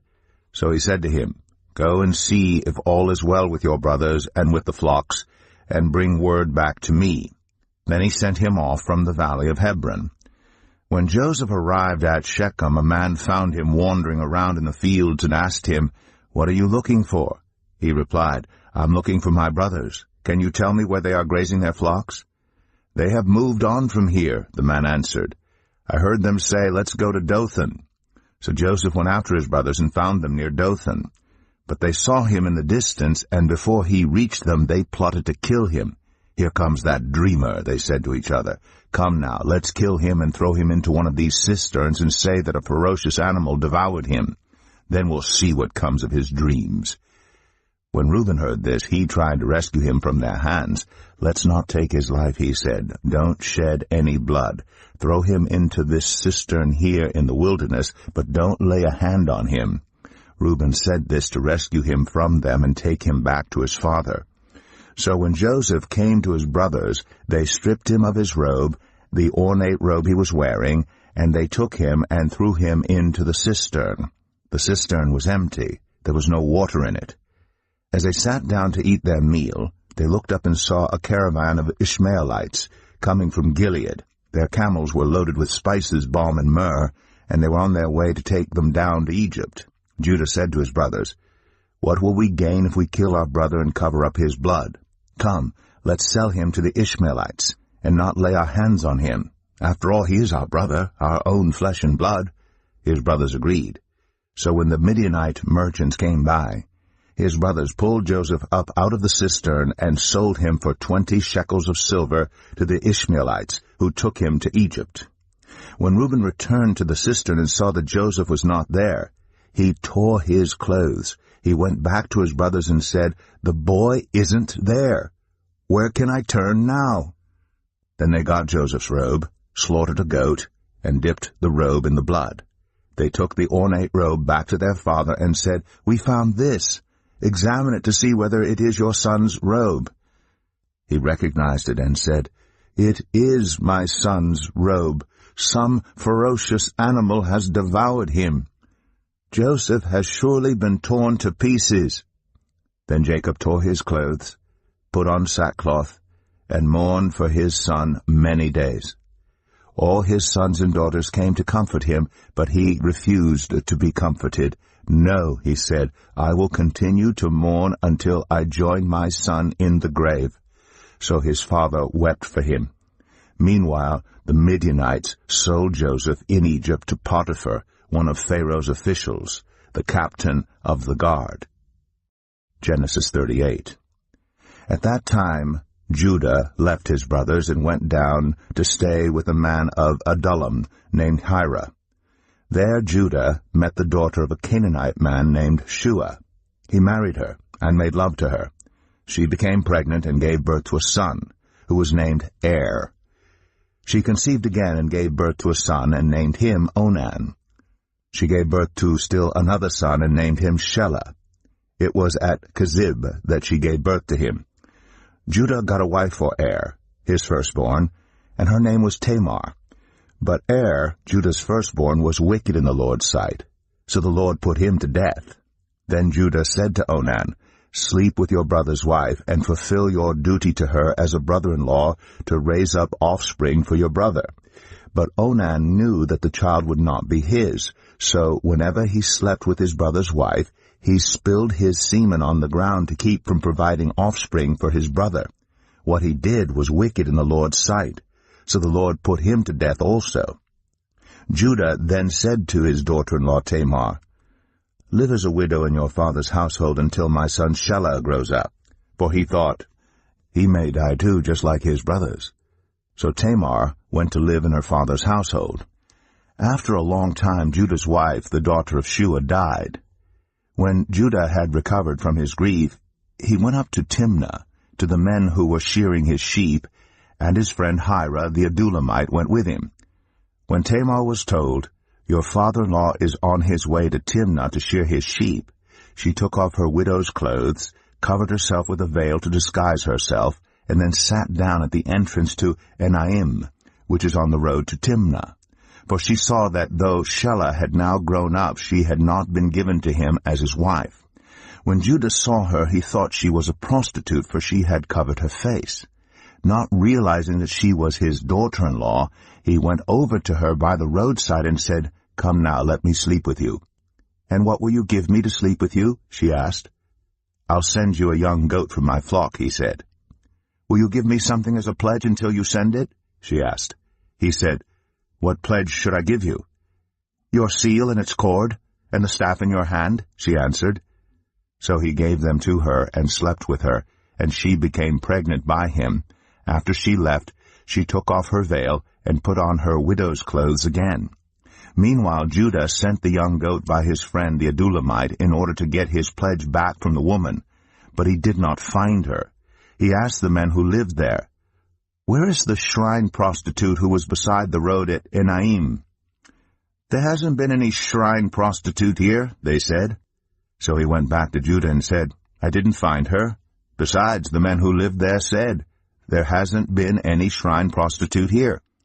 Then Judah said, "Let her keep what she has, or we will become a laughingstock.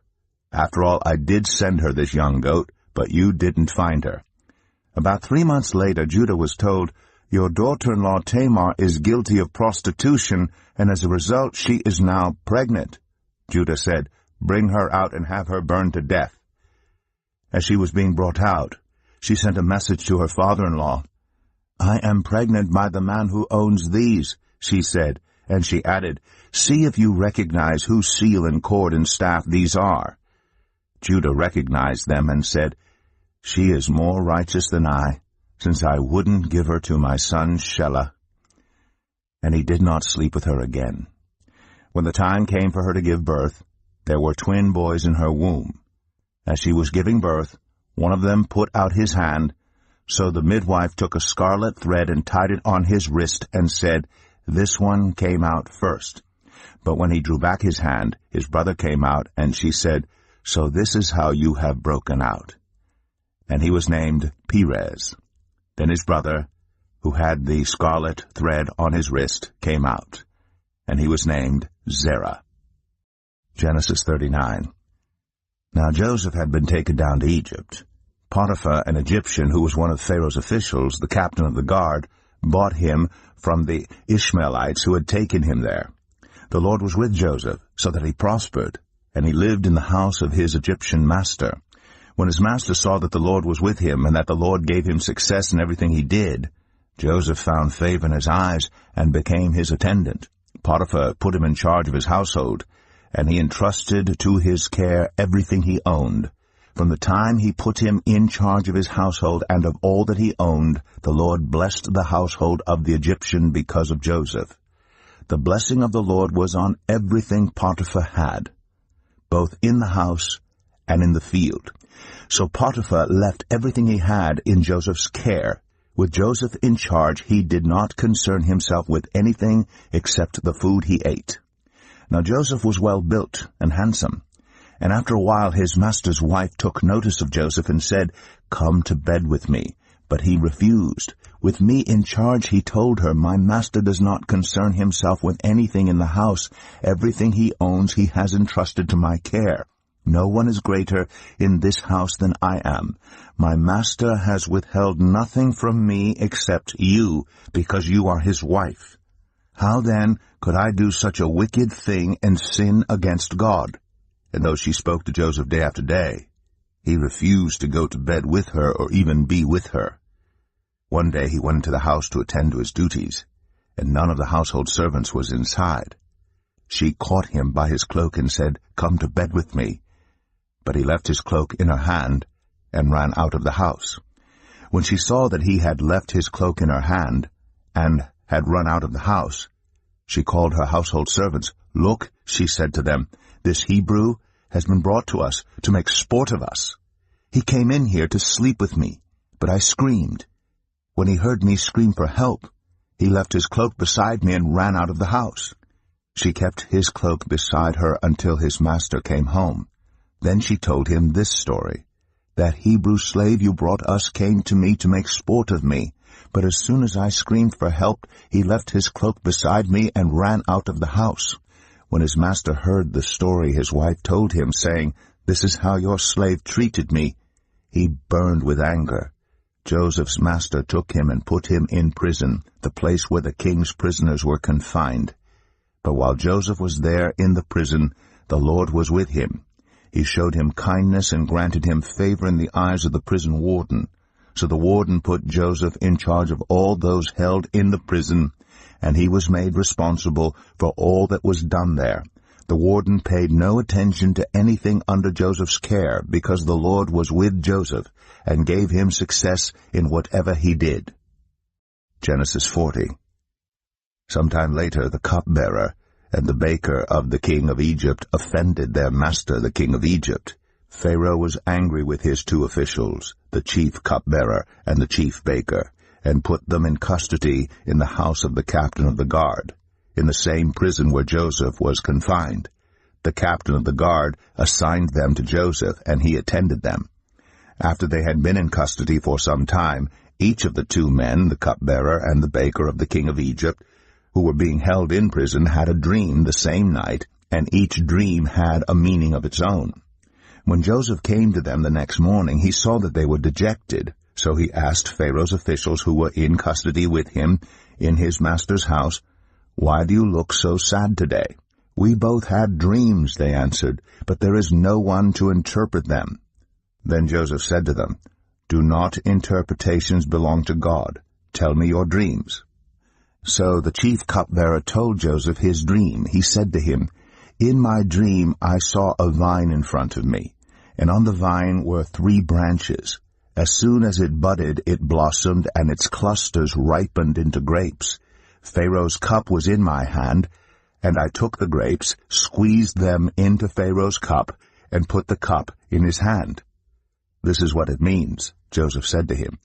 "The 3 branches are 3 days. Within 3 days Pharaoh will lift up your head and restore you to your position, and you will put Pharaoh's cup in his hand, just as you used to do when you were his cupbearer. But when all goes well with you, remember me and show me kindness. Mention me to Pharaoh and get me out of this prison. I was forcibly carried off from the land of the Hebrews, and even here I have done nothing to deserve being put in a dungeon."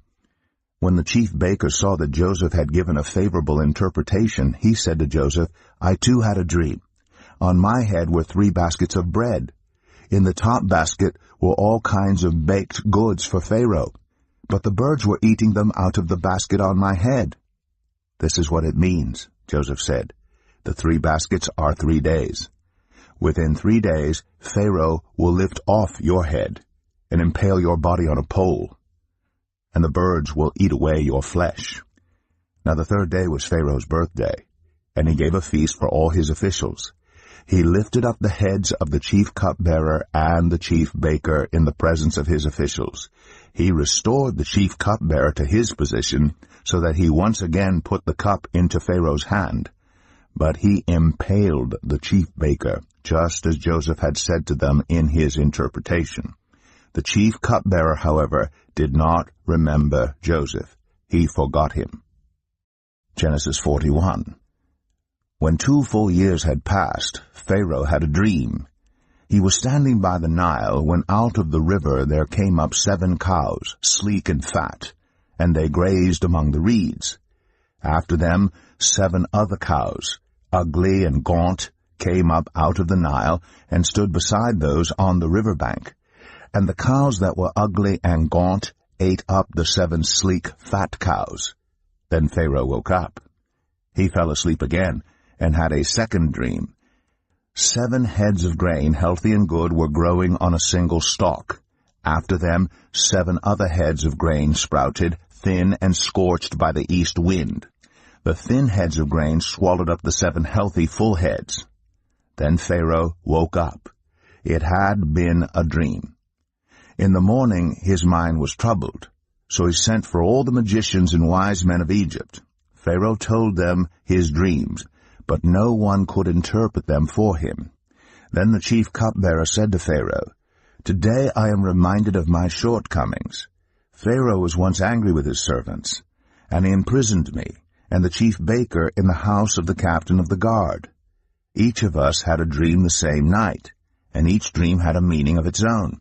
Now a young Hebrew was there with us, a servant of the captain of the guard. We told him our dreams, and he interpreted them for us, giving each man the interpretation of his dream, and things turned out exactly as he interpreted them to us. I was restored to my position, and the other man was impaled." So Pharaoh sent for Joseph, and he was quickly brought from the dungeon.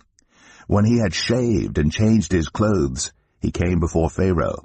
Pharaoh said to Joseph, "I had a dream, and no one can interpret it. But I have heard it said of you that when you hear a dream you can interpret it."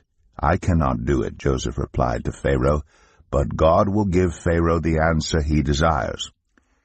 Then Pharaoh said to Joseph, "In my dream I was standing on the bank of the Nile, when out of the river there came up 7 cows, fat and sleek, and they grazed among the reeds. After them 7 other cows came up, scrawny and very ugly and lean. I had never seen such ugly cows in all the land of Egypt. The lean, ugly cows ate up the 7 fat cows that came up first. But even after they ate them, no one could tell that they had done so. They looked just as ugly as before. Then I woke up. In my dream I saw 7 heads of grain, full and good, growing on a single stalk. After them 7 other heads sprouted, withered and thin and scorched by the east wind. The thin heads of grain swallowed up the 7 good heads. I told this to the magicians, but none of them could explain it to me. Then Joseph said to Pharaoh, "The dreams of Pharaoh are one and the same.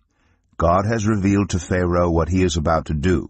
The 7 good cows are 7 years, and the 7 good heads of grain are 7 years. It is one and the same dream. The 7 lean, ugly cows that came up afterward are 7 years, and so are the 7 worthless heads of grain scorched by the east wind. They are 7 years of famine.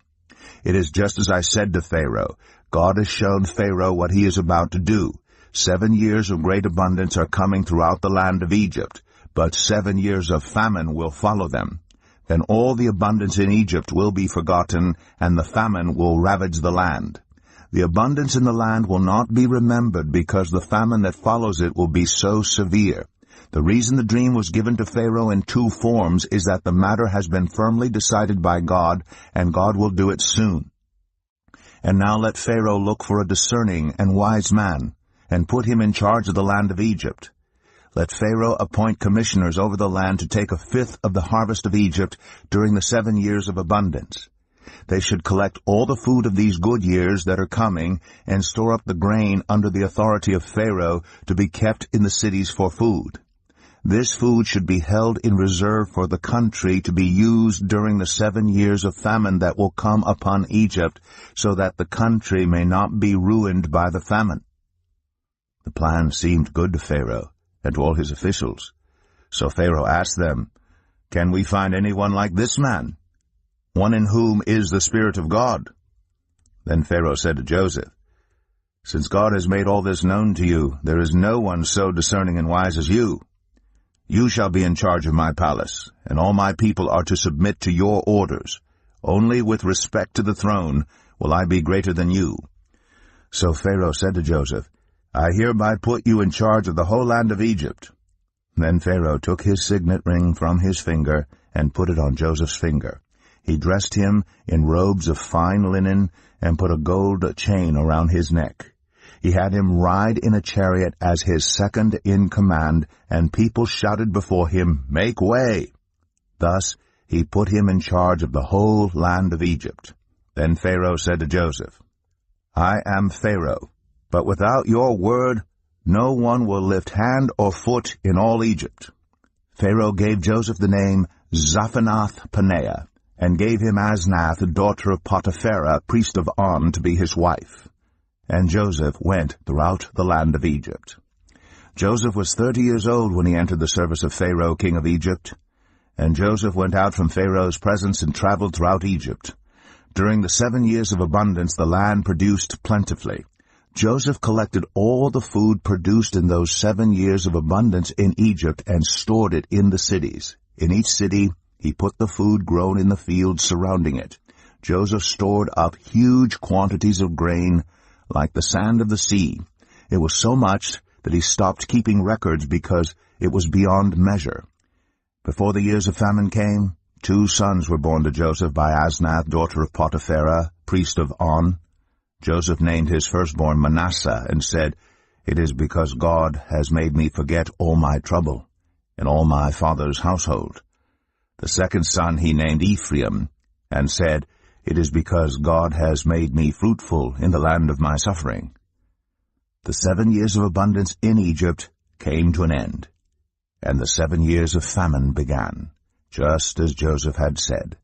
There was famine in all the other lands, but in the whole land of Egypt there was food. When all Egypt began to feel the famine, the people cried to Pharaoh for food. Then Pharaoh told all the Egyptians, "Go to Joseph and do what he tells you." When the famine had spread over the whole country, Joseph opened all the storehouses and sold grain to the Egyptians, for the famine was severe throughout Egypt, and all the world came to Egypt to buy grain from Joseph, because the famine was severe everywhere. Genesis 42. When Jacob learned that there was grain in Egypt, he said to his sons, "Why do you just keep looking at each other?" He continued, "I have heard that there is grain in Egypt. Go down there and buy some for us, so that we may live and not die." Then 10 of Joseph's brothers went down to buy grain from Egypt. But Jacob did not send Benjamin, Joseph's brother, with the others, because he was afraid that harm might come to him. So Israel's sons were among those who went to buy grain, for there was famine in the land of Canaan also. Now Joseph was the governor of the land, the person who sold grain to all its people. So when Joseph's brothers arrived, they bowed down to him with their faces to the ground. As soon as Joseph saw his brothers, he recognized them. But he pretended to be a stranger and spoke harshly to them. "Where do you come from?" he asked. "From the land of Canaan," they replied, "to buy food." Although Joseph recognized his brothers, they did not recognize him. Then he remembered his dreams about them and said to them, "You are spies. You have come to see where our land is unprotected." "No, my lord," they answered, "your servants have come to buy food. We are all the sons of one man. Your servants are honest men, not spies." "No," he said to them, "you have come to see where our land is unprotected." But they replied, "Your servants were 12 brothers, the sons of one man, who lives in the land of Canaan. The youngest is now with our father, and one is no more." Joseph said to them, "It is just as I told you. You are spies, and this is how you will be tested. As surely as Pharaoh lives, you will not leave this place unless your youngest brother comes here. Send one of your number to get your brother. The rest of you will be kept in prison, so that your words may be tested to see if you are telling the truth. If you are not, then, as surely as Pharaoh lives, you are spies." And he put them all in custody for 3 days. On the 3rd day, Joseph said to them, "Do this and you will live, for I fear God. If you are honest men, let one of your brothers stay here in prison, while the rest of you go and take grain back to your starving households. But you must bring your youngest brother to me, so that your words may be verified and that you may not die." This they proceeded to do. They said to one another, "Surely we are being punished because of our brother. We saw how distressed he was when he pleaded with us for his life, but we would not listen. That's why this distress has come on us." Reuben replied, "Didn't I tell you not to sin against the boy? But you wouldn't listen. Now we must give an accounting for his blood." They did not realize that Joseph could understand them, since he was using an interpreter. He turned away from them and began to weep, but then came back and spoke to them again.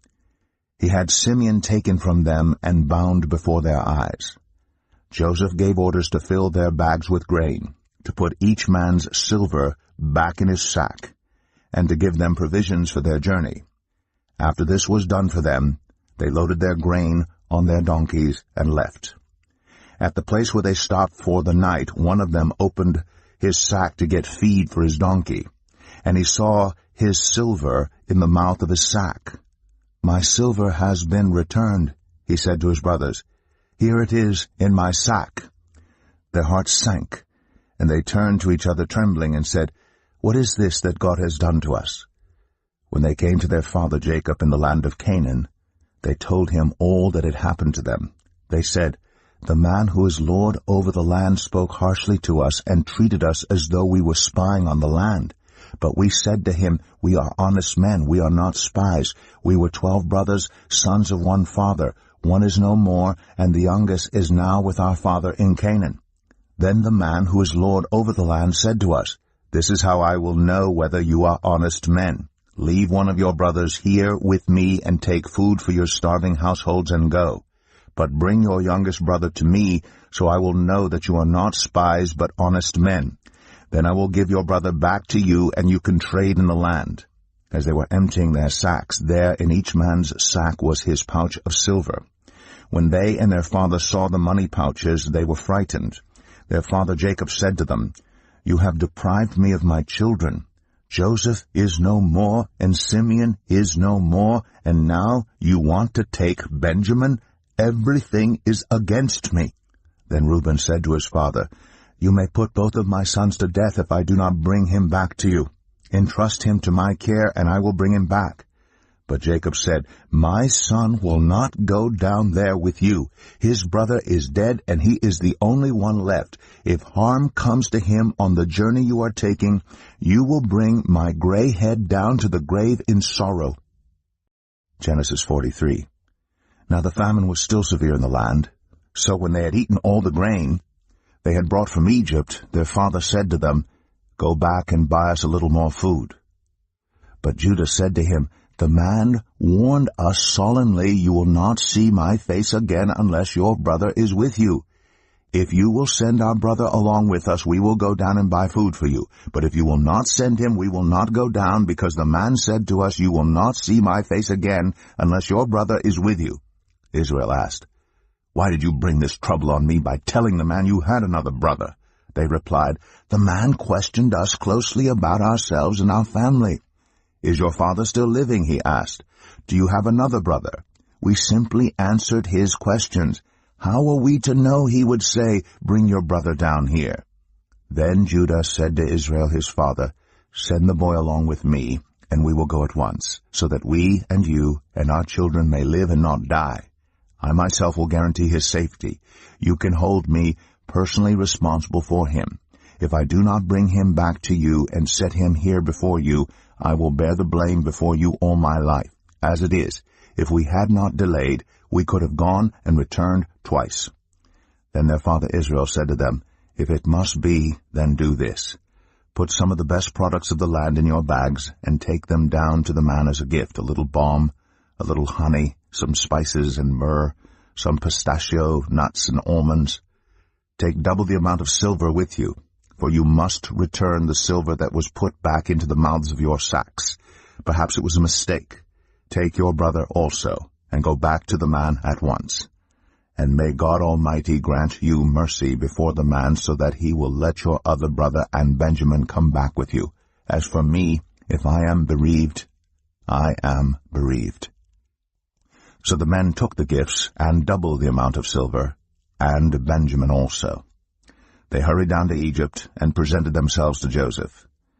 When Joseph saw Benjamin with them, he said to the steward of his house, "Take these men to my house, slaughter an animal, and prepare a meal. They are to eat with me at noon." The man did as Joseph told him, and took the men to Joseph's house. Now the men were frightened when they were taken to his house. They thought, "We were brought here because of the silver that was put back into our sacks the first time. He wants to attack us and overpower us, and seize us as slaves, and take our donkeys." So they went up to Joseph's steward and spoke to him at the entrance to the house.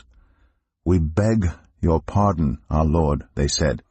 "We came down here the first time to buy food, but at the place where we stopped for the night we opened our sacks, and each of us found his silver, the exact weight, in the mouth of his sack. So we have brought it back with us. We've also brought additional silver with us to buy food. We don't know who put our silver in our sacks." "It's all right," he said. "Don't be afraid. Your God, the God of your father, has given you treasure in your sacks. I received your silver." Then he brought Simeon out to them. The steward took the men into Joseph's house, gave them water to wash their feet, and provided fodder for their donkeys. They prepared their gifts for Joseph's arrival at noon, because they had heard that they were to eat there. When Joseph came home, they presented to him the gifts they had brought into the house, and they bowed down before him to the ground. He asked them how they were, and then he said, "How is your aged father you told me about? Is he still living?" They replied, "Your servant our father is still alive and well." And they bowed down, prostrating themselves before him. As he looked about and saw his brother Benjamin, his own mother's son, he asked, "Is this your youngest brother, the one you told me about?" And he said, "God be gracious to you, my son." Deeply moved at the sight of his brother, Joseph hurried out and looked for a place to weep. He went into his private room and wept there.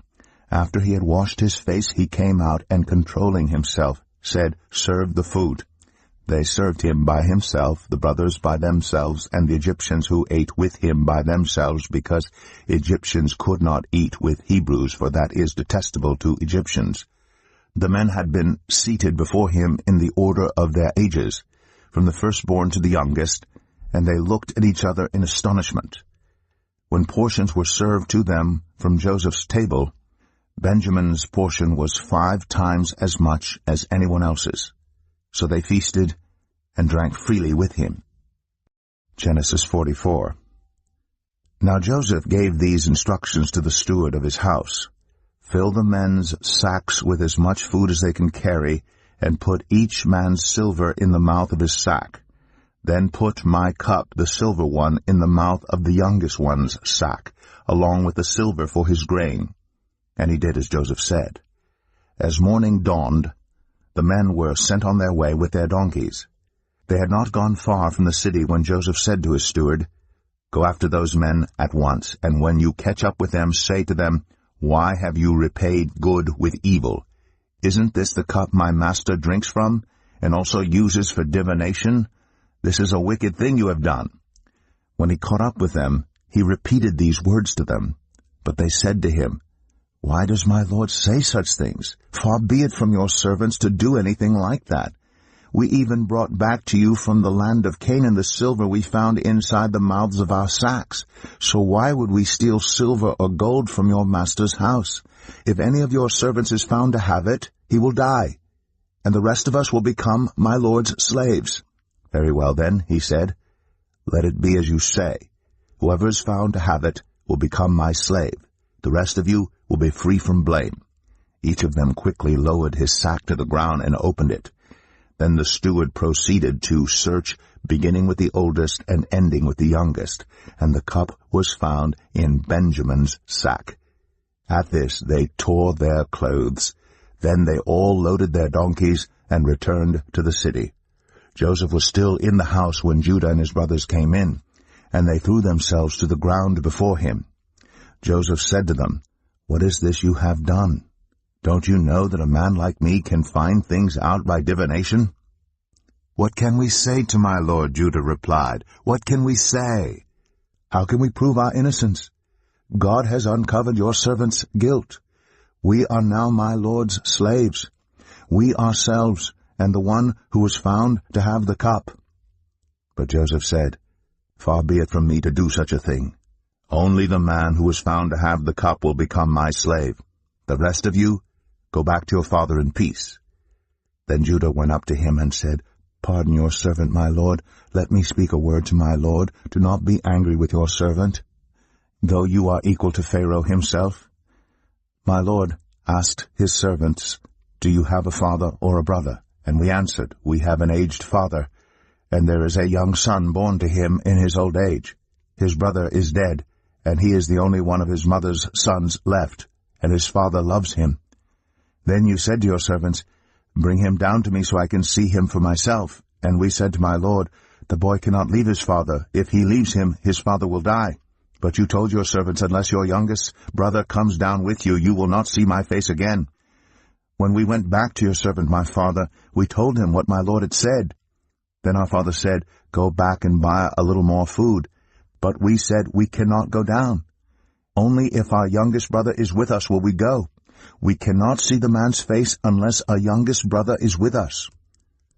Your servant my father said to us, You know that my wife bore me 2 sons. One of them went away from me, and I said, He has surely been torn to pieces, and I have not seen him since.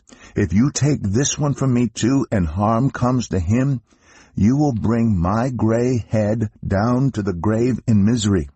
So now, if the boy is not with us when I go back to your servant my father, and if my father, whose life is closely bound up with the boy's life, sees that the boy isn't there, he will die.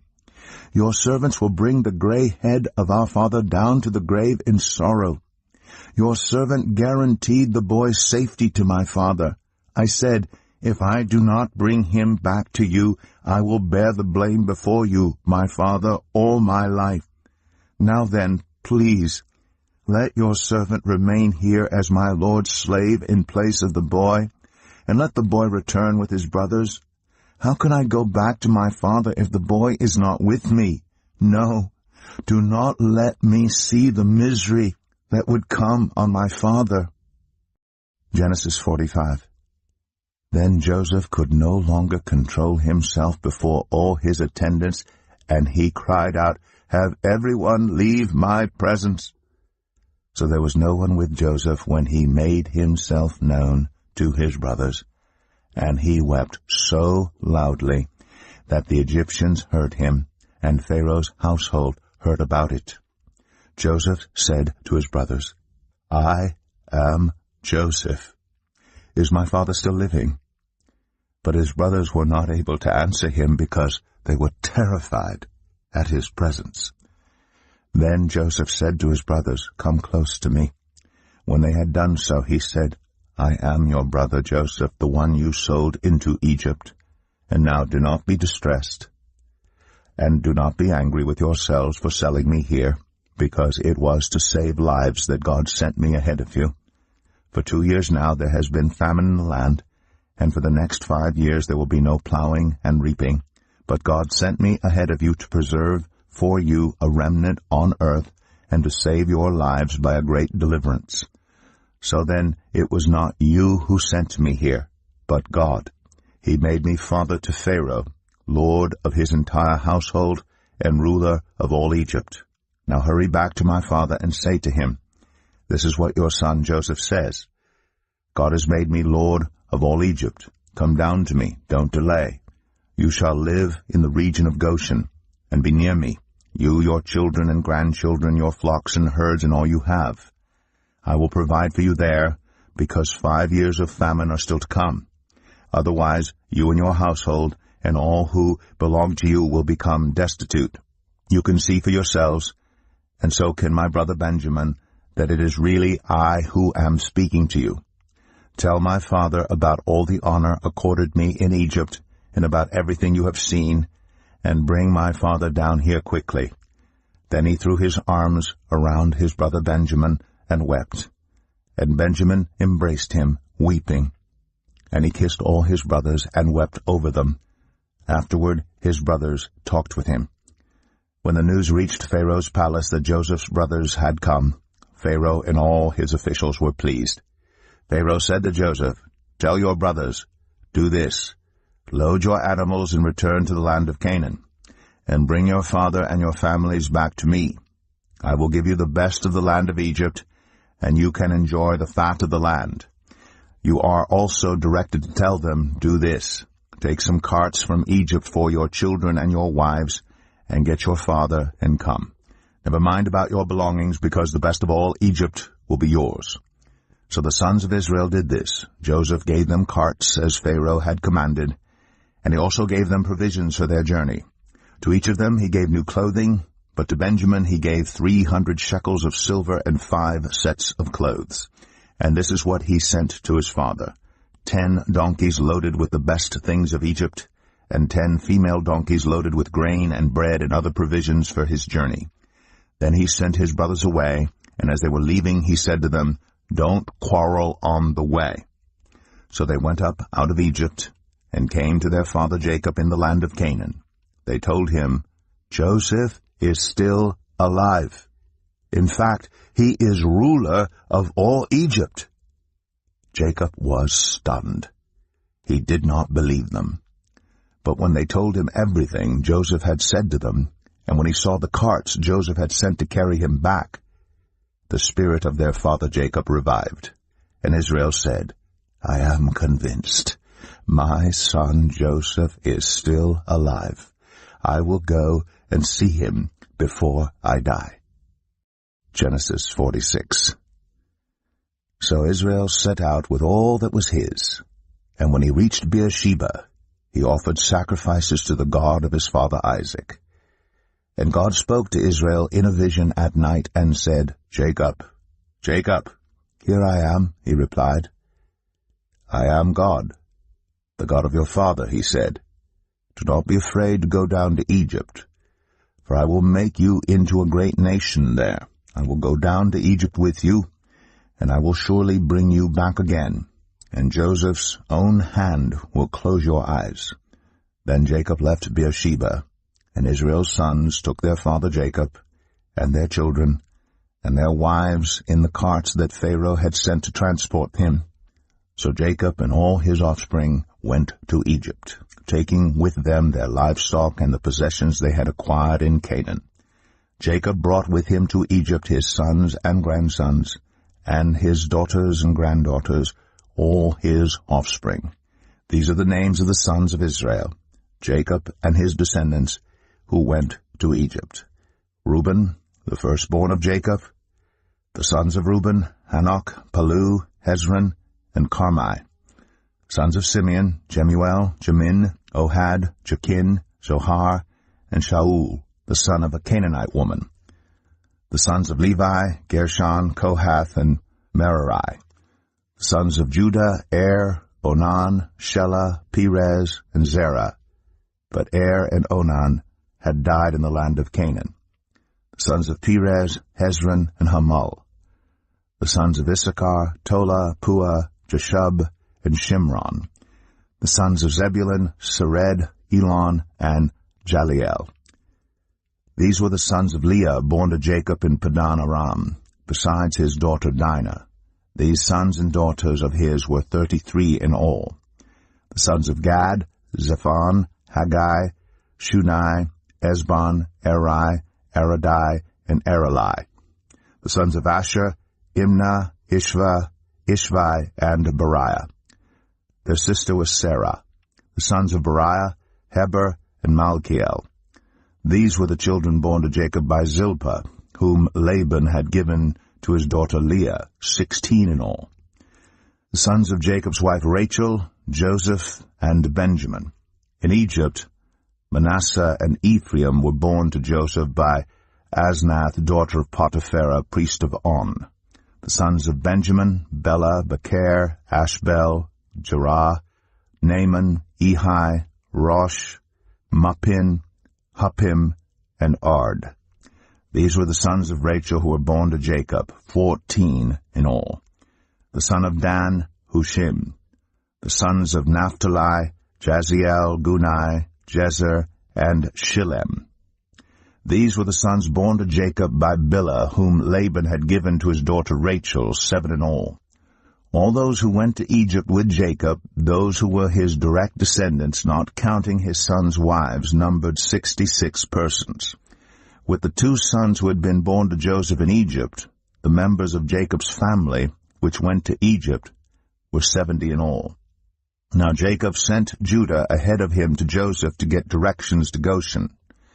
When they arrived in the region of Goshen, Joseph had his chariot made ready and went to Goshen to meet his father Israel. As soon as Joseph appeared before him, he threw his arms around his father and wept for a long time. Israel said to Joseph, "Now I am ready to die, since I have seen for myself that you are still alive." Then Joseph said to his brothers and to his father's household, "I will go up and speak to Pharaoh, and will say to him, 'My brothers and my father's household, who are living in the land of Canaan, have come to me. The men are shepherds. They tend livestock, and they have brought along their flocks and herds and everything they own.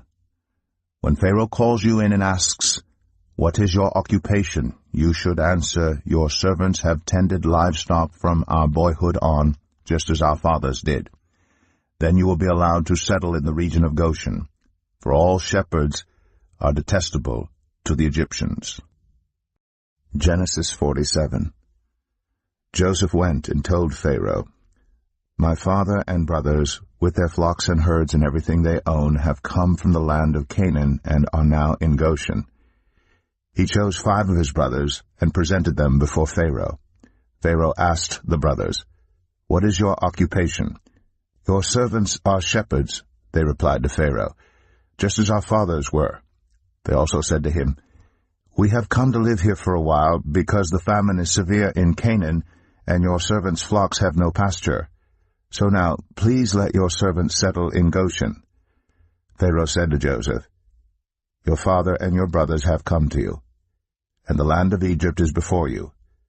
Settle your father and your brothers in the best part of the land.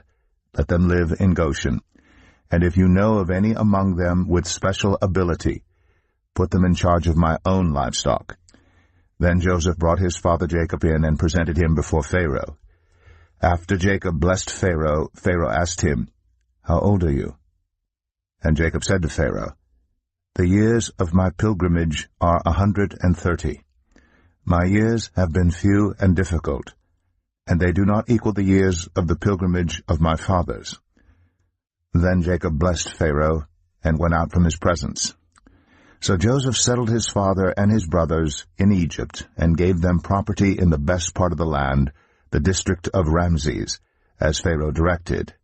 Joseph also provided his father and his brothers and all his father's household with food, according to the number of their children.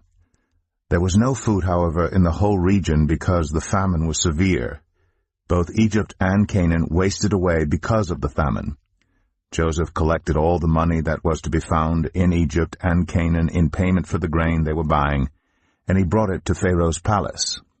When the money of the people of Egypt and Canaan was gone, all Egypt came to Joseph and said, "Give us food. Why should we die before your eyes? Our money is all gone." "Then bring your livestock," said Joseph. "I will sell you food in exchange for your livestock, since your money is gone." So they brought their livestock to Joseph, and he gave them food in exchange for their horses, their sheep and goats, their cattle and donkeys, and he brought them through that year with food in exchange for all their livestock. When that year was over, they came to him the following year and said, "We cannot hide from our Lord the fact that since our money is gone and our livestock belongs to you, there is nothing left for our Lord except our bodies and our land. Why should we perish before your eyes, we and our land as well? Buy us and our land in exchange for food, and we with our land will be in bondage to Pharaoh. Give us seed so that we may live and not die, and that the land may not become desolate." So Joseph bought all the land in Egypt for Pharaoh. The Egyptians, one and all, sold their fields because the famine was too severe for them. The land became Pharaoh's, and Joseph reduced the people to servitude, from one end of Egypt to the other. However, he did not buy the land of the priests, because they received a regular allotment from Pharaoh, and had food enough from the allotment Pharaoh gave them. That is why they did not sell their land. Joseph said to the people, "Now that I have bought you and your land today for Pharaoh, here is seed for you, so you can plant the ground. But when the crop comes in, give 1/5 of it to Pharaoh. The other 4/5 you may keep as seed for the fields, and as food for yourselves and your households and your children." "You have saved our lives," they said. "May we find favor in the eyes of our Lord. We will be in bondage to Pharaoh." So Joseph established it as a law concerning land in Egypt, still in force today, that 1/5 of the produce belongs to Pharaoh. It was only the land of the priests that did not become Pharaoh's. Now the Israelites settled in Egypt in the region of Goshen. They acquired property there, and were fruitful and increased greatly in number. Jacob lived in Egypt 17 years, and the years of his life were 147. When the time drew near for Israel to die, he called for his son Joseph and said to him, "If I have found favor in your eyes, put your hand under my thigh and promise that you will show me kindness and faithfulness. Do not bury me in Egypt. But when I rest with my fathers, carry me out of Egypt and bury me where they are buried." "I will do as you say," he said. "Swear to me," he said. Then Joseph swore to him, and Israel worshipped as he leaned on the top of his staff. Genesis 48. Sometime later Joseph was told, "Your father is ill." So he took his 2 sons Manasseh and Ephraim along with him. When Jacob was told, "Your son Joseph has come to you," Israel rallied his strength and sat up on the bed. Jacob said to Joseph, "God Almighty appeared to me at Luz in the land of Canaan. And there he blessed me and said to me, 'I am going to make you fruitful and increase your numbers. I will make you a community of peoples, and I will give this land as an everlasting possession to your descendants after you. Now then, your 2 sons born to you in Egypt before I came to you here will be reckoned as mine. Ephraim and Manasseh will be mine, just as Reuben and Simeon are mine. Any children born to you after them will be yours. In the territory they inherit, they will be reckoned under the names of their brothers. As I was returning from Padan, to my sorrow Rachel died in the land of Canaan while we were still on the way, a little distance from Ephrath. So I buried her there beside the road to Ephrath, that is Bethlehem. When Israel saw the sons of Joseph, he asked, "Who are these?" "They are the sons God has given me here," Joseph said to his father. Then Israel said, "Bring them to me so I may bless them." Now Israel's eyes were failing because of old age, and he could hardly see. So Joseph brought his sons close to him, and his father kissed them and embraced them. Israel said to Joseph, "I never expected to see your face again, and now God has allowed me to see your children too." Then Joseph removed them from Israel's knees and bowed down with his face to the ground. And Joseph took both of them, Ephraim on his right toward Israel's left hand, and Manasseh on his left toward Israel's right hand, and brought them close to him. But Israel reached out his right hand and put it on Ephraim's head, though he was the younger, and crossing his arms he put his left hand on Manasseh's head, even though Manasseh was the firstborn. Then he blessed Joseph and said, "May the God before whom my fathers Abraham and Isaac walked faithfully, the God who has been my shepherd all my life to this day, the angel who has delivered me from all harm, may he bless these boys. May they be called by my name and the names of my fathers Abraham and Isaac, and may they increase greatly on the earth." When Joseph saw his father placing his right hand on Ephraim's head, he was displeased, so he took hold of his father's hand to move it from Ephraim's head to Manasseh's head. Joseph said to him, "No, my father, this one is the firstborn. Put your right hand on his head."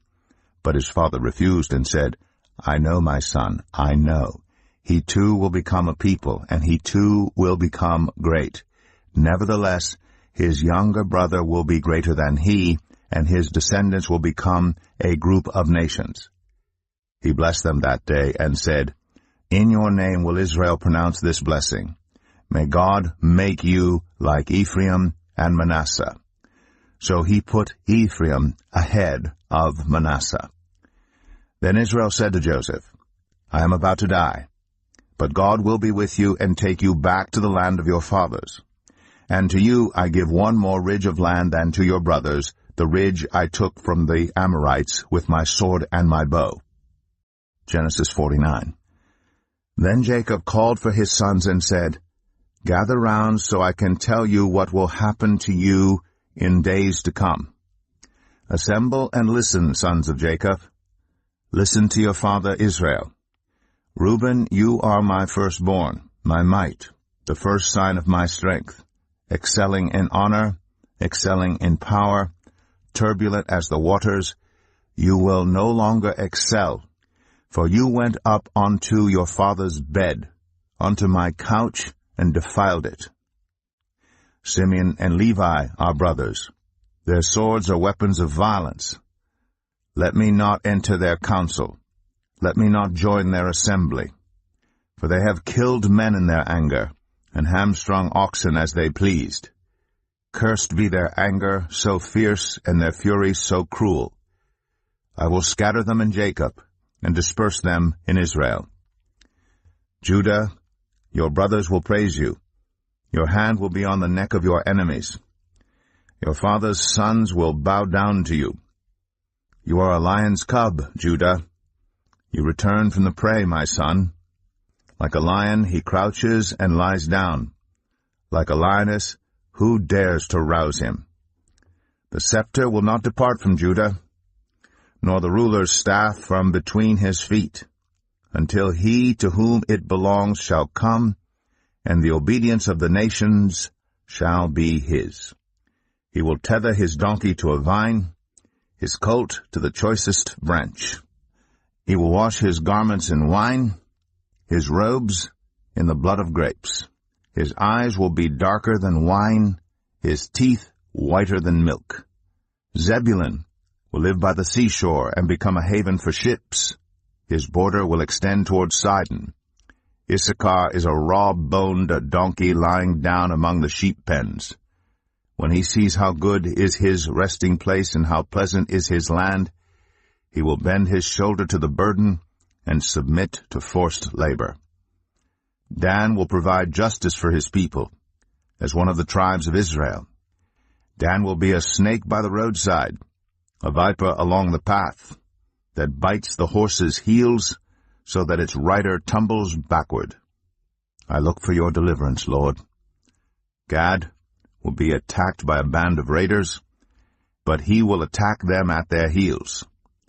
Asher's food will be rich. He will provide delicacies fit for a king. Naphtali is a doe set free that bears beautiful fawns. Joseph is a fruitful vine near a spring whose branches climb over a wall. With bitterness archers attacked him. They shot at him with hostility, but his bow remained steady.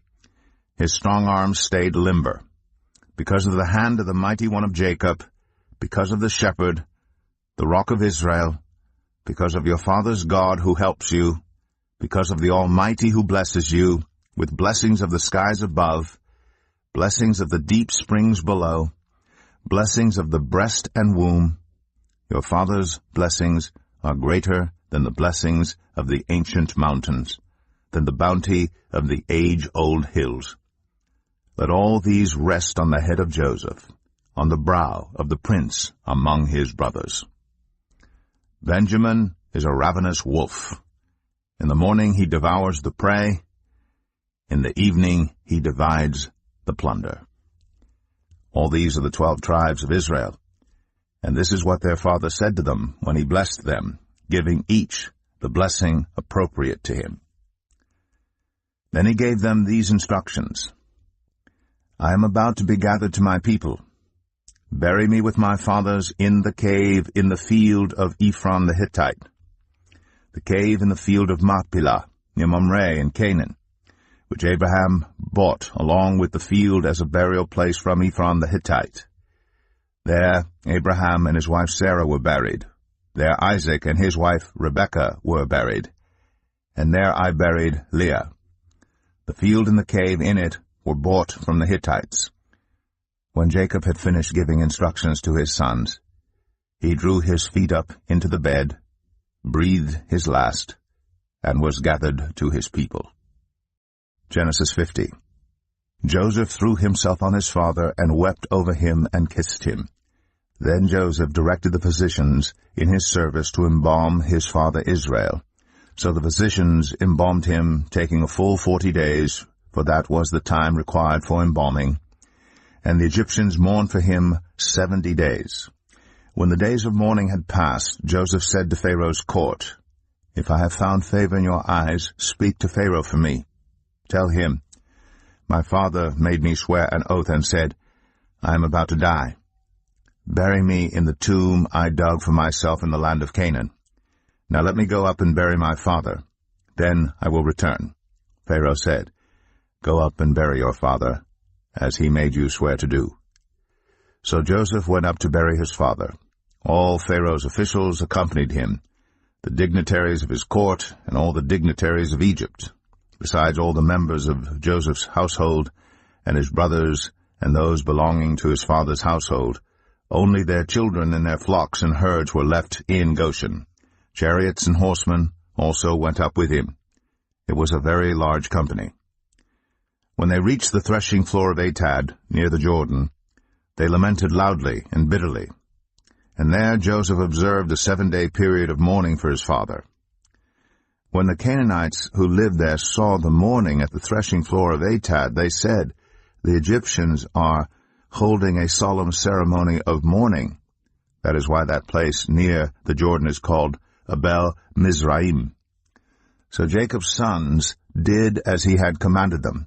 They carried him to the land of Canaan and buried him in the cave in the field of Machpelah near Mamre, which Abraham had bought along with the field as a burial place from Ephron the Hittite. After burying his father, Joseph returned to Egypt together with his brothers and all the others who had gone with him to bury his father.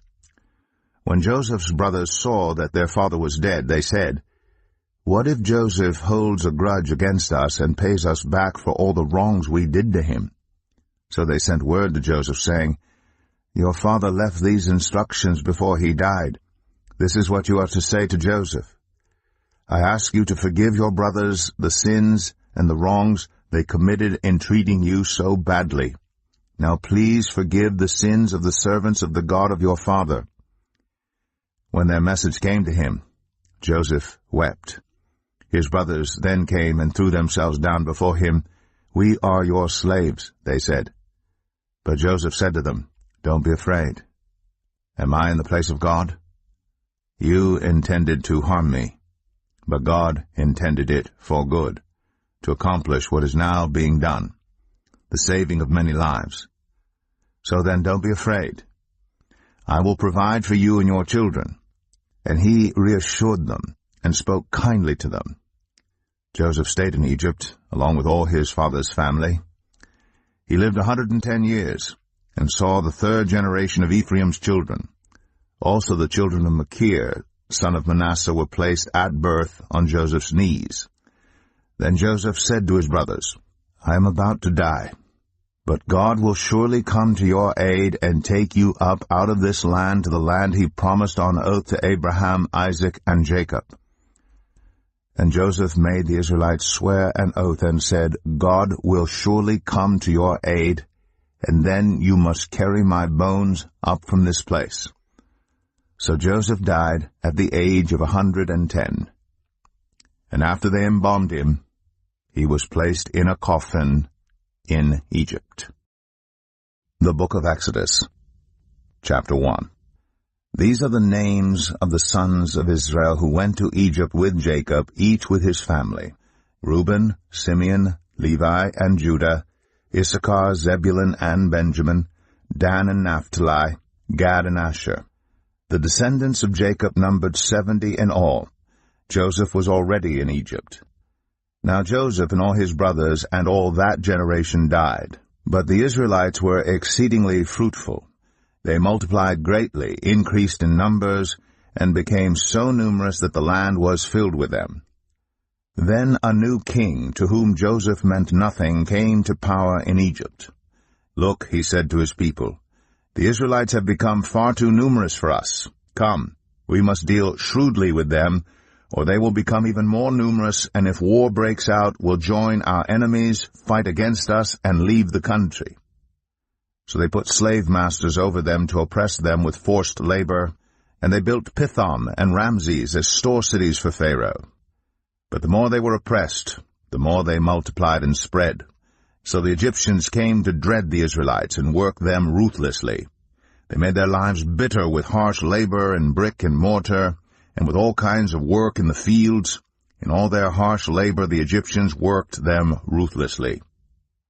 The king of Egypt said to the Hebrew midwives, whose names were Shiphrah and Puah, "When you are helping the Hebrew women during childbirth on the delivery stool, if you see that the baby is a boy, kill him. But if it is a girl, let her live." The midwives, however, feared God, and did not do what the king of Egypt had told them to do. They let the boys live. Then the king of Egypt summoned the midwives and asked them, "Why have you done this?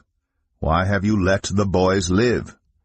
The midwives answered Pharaoh, "Hebrew women are not like Egyptian women. They are vigorous and give birth before the midwives arrive." So God was kind to the midwives, and the people increased and became even more numerous.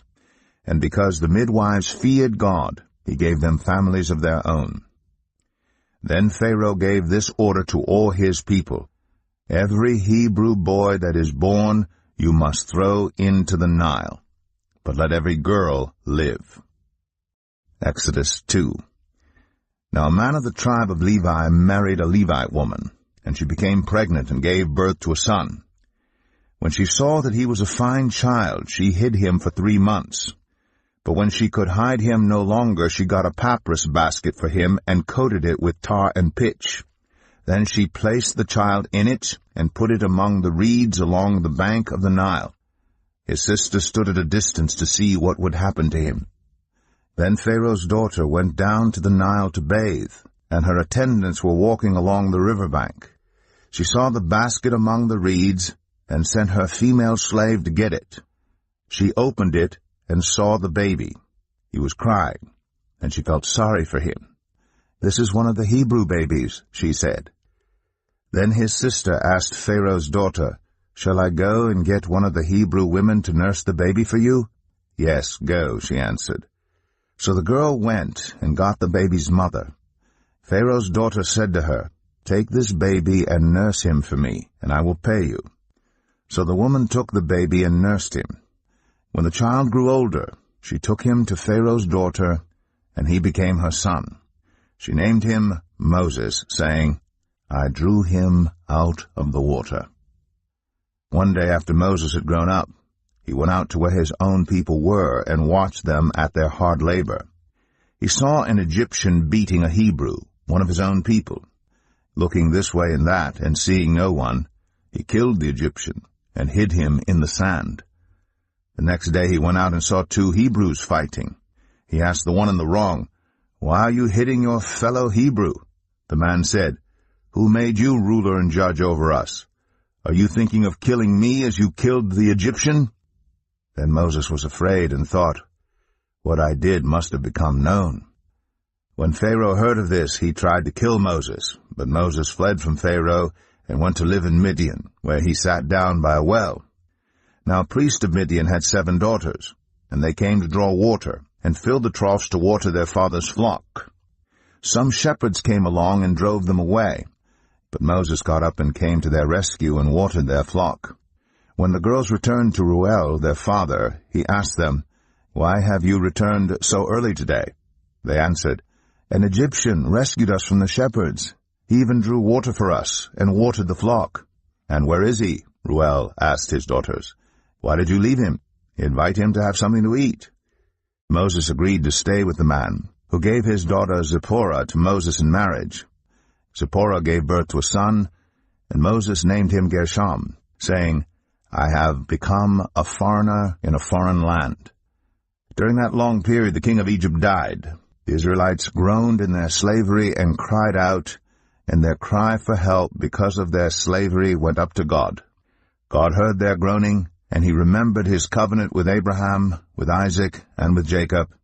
So God looked on the Israelites and was concerned about them. Exodus 3. Now Moses was tending the flock of Jethro, his father-in-law, the priest of Midian. And he led the flock to the far side of the wilderness and came to Horeb, the mountain of God. There the angel of the Lord appeared to him in flames of fire from within a bush. Moses saw that though the bush was on fire, it did not burn up. So Moses thought, "I will go over and see this strange sight, why the bush does not burn up." When the Lord saw that he had gone over to look, God called to him from within the bush, "Moses, Moses." And Moses said, "Here I am." "Do not come any closer," God said. "Take off your sandals, for the place where you are standing is holy ground." Then he said, "I am the God of your father, the God of Abraham, the God of Isaac, and the God of Jacob." At this Moses hid his face, because he was afraid to look at God. The Lord said, "I have indeed seen the misery of my people in Egypt. I have heard them crying out because of their slave drivers, and I am concerned about their suffering. So I have come down to rescue them from the hand of the Egyptians and to bring them up out of that land into a good and spacious land, a land flowing with milk and honey, the home of the Canaanites, Hittites, Amorites, Perizzites, Hivites, and Jebusites. And now the cry of the Israelites has reached me, and I have seen the way the Egyptians are oppressing them. So now go. I am sending you to Pharaoh to bring my people, the Israelites, out of Egypt." But Moses said to God, "Who am I that I should go to Pharaoh and bring the Israelites out of Egypt?" And God said, "I will be with you, and this will be the sign to you that it is I who have sent you. When you have brought the people out of Egypt, you will worship God on this mountain." Moses said to God, "Suppose I go to the Israelites and say to them, 'The God of your fathers has sent me to you,' and they ask me, 'What is his name?' Then what shall I tell them?" God said to Moses, "I am who I am. This is what you are to say to the Israelites. I am has sent me to you. God also said to Moses, Say to the Israelites, The Lord, the God of your fathers, the God of Abraham, the God of Isaac, and the God of Jacob, has sent me to you.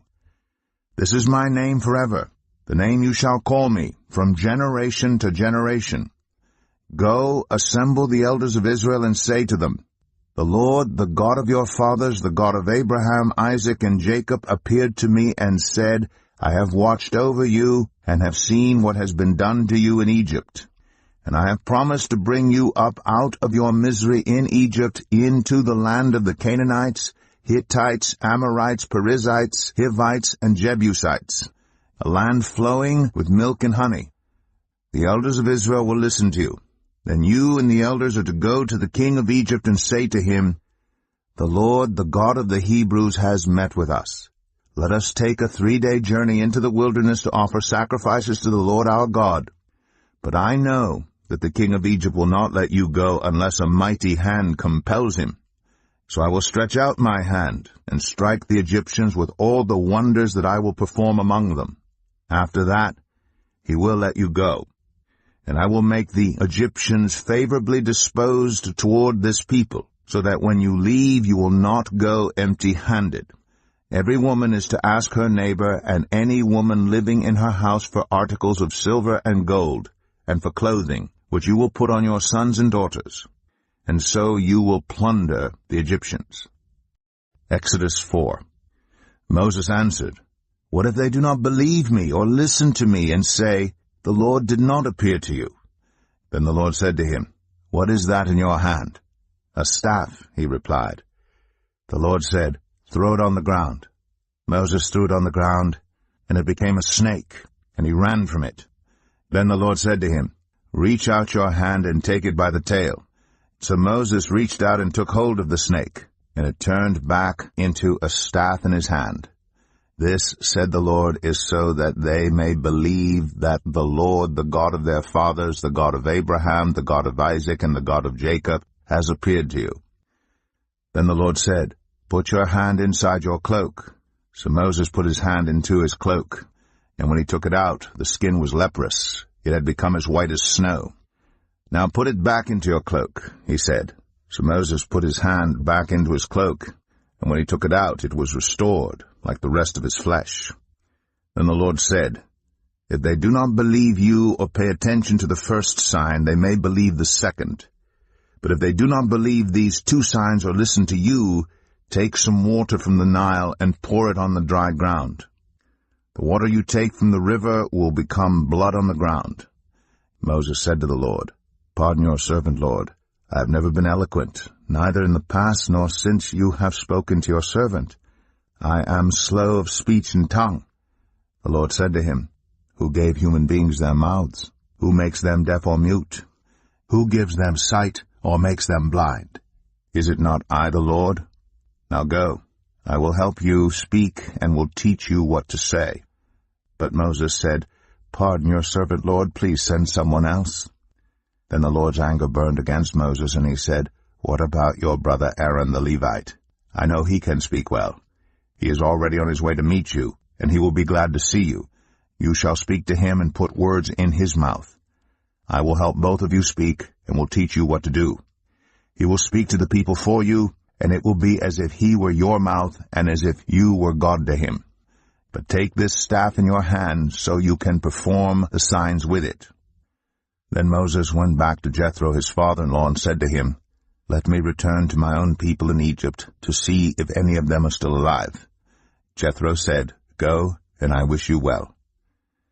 Now the Lord had said to Moses in Midian, Go back to Egypt, for all those who wanted to kill you are dead. So Moses took his wife and sons, put them on a donkey, and started back to Egypt. And he took the staff of God in his hand. The Lord said to Moses, When you return to Egypt, see that you perform before Pharaoh all the wonders I have given you the power to do. But I will harden his heart, so that he will not let the people go. Then say to Pharaoh, This is what the Lord says, Israel is my firstborn son, and I told you, Let my son go, so he may worship me. but you refused to let him go. So I will kill your firstborn son." At a lodging place on the way, the Lord met Moses and was about to kill him. But Zipporah took a flint knife, cut off her son's foreskin, and touched Moses' feet with it. "Surely you are a bridegroom of blood to me," she said. So the Lord let him alone. At that time she said, "bridegroom of blood," referring to circumcision. The Lord said to Aaron, "Go into the wilderness to meet Moses." So he met Moses at the mountain of God and kissed him. Then Moses told Aaron everything the Lord had sent him to say, and also about all the signs he had commanded him to perform. Moses and Aaron brought together all the elders of the Israelites, and Aaron told them everything the Lord had said to Moses. He also performed the signs before the people, and they believed. And when they heard that the Lord was concerned about them and had seen their misery, they bowed down and worshipped. Exodus 5. Afterward Moses and Aaron went to Pharaoh and said, "This is what the Lord, the God of Israel, says. Let my people go so that they may hold a festival to me in the wilderness." Pharaoh said, "Who is the Lord that I should obey him and let Israel go? I do not know the Lord, and I will not let Israel go." Then they said, "The God of the Hebrews has met with us. Now let us take a 3-day journey into the wilderness to offer sacrifices to the Lord our God, or he may strike us with plagues or with the sword." But the king of Egypt said, "Moses and Aaron, why are you taking the people away from their labor? Get back to your work." Then Pharaoh said, "Look, the people of the land are now numerous, and you are stopping them from working." That same day Pharaoh gave this order to the slave drivers and overseers in charge of the people, "You are no longer to supply the people with straw for making bricks. Let them go and gather their own straw, but require them to make the same number of bricks as before. Don't reduce the quota. They are lazy. That is why they are crying out, 'Let us go and sacrifice to our God.' Make the work harder for the people so that they keep working and pay no attention to lies." Then the slave drivers and the overseers went out and said to the people, "This is what Pharaoh says. I will not give you any more straw. Go and get your own straw wherever you can find it, but your work will not be reduced at all." So the people scattered all over Egypt to gather stubble to use for straw. The slave drivers kept pressing them, saying, "Complete the work required of you for each day, just as when you had straw." And Pharaoh's slave drivers beat the Israelite overseers they had appointed, demanding, "Why haven't you met your quota of bricks yesterday or today as before?" Then the Israelite overseers went and appealed to Pharaoh, "Why have you treated your servants this way? Your servants are given no straw, yet we are told, 'Make bricks.' Your servants are being beaten, but the fault is with your own people." Pharaoh said, "Lazy, that's what you are, lazy. That is why you keep saying, 'Let us go and sacrifice to the Lord.' Now get to work. You will not be given any straw, yet you must produce your full quota of bricks."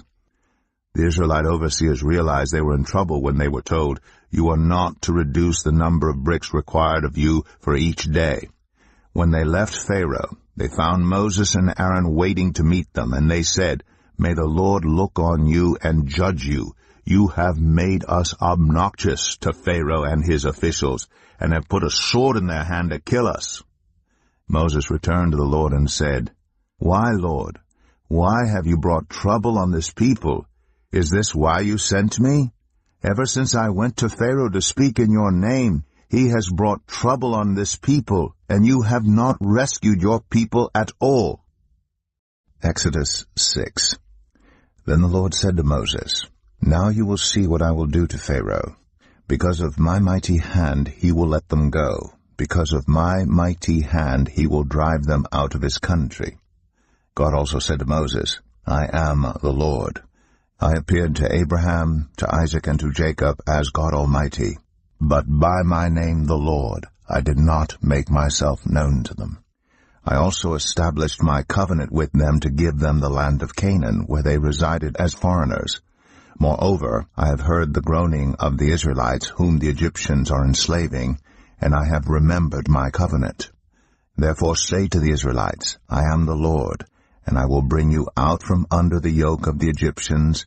I will free you from being slaves to them, and I will redeem you with an outstretched arm and with mighty acts of judgment.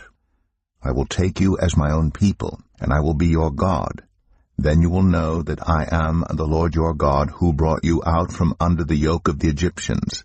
And I will bring you to the land I swore with uplifted hand to give to Abraham, to Isaac, and to Jacob. I will give it to you as a possession. I am the Lord. Moses reported this to the Israelites, but they did not listen to him because of their discouragement and harsh labor. Then the Lord said to Moses, Go tell Pharaoh, king of Egypt, to let the Israelites go out of his country. But Moses said to the Lord, If the Israelites will not listen to me, why would Pharaoh listen to me, since I speak with faltering lips? Now the Lord spoke to Moses and Aaron about the Israelites and Pharaoh, king of Egypt, and he commanded them to bring the Israelites out of Egypt. These were the heads of their families. The sons of Reuben, the firstborn of Israel, were Hanok and Palu, Hezron and Carmi. These were the clans of Reuben. The sons of Simeon were Jemuel, Jamin, Ohad, Jachin, Zohar, and Shaul, the son of a Canaanite woman. These were the clans of Simeon. These were the names of the sons of Levi according to their records: Gershon, Kohath, and Merari.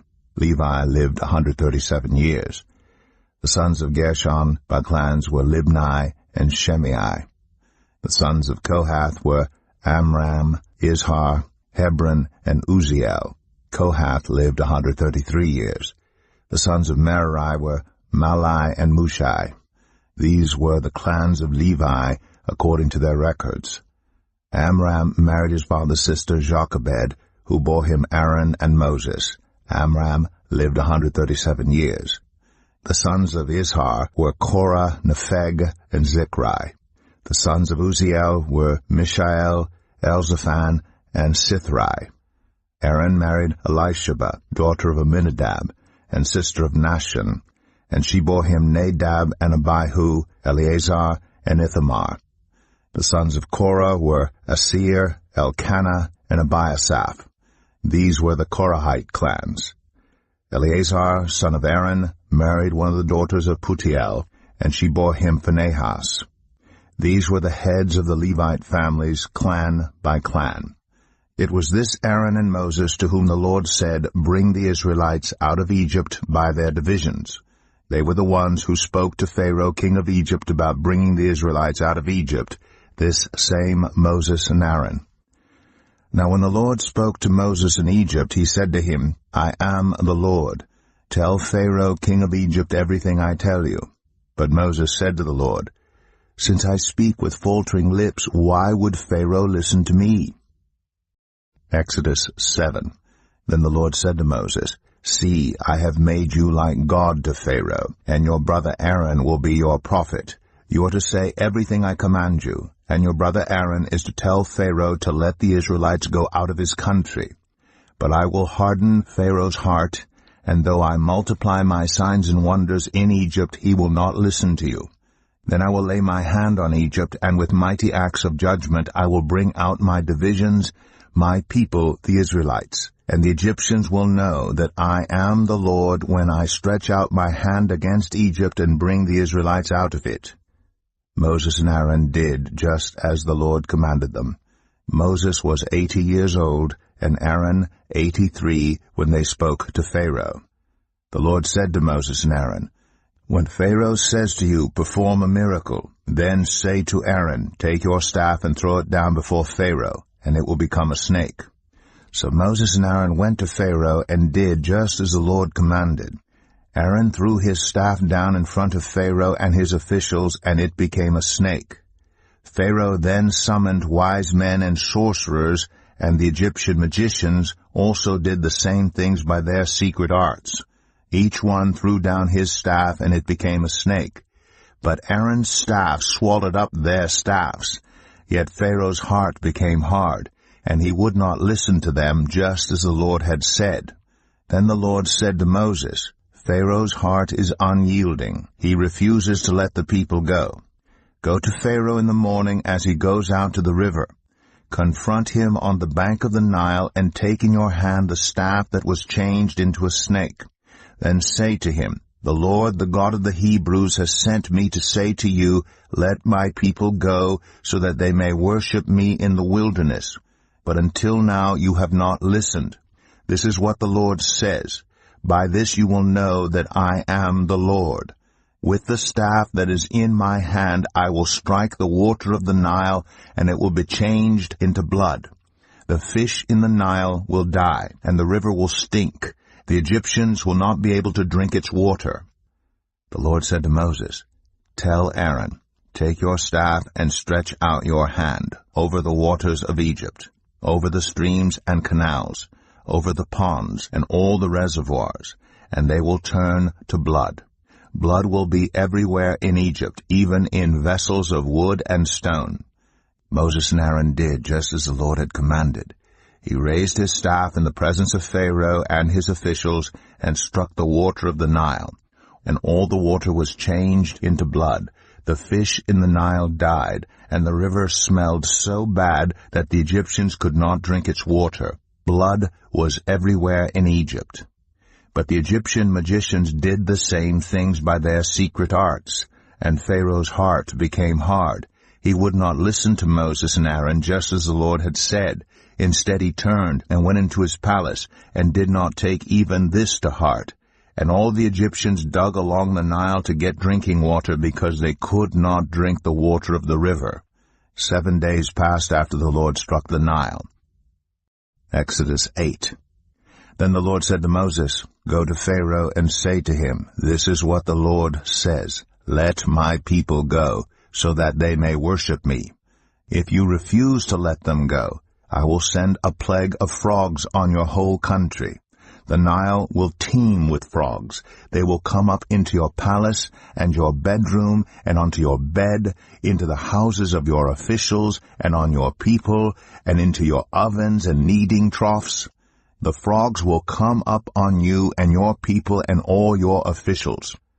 Then the Lord said to Moses, Tell Aaron, Stretch out your hand with your staff over the streams and canals and ponds, and make frogs come up on the land of Egypt. So Aaron stretched out his hand over the waters of Egypt, and the frogs came up and covered the land. But the magicians did the same things by their secret arts. They also made frogs come up on the land of Egypt. Pharaoh summoned Moses and Aaron and said, Pray to the Lord to take the frogs away from me and my people, and I will let your people go to offer sacrifices to the Lord. Moses said to Pharaoh, I leave to you the honor of setting the time for me to pray for you and your officials and your people, that you and your houses may be rid of the frogs, except for those that remain in the Nile. Tomorrow, Pharaoh said. Moses replied, It will be as you say, so that you may know there is no one like the Lord our God. The frogs will leave you and your houses, your officials and your people. They will remain only in the Nile. After Moses and Aaron left Pharaoh, Moses cried out to the Lord about the frogs he had brought on Pharaoh. And the Lord did what Moses asked. The frogs died in the houses, in the courtyards, and in the fields. They were piled into heaps, and the land reeked of them. But when Pharaoh saw that there was relief, he hardened his heart, and would not listen to Moses and Aaron, just as the Lord had said. Then the Lord said to Moses, Tell Aaron, Stretch out your staff and strike the dust of the ground. And throughout the land of Egypt the dust will become gnats. They did this, and when Aaron stretched out his hand with the staff and struck the dust of the ground, gnats came on people and animals. All the dust throughout the land of Egypt became gnats. But when the magicians tried to produce gnats by their secret arts, they could not. Since the gnats were on people and animals everywhere, the magician said to Pharaoh, This is the finger of God. But Pharaoh's heart was hard, and he would not listen, just as the Lord had said. Then the Lord said to Moses, Get up early in the morning and confront Pharaoh as he goes to the river, and say to him, This is what the Lord says, Let my people go, so that they may worship me. If you do not let my people go, I will send swarms of flies on you and your officials, on your people, and into your houses. The houses of the Egyptians will be full of flies. Even the ground will be covered with them. But on that day I will deal differently with the land of Goshen, where my people live. No swarms of flies will be there, so that you will know that I, the Lord, am in this land. I will make a distinction between my people and your people. This sign will occur tomorrow. And the Lord did this. Dense swarms of flies poured into Pharaoh's palace and into the houses of his officials. Throughout Egypt the land was ruined by the flies. Then Pharaoh summoned Moses and Aaron and said, "Go, sacrifice to your God here in the land." But Moses said, "That would not be right. The sacrifices we offer the Lord our God would be detestable to the Egyptians. And if we offer sacrifices that are detestable in their eyes, will they not stone us? We must take a 3-day journey into the wilderness to offer sacrifices to the Lord our God as he commands us." Pharaoh said, "I will let you go to offer sacrifices to the Lord your God in the wilderness, but you must not go very far. Now, pray for me." Moses answered, "As soon as I leave you, I will pray to the Lord, and tomorrow the flies will leave Pharaoh and his officials and his people. Only let Pharaoh be sure that he does not act deceitfully again by not letting the people go to offer sacrifices to the Lord." Then Moses left Pharaoh and prayed to the Lord, and the Lord did what Moses asked. The flies left Pharaoh and his officials and his people. Not a fly remained. But this time also Pharaoh hardened his heart and would not let the people go. Exodus 9. Then the Lord said to Moses, "Go to Pharaoh and say to him, 'This is what the Lord, the God of the Hebrews, says. Let my people go, so that they may worship me. If you refuse to let them go and continue to hold them back, the hand of the Lord will bring a terrible plague on your livestock in the field, on your horses, donkeys, and camels, and on your cattle, sheep, and goats. But the Lord will make a distinction between the livestock of Israel and that of Egypt, so that no animal belonging to the Israelites will die.' The Lord set a time and said, 'Tomorrow the Lord will do this in the land.' And the next day the Lord did it. All the livestock of the Egyptians died, but not one animal belonging to the Israelites died. Pharaoh investigated and found that not even one of the animals of the Israelites had died. Yet his heart was unyielding, and he would not let the people go. Then the Lord said to Moses and Aaron, "Take handfuls of soot from a furnace, and have Moses toss it into the air in the presence of Pharaoh. It will become fine dust over the whole land of Egypt, and festering boils will break out on people and animals throughout the land." So they took soot from a furnace and stood before Pharaoh. Moses tossed it into the air, and festering boils broke out on people and animals. The magicians could not stand before Moses because of the boils that were on them and on all the Egyptians.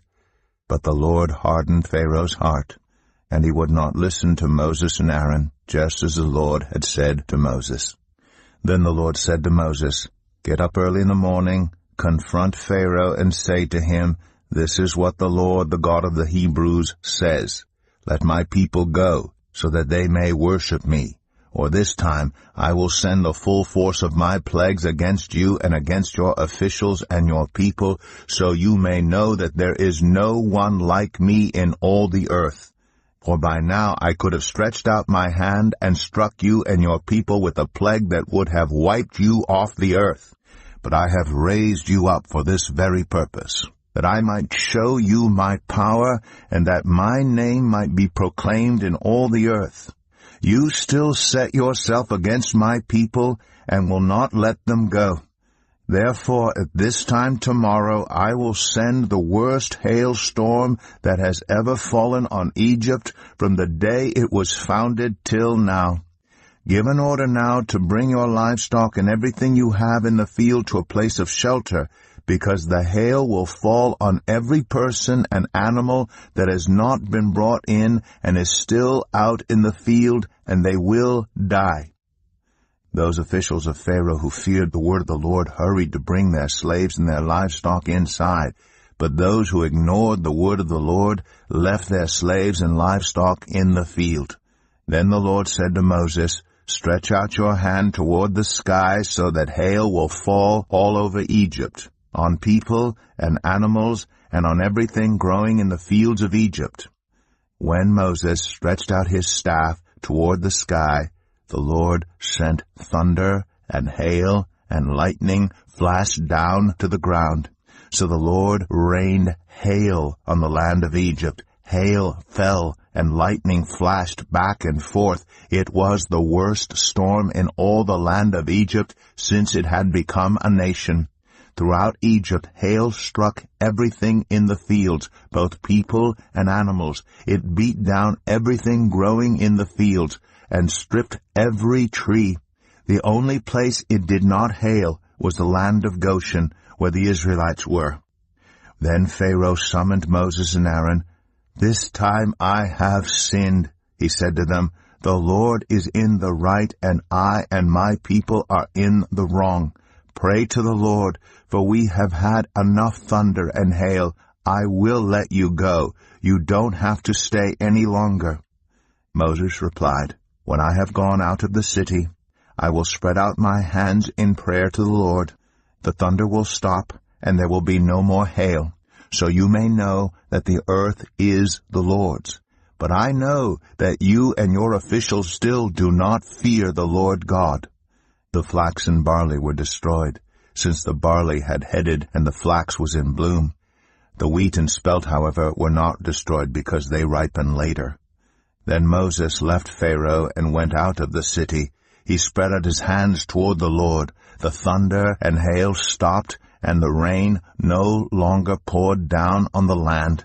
When Pharaoh saw that the rain and hail and thunder had stopped, he sinned again. He and his officials hardened their hearts. So Pharaoh's heart was hard, and he would not let the Israelites go, just as the Lord had said through Moses. Exodus 10. Then the Lord said to Moses, "Go to Pharaoh, for I have hardened his heart and the hearts of his officials, so that I may perform these signs of mine among them, that you may tell your children and grandchildren how I dealt harshly with the Egyptians, and how I performed my signs among them, and that you may know that I am the Lord." So Moses and Aaron went to Pharaoh and said to him, "This is what the Lord, the God of the Hebrews, says. How long will you refuse to humble yourself before me? Let my people go, so that they may worship me. If you refuse to let them go, I will bring locusts into your country tomorrow. They will cover the face of the ground so that it cannot be seen. They will devour what little you have left after the hail, including every tree that is growing in your fields. They will fill your houses and those of all your officials and all the Egyptians, something neither your parents nor your ancestors have ever seen from the day they settled in this land till now." Then Moses turned and left Pharaoh. Pharaoh's officials said to him, "How long will this man be a snare to us? Let the people go so that they may worship the Lord their God. Do you not yet realize that Egypt is ruined?" Then Moses and Aaron were brought back to Pharaoh. "Go worship the Lord your God," he said. "But tell me, who will be going?" Moses answered, "We will go with our young and our old, with our sons and our daughters, and with our flocks and herds, because we are to celebrate a festival to the Lord." Pharaoh said, "The Lord be with you if I let you go, along with your women and children. Clearly you are bent on evil. No, have only the men go and worship the Lord, since that's what you've been asking for." Then Moses and Aaron were driven out of Pharaoh's presence. And the Lord said to Moses, "Stretch out your hand over Egypt so that locusts swarm over the land and devour everything growing in the fields, everything left by the hail." So Moses stretched out his staff over Egypt, and the Lord made an east wind blow across the land all that day and all that night. By morning the wind had brought the locusts. They invaded all Egypt and settled down in every area of the country in great numbers. Never before had there been such a plague of locusts, nor will there ever be again.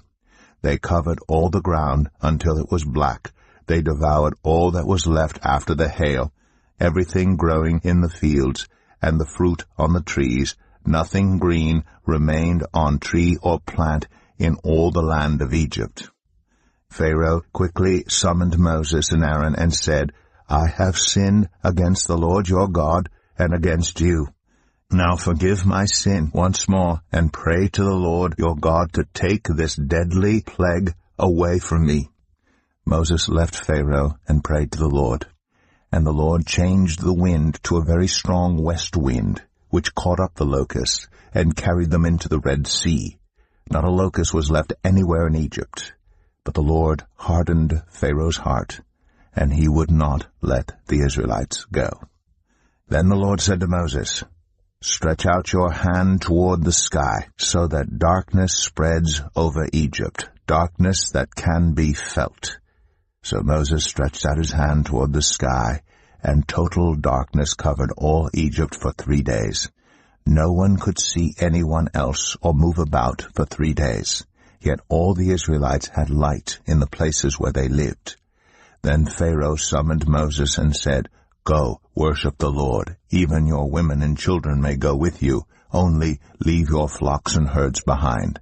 But Moses said, You must allow us to have sacrifices and burnt offerings to present to the Lord our God. Our livestock too must go with us. Not a hoof is to be left behind. We have to use some of them in worshiping the Lord our God. And until we get there, we will not know what we are to use to worship the Lord. But the Lord hardened Pharaoh's heart, and he was not willing to let them go. Pharaoh said to Moses, Get out of my sight. Make sure you do not appear before me again. The day you see my face, you will die. Just as you say, Moses replied, I will never appear before you again. Exodus 11. Now the Lord had said to Moses, I will bring one more plague on Pharaoh and on Egypt. After that, he will let you go from here, and when he does, he will drive you out completely. Tell the people that men and women alike are to ask their neighbors for articles of silver and gold. The Lord made the Egyptians favorably disposed toward the people, and Moses himself was highly regarded in Egypt by Pharaoh's officials and by the people. So Moses said, This is what the Lord says. About midnight I will go throughout Egypt. Every firstborn son in Egypt will die. From the firstborn son of Pharaoh, who sits on the throne, to the firstborn son of the female slave who is at her handmill, and all the firstborn of the cattle as well. There will be loud wailing throughout Egypt, worse than there has ever been or ever will be again. But among the Israelites not a dog will bark at any person or animal. Then you will know that the Lord makes a distinction between Egypt and Israel. All these officials of yours will come to me, bowing down before me and saying, Go, you and all the people who follow you. After that I will leave. Then Moses, hot with anger, left Pharaoh. The Lord said to Moses, Pharaoh will refuse to listen to you, so that my wonders may be multiplied in Egypt. Moses and Aaron performed all these wonders before Pharaoh, but the Lord hardened Pharaoh's heart, and he would not let the Israelites go out of his country. Exodus 12. The Lord said to Moses and Aaron in Egypt, This month is to be for you the first month of your year. Tell the whole community of Israel that on the 10th day of this month each man is to take a lamb for his family, one for each household. If any household is too small for a whole lamb, they must share one with their nearest neighbor, having taken into account the number of people there are. You are to determine the amount of lamb needed in accordance with what each person will eat.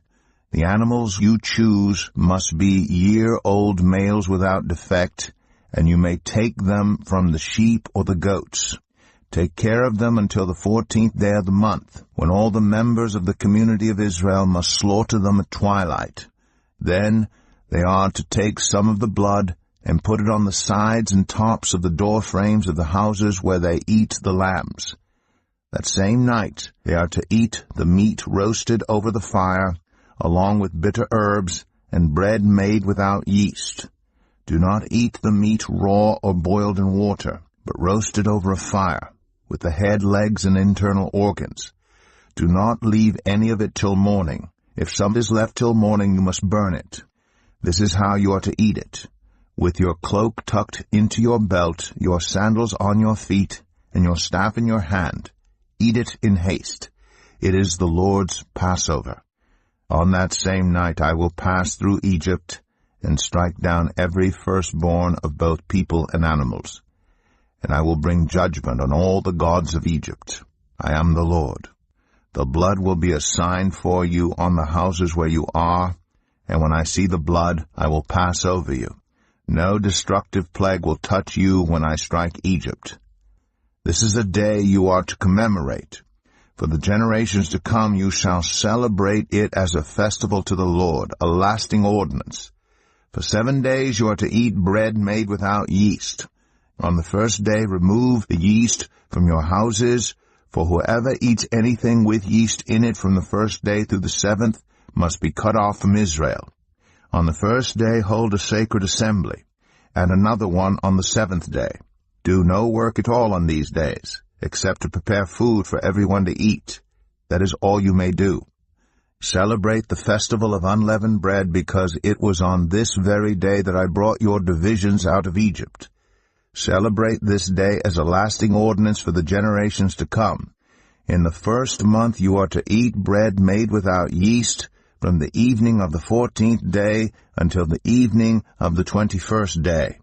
For 7 days no yeast is to be found in your houses, and anyone, whether foreigner or native-born, who eats anything with yeast in it must be cut off from the community of Israel. Eat nothing made with yeast. Wherever you live, you must eat unleavened bread.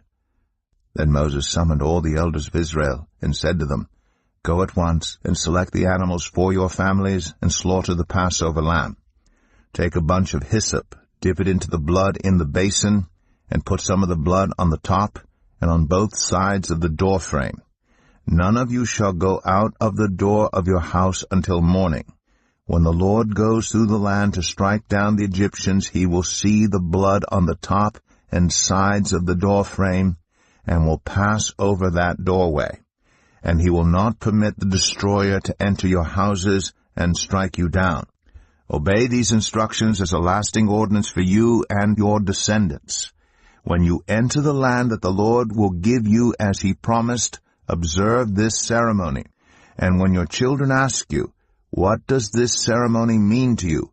Then tell them, It is the Passover, sacrifice to the Lord, who passed over the houses of the Israelites in Egypt and spared our homes when he struck down the Egyptians. Then the people bowed down and worshipped. The Israelites did just what the Lord commanded Moses and Aaron. At midnight, the Lord struck down all the firstborn in Egypt, from the firstborn of Pharaoh, who sat on the throne, to the firstborn of the prisoner who was in the dungeon, and the firstborn of all the livestock as well. Pharaoh and all his officials and all the Egyptians got up during the night, and there was loud wailing in Egypt, for there was not a house without someone dead. During the night Pharaoh summoned Moses and Aaron and said, Up, leave my people, you and the Israelites. Go, worship the Lord as you have requested. Take your flocks and herds, as you have said, and go, and also bless me. The Egyptians urged the people to hurry and leave the country, for otherwise, they said, we will all die. So the people took their dough before the yeast was added, and carried it on their shoulders in kneading troughs, wrapped in clothing. The Israelites did as Moses instructed, and asked the Egyptians for articles of silver and gold, and for clothing. The Lord had made the Egyptians favorably disposed toward the people, and they gave them what they asked for. So they plundered the Egyptians. The Israelites journeyed from Ramses to Succoth. There were about 600,000 men on foot, besides women and children.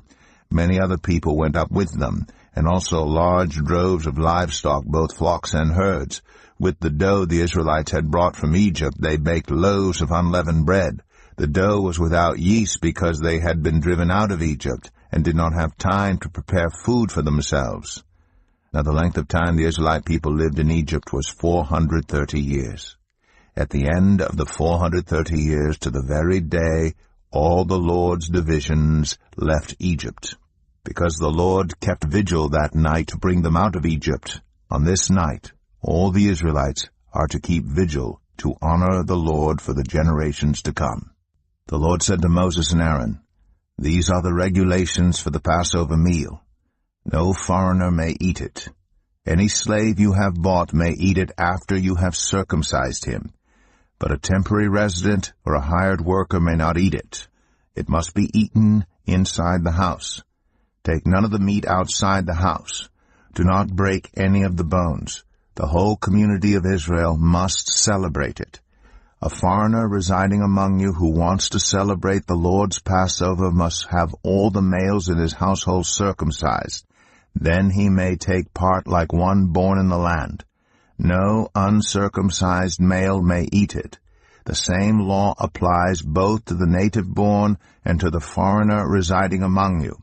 All the Israelites did just what the Lord had commanded Moses and Aaron, and on that very day the Lord brought the Israelites out of Egypt by their divisions. Exodus 13. The Lord said to Moses, "Consecrate to me every firstborn male. The first offspring of every womb among the Israelites belongs to me, whether human or animal." Then Moses said to the people, "Commemorate this day, the day you came out of Egypt, out of the land of slavery, because the Lord brought you out of it with a mighty hand. Eat nothing containing yeast. Today, in the month of Aviv, you are leaving. When the Lord brings you into the land of the Canaanites, Hittites, Amorites, Hivites, and Jebusites, the land he swore to your ancestors to give you, a land flowing with milk and honey, you are to observe this ceremony in this month. For 7 days eat bread made without yeast, and on the 7th day hold a festival to the Lord. Eat unleavened bread during those 7 days. Nothing with yeast in it is to be seen among you, nor shall any yeast be seen anywhere within your borders. On that day tell your son, I do this because of what the Lord did for me when I came out of Egypt. This observance will be for you like a sign on your hand and a reminder on your forehead that this law of the Lord is to be on your lips. For the Lord brought you out of Egypt with his mighty hand. You must keep this ordinance at the appointed time year after year. After the Lord brings you into the land of the Canaanites and gives it to you, as he promised on oath to you and your ancestors, you are to give over to the Lord the first offspring of every womb. All the firstborn males of your livestock belong to the Lord. Redeem with a lamb every firstborn donkey, but if you do not redeem it, break its neck. Redeem every firstborn among your sons. In days to come, when your son asks you, What does this mean? Say to him, With a mighty hand the Lord brought us out of Egypt, out of the land of slavery. When Pharaoh stubbornly refused to let us go, the Lord killed the firstborn of both people and animals in Egypt. This is why I sacrifice to the Lord the first male offspring of every womb, and redeem each of my firstborn sons. And it will be like a sign on your hand and a symbol on your forehead that the Lord brought us out of Egypt with his mighty hand. When Pharaoh let the people go, God did not lead them on the road through the Philistine country, though that was shorter. For God said, if they face war, they might change their minds and return to Egypt. So God led the people around by the desert road toward the Red Sea. The Israelites went up out of Egypt ready for battle. Moses took the bones of Joseph with him, because Joseph had made the Israelites swear an oath. He had said, God will surely come to your aid, and then you must carry my bones up with you from this place. After leaving Succoth, they camped at Etham, on the edge of the desert. By day, the Lord went ahead of them in a pillar of cloud to guide them on their way, and by night in a pillar of fire to give them light, so that they could travel by day or night. Neither the pillar of cloud by day nor the pillar of fire by night left its place in front of the people. Exodus 14. Then the Lord said to Moses, "Tell the Israelites to turn back and encamp near Pi-hahiroth, between Migdol and the sea. They are to encamp by the sea directly opposite Baal-zephon. Pharaoh will think the Israelites are wandering around the land in confusion, hemmed in by the desert. And I will harden Pharaoh's heart, and he will pursue them. But I will gain glory for myself through Pharaoh and all his army, and the Egyptians will know that I am the Lord." So the Israelites did this. When the king of Egypt was told that the people had fled, Pharaoh and his officials changed their minds about them and said, "What have we done? We have let the Israelites go and have lost their services." So he had his chariot made ready and took his army with him. He took 600 of the best chariots, along with all the other chariots of Egypt, with officers over all of them.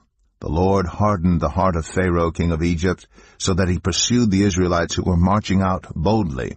The Egyptians, all Pharaoh's horses and chariots, horsemen and troops, pursued the Israelites and overtook them as they camped by the sea near Pi-hahiroth, opposite Baal-zephon.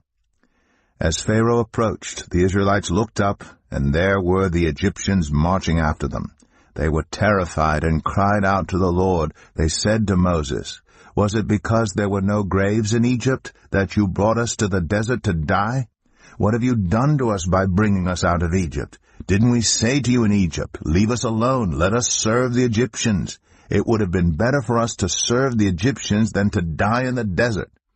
Moses answered the people, "Do not be afraid. Stand firm, and you will see the deliverance the Lord will bring you today. The Egyptians you see today, you will never see again. The Lord will fight for you. You need only to be still."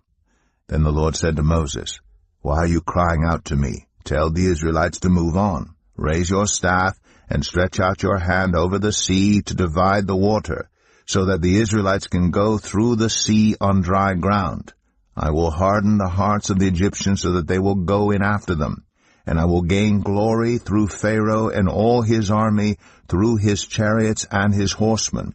The Egyptians will know that I am the Lord when I gain glory through Pharaoh, his chariots, and his horsemen." Then the angel of God, who had been traveling in front of Israel's army, withdrew and went behind them. The pillar of cloud also moved from in front and stood behind them, coming between the armies of Egypt and Israel. Throughout the night the cloud brought darkness to the one side and light to the other side, so neither went near the other all night long. Then Moses stretched out his hand over the sea, and all that night the Lord drove the sea back with a strong east wind, and turned it into dry land. The waters were divided, and the Israelites went through the sea on dry ground, with a wall of water on their right and on their left. The Egyptians pursued them, and all Pharaoh's horses and chariots and horsemen followed them into the sea. During the last watch of the night the Lord looked down from the pillar of fire and cloud at the Egyptian army and threw it into confusion. He jammed the wheels of their chariots so that they had difficulty driving. And the Egyptians said, "Let's get away from the Israelites. The Lord is fighting for them against Egypt." Then the Lord said to Moses, "Stretch out your hand over the sea, so that the waters may flow back over the Egyptians and their chariots and horsemen." Moses stretched out his hand over the sea, and at daybreak the sea went back to its place. The Egyptians were fleeing toward it, and the Lord swept them into the sea. The water flowed back and covered the chariots and horsemen, the entire army of Pharaoh that had followed the Israelites into the sea. Not one of them survived. But the Israelites went through the sea on dry ground, with a wall of water on their right and on their left. That day the Lord saved Israel from the hands of the Egyptians, and Israel saw the Egyptians lying dead on the shore. And when the Israelites saw the mighty hand of the Lord displayed against the Egyptians, the people feared the Lord and put their trust in him and in Moses his servant.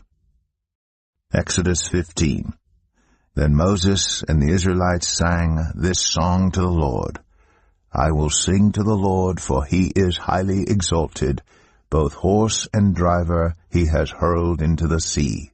The Lord is my strength and my defense. He has become my salvation. He is my God, and I will praise him, my father's God, and I will exalt him. The Lord is a warrior. The Lord is his name. Pharaoh's chariots and his army he has hurled into the sea. The best of Pharaoh's officers are drowned in the Red Sea. The deep waters have covered them. They sank to the depths like a stone. Your right hand, Lord, was majestic in power. Your right hand, Lord, shattered the enemy. In the greatness of your majesty you threw down those who opposed you. You unleashed your burning anger. It consumed them like stubble. By the blast of your nostrils the waters piled up. The surging waters stood up like a wall. The deep waters congealed in the heart of the sea. The enemy boasted, I will pursue. I will overtake them. I will divide the spoils. I will gorge myself on them. I will draw my sword, and my hand will destroy them. But you blew with your breath, and the sea covered them. They sank like lead in the mighty waters. Who among the gods is like you, Lord? Who is like you, majestic in holiness, awesome in glory, working wonders? You stretch out your right hand, and the earth swallows your enemies. In your unfailing love you will lead the people you have redeemed. In your strength you will guide them to your holy dwelling. The nations will hear and tremble. Anguish will grip the people of Philistia. The chiefs of Edom will be terrified. The leaders of Moab will be seized with trembling. The people of Canaan will melt away. Terror and dread will fall on them. By the power of your arm they will be as still as a stone, until your people pass by, Lord, until the people you bought pass by. You will bring them in and plant them on the mountain of your inheritance, the place, Lord, you made for your dwelling, the sanctuary, Lord, your hands established. The Lord reigns forever and ever.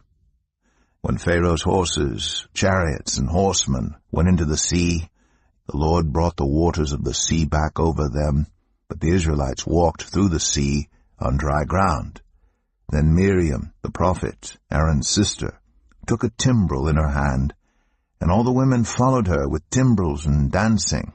Miriam sang to them, Sing to the Lord, for he is highly exalted. Both horse and driver he has hurled into the sea. Then Moses led Israel from the Red Sea, and they went into the desert of Shur. For 3 days they traveled in the desert without finding water. When they came to Marah, they could not drink its water because it was bitter. That is why the place is called Marah. So the people grumbled against Moses, saying, What are we to drink? Then Moses cried out to the Lord, and the Lord showed him a piece of wood. He threw it into the water, and the water became fit to drink. There the Lord issued a ruling and instruction for them, and put them to the test. He said, If you listen carefully to the Lord your God, and do what is right in his eyes, if you pay attention to his commands, and keep all his decrees, I will not bring on you any of the diseases I brought on the Egyptians, for I am the Lord, who heals you. Then they came to Elim, where there were 12 springs and 70 palm trees, and they camped there, near the water. Exodus 16. The whole Israelite community set out from Elim and came to the desert of Sin, which is between Elim and Sinai, on the 15th day of the 2nd month after they had come out of Egypt. In the desert the whole community grumbled against Moses and Aaron. The Israelites said to them, If only we had died by the Lord's hand in Egypt. There we sat around pots of meat and ate all the food we wanted. But you have brought us out into this desert to starve this entire assembly to death. Then the Lord said to Moses, I will rain down bread from heaven for you. The people are to go out each day and gather enough for that day. In this way I will test them and see whether they will follow my instructions. On the 6th day they are to prepare what they bring in, and that is to be twice as much as they gather on the other days." So Moses and Aaron said to all the Israelites, "In the evening you will know that it was the Lord who brought you out of Egypt. And in the morning you will see the glory of the Lord, because he has heard your grumbling against him. Who are we, that you should grumble against us?" Moses also said, "You will know that it was the Lord when he gives you meat to eat in the evening, and all the bread you want in the morning, because he has heard your grumbling against him. Who are we? You are not grumbling against us, but against the Lord." Then Moses told Aaron, "Say to the entire Israelite community, 'Come before the Lord, for he has heard your grumbling.'" While Aaron was speaking to the whole Israelite community, they looked toward the desert, and there was the glory of the Lord appearing in the cloud. The Lord said to Moses, "I've heard the grumbling of the Israelites. Tell them, at twilight you will eat meat, and in the morning you will be filled with bread. Then you will know that I am the Lord your God." That evening quail came and covered the camp, and in the morning there was a layer of dew around the camp. When the dew was gone, thin flakes like frost on the ground appeared on the desert floor. When the Israelites saw it, they said to each other, "What is it?" For they did not know what it was. Moses said to them, "It is the bread the Lord has given you to eat. This is what the Lord has commanded. Everyone is to gather as much as they need. Take an omer for each person you have in your tent." The Israelites did as they were told. Some gathered much, some little. And when they measured it by the omer, the one who gathered much did not have too much, and the one who gathered little did not have too little. Everyone had gathered just as much as they needed. Then Moses said to them, "No one is to keep any of it until morning." However, some of them paid no attention to Moses. They kept part of it until morning, but it was full of maggots and began to smell. So Moses was angry with them. Each morning everyone gathered as much as they needed, and when the sun grew hot it melted away. On the 6th day they gathered twice as much, 2 omers for each person, and the leaders of the community came and reported this to Moses. He said to them, "This is what the Lord commanded. Tomorrow is to be a day of Sabbath rest, a holy Sabbath to the Lord. So bake what you want to bake and boil what you want to boil. Save whatever is left and keep it until morning." So they saved it until morning, as Moses commanded, and it did not stink or get maggots in it. "Eat it today," Moses said, "because today is a Sabbath to the Lord. You will not find any of it on the ground today. 6 days you are to gather it, but on the 7th day, the Sabbath, there will not be any." Nevertheless, some of the people went out on the 7th day to gather it, but they found none. Then the Lord said to Moses, "How long will you refuse to keep my commands and my instructions? Bear in mind that the Lord has given you the Sabbath. That is why on the 6th day he gives you bread for 2 days. Everyone is to stay where they are on the 7th day. No one is to go out." So the people rested on the 7th day. The people of Israel called the bread manna. It was white like coriander seed and tasted like wafers made with honey. Moses said, "This is what the Lord has commanded. Take an omer of manna and keep it for the generations to come, so they can see the bread I gave you to eat in the wilderness when I brought you out of Egypt." So Moses said to Aaron, "Take a jar and put an omer of manna in it. Then place it before the Lord to be kept for the generations to come." As the Lord commanded Moses, Aaron put the manna with the tablets of the covenant law, so that it might be preserved. The Israelites ate manna 40 years until they came to a land that was settled. They ate manna until they reached the border of Canaan. An omer is 1/10 of an ephah. Exodus 17. The whole Israelite community set out from the desert of Sin, traveling from place to place as the Lord commanded. They camped at Rephidim, but there was no water for the people to drink. So they quarreled with Moses and said, "Give us water to drink." Moses replied, "Why do you quarrel with me? Why do you put the Lord to the test?" But the people were thirsty for water there, and they grumbled against Moses. They said, "Why did you bring us up out of Egypt to make us and our children and livestock die of thirst?" Then Moses cried out to the Lord, "What am I to do with these people? They are almost ready to stone me." The Lord answered Moses, Go out in front of the people. Take with you some of the elders of Israel, and take in your hand the staff with which you struck the Nile, and go. I will stand there before you by the rock at Horeb. Strike the rock, and water will come out of it for the people to drink." So Moses did this in the sight of the elders of Israel. And he called the place Massah and Meribah, because the Israelites quarreled, and because they tested the Lord, saying, "Is the Lord among us or not?" The Amalekites came and attacked the Israelites at Rephidim. Moses said to Joshua, "Choose some of our men and go out to fight the Amalekites. Tomorrow I will stand on top of the hill with the staff of God in my hands." So Joshua fought the Amalekites as Moses had ordered, and Moses, Aaron, and Hur went to the top of the hill. As long as Moses held up his hands, the Israelites were winning. But whenever he lowered his hands, the Amalekites were winning. When Moses' hands grew tired, they took a stone and put it under him, and he sat on it. Aaron and Hur held his hands up, one on one side, one on the other, so that his hands remained steady till sunset. So Joshua overcame the Amalekite army with the sword. Then the Lord said to Moses, "Write this on a scroll as something to be remembered, and make sure that Joshua hears it, because I will completely blot out the name of Amalek from under heaven." Moses built an altar and called it, "The Lord is my banner." He said, "Because hands were lifted up against the throne of the Lord will be at war against the Amalekites from generation to generation." Exodus 18. Now Jethro, the priest of Midian and father-in-law of Moses, heard of everything God had done for Moses and for his people Israel, and how the Lord had brought Israel out of Egypt. After Moses had sent away his wife Zipporah, his father-in-law Jethro received her and her 2 sons.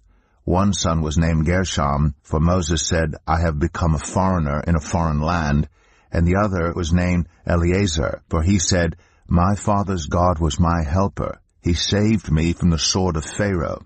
Jethro, Moses' father-in-law, together with Moses' sons and wife, came to him in the wilderness where he was camped near the mountain of God. Jethro had sent word to him, "I, your father-in-law Jethro, am coming to you with your wife and her 2 sons." So Moses went out to meet his father-in-law and bowed down and kissed him. They greeted each other and then went into the tent. Moses told his father-in-law about everything the Lord had done to Pharaoh and the Egyptians for Israel's sake, and about all the hardships they had met along the way, and how the Lord had saved them. Jethro was delighted to hear about all the good things the Lord had done for Israel in rescuing them from the hand of the Egyptians. He said, "Praise be to the Lord, who rescued you from the hand of the Egyptians and of Pharaoh, and who rescued the people from the hand of the Egyptians.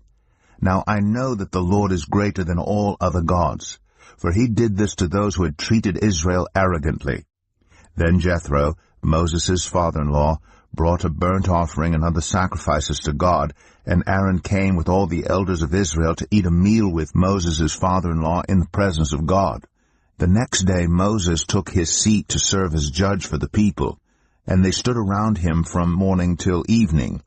When his father-in-law saw all that Moses was doing for the people, he said, "What is this you are doing for the people? Why do you alone sit as judge, while all these people stand around you from morning till evening?" Moses answered him, "Because the people come to me to seek God's will. Whenever they have a dispute, it is brought to me, and I decide between the parties and inform them of God's decrees and instructions." Moses' father-in-law replied, "What you are doing is not good. You and these people who come to you will only wear yourselves out. The work is too heavy for you. You cannot handle it alone.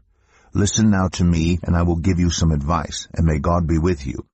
You must be the people's representative before God, and bring their disputes to Him. Teach them His decrees and instructions, and show them the way they are to live and how they are to behave. But select capable men from all the people, men who fear God, trustworthy men who hate dishonest gain, and appoint them as officials over thousands, hundreds, fifties, and tens. Have them serve as judges for the people at all times. but have them bring every difficult case to you. The simple cases they can decide themselves. That will make your load lighter, because they will share it with you. If you do this and God so commands, you will be able to stand the strain, and all these people will go home satisfied." Moses listened to his father-in-law and did everything he said. He chose capable men from all Israel and made them leaders of the people, officials over thousands, hundreds, fifties, and tens. They served as judges for the people at all times. The difficult cases they brought to Moses, but the simple ones they decided themselves. Then Moses sent his father-in-law on his way, and Jethro returned to his own country. Exodus 19. On the first day of the 3rd month after the Israelites left Egypt, on that very day, they came to the desert of Sinai. After they set out from Rephidim, they entered the desert of Sinai, and Israel camped there in the desert in front of the mountain. Then Moses went up to God, and the Lord called to him from the mountain and said, "This is what you are to say to the descendants of Jacob, and what you are to tell the people of Israel. You yourselves have seen what I did to Egypt, and how I carried you on eagle's wings and brought you to myself. Now if you obey me fully and keep my covenant, then out of all nations you will be my treasured possession. Although the whole earth is mine, you will be for me a kingdom of priests and a holy nation. These are the words you are to speak to the Israelites." So Moses went back and summoned the elders of the people, and set before them all the words the Lord had commanded him to speak. The people all responded together, "We will do everything the Lord has said." So Moses brought their answer back to the Lord. The Lord said to Moses, "I am going to come to you in a dense cloud, so that the people will hear me speaking with you and will always put their trust in you." Then Moses told the Lord what the people had said. And the Lord said to Moses, "Go to the people and consecrate them today and tomorrow. Have them wash their clothes and be ready by the 3rd day, because on that day the Lord will come down on Mount Sinai in the sight of all the people. Put limits for the people around the mountain and tell them, 'Be careful that you do not approach the mountain or touch the foot of it. Whoever touches the mountain is to be put to death. They are to be stoned or shot with arrows. Not a hand is to be laid on them. No person or animal shall be permitted to live. Only when the ram's horn sounds a long blast may they approach the mountain.'"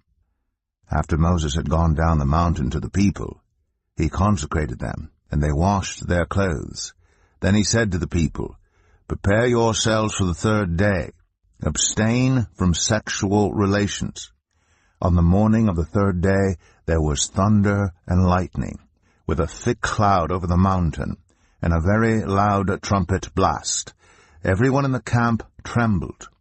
Then Moses led the people out of the camp to meet with God, and they stood at the foot of the mountain. Mount Sinai was covered with smoke, because the Lord descended on it in fire. The smoke billowed up from it like smoke from a furnace, and the whole mountain trembled violently. As the sound of the trumpet grew louder and louder, Moses spoke, and the voice of God answered him. The Lord descended to the top of Mount Sinai and called Moses to the top of the mountain. So Moses went up, and the Lord said to him, "Go down and warn the people so they do not force their way through to see the Lord, and many of them perish.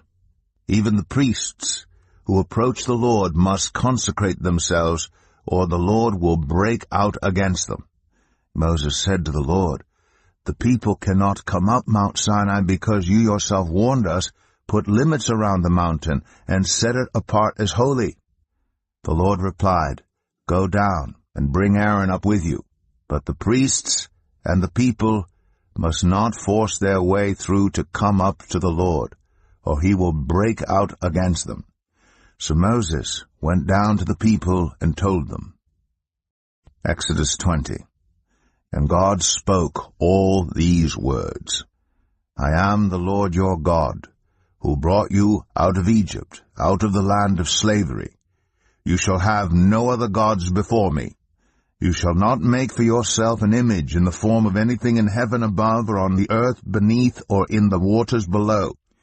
You shall not bow down to them or worship them, for I, the Lord your God, am a jealous God, punishing the children for the sin of the parents to the 3rd and 4th generation of those who hate me, but showing love to 1,000 generations of those who love me and keep my commandments. You shall not misuse the name of the Lord your God, for the Lord will not hold anyone guiltless who misuses his name. Remember the Sabbath day by keeping it holy. 6 days you shall labor and do all your work. But the 7th day is a Sabbath to the Lord your God. On it you shall not do any work, neither you, nor your son or daughter, nor your male or female servant, nor your animals, nor any foreigner residing in your towns. For in 6 days the Lord made the heavens, and the earth, the sea, and all that is in them, but he rested on the 7th day. Therefore the Lord blessed the Sabbath day, and made it holy. Honor your father and your mother, so that you may live long in the land the Lord your God is giving you. You shall not murder. You shall not commit adultery. You shall not steal. You shall not give false testimony against your neighbor. You shall not covet your neighbor's house. You shall not covet your neighbor's wife, or his male or female servant, his ox or donkey, or anything that belongs to your neighbor. When the people saw the thunder and lightning, and heard the trumpet, and saw the mountain in smoke, they trembled with fear. They stayed at a distance and said to Moses, Speak to us yourself, and we will listen, but do not have God speak to us, or we will die. Moses said to the people, Do not be afraid. God has come to test you, so that the fear of God will be with you to keep you from sinning. The people remained at a distance, while Moses approached the thick darkness where God was. Then the Lord said to Moses, Tell the Israelites this, You have seen for yourselves that I have spoken to you from heaven. Do not make any gods to be alongside me. Do not make for yourselves gods of silver or gods of gold. Make an altar of earth for me, and sacrifice on it your burnt offerings and fellowship offerings, your sheep and goats and your cattle. Wherever I cause my name to be honored, I will come to you and bless you. If you make an altar of stones for me, do not build it with dressed stones, for you will defile it if you use a tool on it. And do not go up to my altar on steps, or your private parts may be exposed. Exodus 21. These are the laws you are to set before them. If you buy a Hebrew servant, he is to serve you for 6 years. But in the 7th year he shall go free, without paying anything. If he comes alone, he is to go free alone. But if he has a wife when he comes, she is to go with him. If his master gives him a wife and she bears him sons or daughters, the woman and her children shall belong to her master, and only the man shall go free. But if the servant declares, I love my master and my wife and children, and do not want to go free, then his master must take him before the judges. He shall take him to the door or the doorpost, and pierce his ear with an awl. Then he will be his servant for life. If a man sells his daughter as a servant, she is not to go free as male servants do. If she does not please the master who has selected her for himself, he must let her be redeemed. He has no right to sell her to foreigners, because he has broken faith with her. If he selects her for his son, he must grant her the rights of a daughter. If he marries another woman, he must not deprive the first one of her food, clothing, and marital rights. If he does not provide her with these 3 things, she is to go free without any payment of money. Anyone who strikes a person with a fatal blow is to be put to death. However, if it is not done intentionally, but God lets it happen, they are to flee to a place I will designate. But if anyone schemes and kills someone deliberately, that person is to be taken from my altar and put to death. Anyone who attacks their father or mother is to be put to death. Anyone who kidnaps someone is to be put to death, whether the victim has been sold or is still in the kidnapper's possession. Anyone who curses their father or mother is to be put to death. If people quarrel, and one person hits another with a stone or with their fist, and the victim does not die but is confined to bed, the one who struck the blow will not be held liable if the other can get up and walk around outside with a staff. However, the guilty party must pay the injured person for any loss of time and see that the victim is completely healed. Anyone who beats their male or female slave with a rod must be punished if the slave dies as a direct result. But they are not to be punished if the slave recovers after a day or two, since the slave is their property. If people are fighting and hit a pregnant woman, and she gives birth prematurely, but there is no serious injury, the offender must be fined whatever the woman's husband demands and the court allows. But if there is serious injury, you are to take life for life, eye for eye, tooth for tooth, hand for hand, foot for foot, burn for burn, wound for wound, bruise for bruise. An owner who hits a male or female slave in the eye and destroys it must let the slave go free to compensate for the eye. And an owner who knocks out the tooth of a male or female slave must let the slave go free to compensate for the tooth. If a bull gores a man or woman to death, the bull is to be stoned to death, and its meat must not be eaten. But the owner of the bull will not be held responsible. If, however, the bull has had the habit of goring, and the owner has been warned but has not kept it penned up, and it kills a man or woman, the bull is to be stoned, and its owner also is to be put to death. However, if payment is demanded, the owner may redeem his life by the payment of whatever is demanded. This law also applies if the bull gores a son or daughter. If the bull gores a male or female slave, the owner must pay 30 shekels of silver to the master of the slave, and the bull is to be stoned to death. If anyone uncovers a pit, or digs one, and fails to cover it, and an ox or a donkey falls into it, the one who opened the pit must pay the owner for the loss and take the dead animal in exchange. If anyone's bull injures someone else's bull and it dies, the two parties are to sell the live one and divide both the money and the dead animal equally. However, if it was known that the bull had the habit of goring, yet the owner did not keep it penned up, the owner must pay animal for animal and take the dead animal in exchange. Exodus 22. Whoever steals an ox or a sheep and slaughters it or sells it must pay back 5 head of cattle for the ox and 4 sheep for the sheep. If a thief is caught breaking in at night and is struck a fatal blow, the defender is not guilty of bloodshed. But if it happens after sunrise, the defender is guilty of bloodshed. Anyone who steals must certainly make restitution. But if they have nothing, they must be sold to pay for their theft. If the stolen animal is found alive in their possession, whether ox or donkey or sheep, they must pay back double. If anyone grazes their livestock in a field or vineyard and lets them stray and they graze in someone else's field, the offender must make restitution from the best of their own field or vineyard. If a fire breaks out and spreads into thorn bushes so that it burns shocks of grain or standing grain or the whole field, the one who started the fire must make restitution. If anyone gives a neighbor silver or goods for safekeeping, and they are stolen from the neighbor's house, the thief, if caught, must pay back double. But if the thief is not found, the owner of the house must appear before the judges, and they must determine whether the owner of the house has laid hands on the other person's property. In all cases of illegal possession of an ox, a donkey, a sheep, a garment, or any other lost property about which somebody says, "This is mine," both parties are to bring their cases before the judges. The one whom the judges declare guilty must pay back double to the other.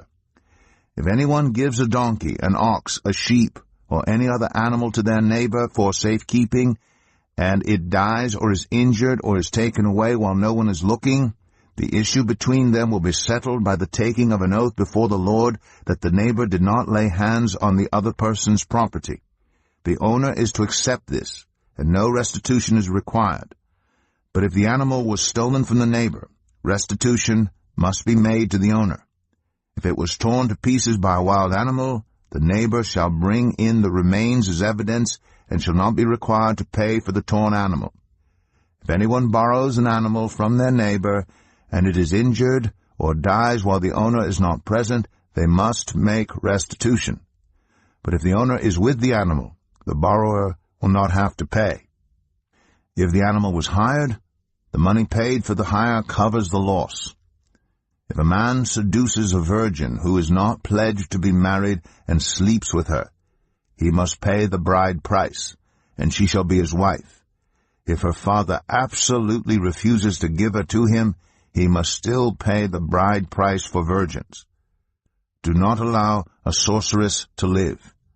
Anyone who has sexual relations with an animal is to be put to death. Whoever sacrifices to any god other than the Lord must be destroyed. Do not mistreat or oppress a foreigner, for you were foreigners in Egypt. Do not take advantage of the widow or the fatherless. If you do, and they cry out to me, I will certainly hear their cry. My anger will be aroused, and I will kill you with the sword. Your wives will become widows, and your children fatherless. If you lend money to one of my people among you who is needy, do not treat it like a business deal. Charge no interest. If you take your neighbor's cloak as a pledge, return it by sunset, because that cloak is the only covering your neighbor has. What else can they sleep in? When they cry out to me, I will hear, for I am compassionate. Do not blaspheme God or curse the ruler of your people. Do not hold back offerings from your granaries or your vats. You must give me the firstborn of your sons. Do the same with your cattle and your sheep. Let them stay with their mothers for 7 days, but give them to me on the 8th day. You are to be my holy people. So do not eat the meat of an animal torn by wild beasts. Throw it to the dogs. Exodus 23. Do not spread false reports. Do not help a guilty person by being a malicious witness. Do not follow the crowd in doing wrong. When you give testimony in a lawsuit, do not pervert justice by siding with the crowd, and do not show favoritism to a poor person in a lawsuit. If you come across your enemy's ox or donkey wandering off, be sure to return it.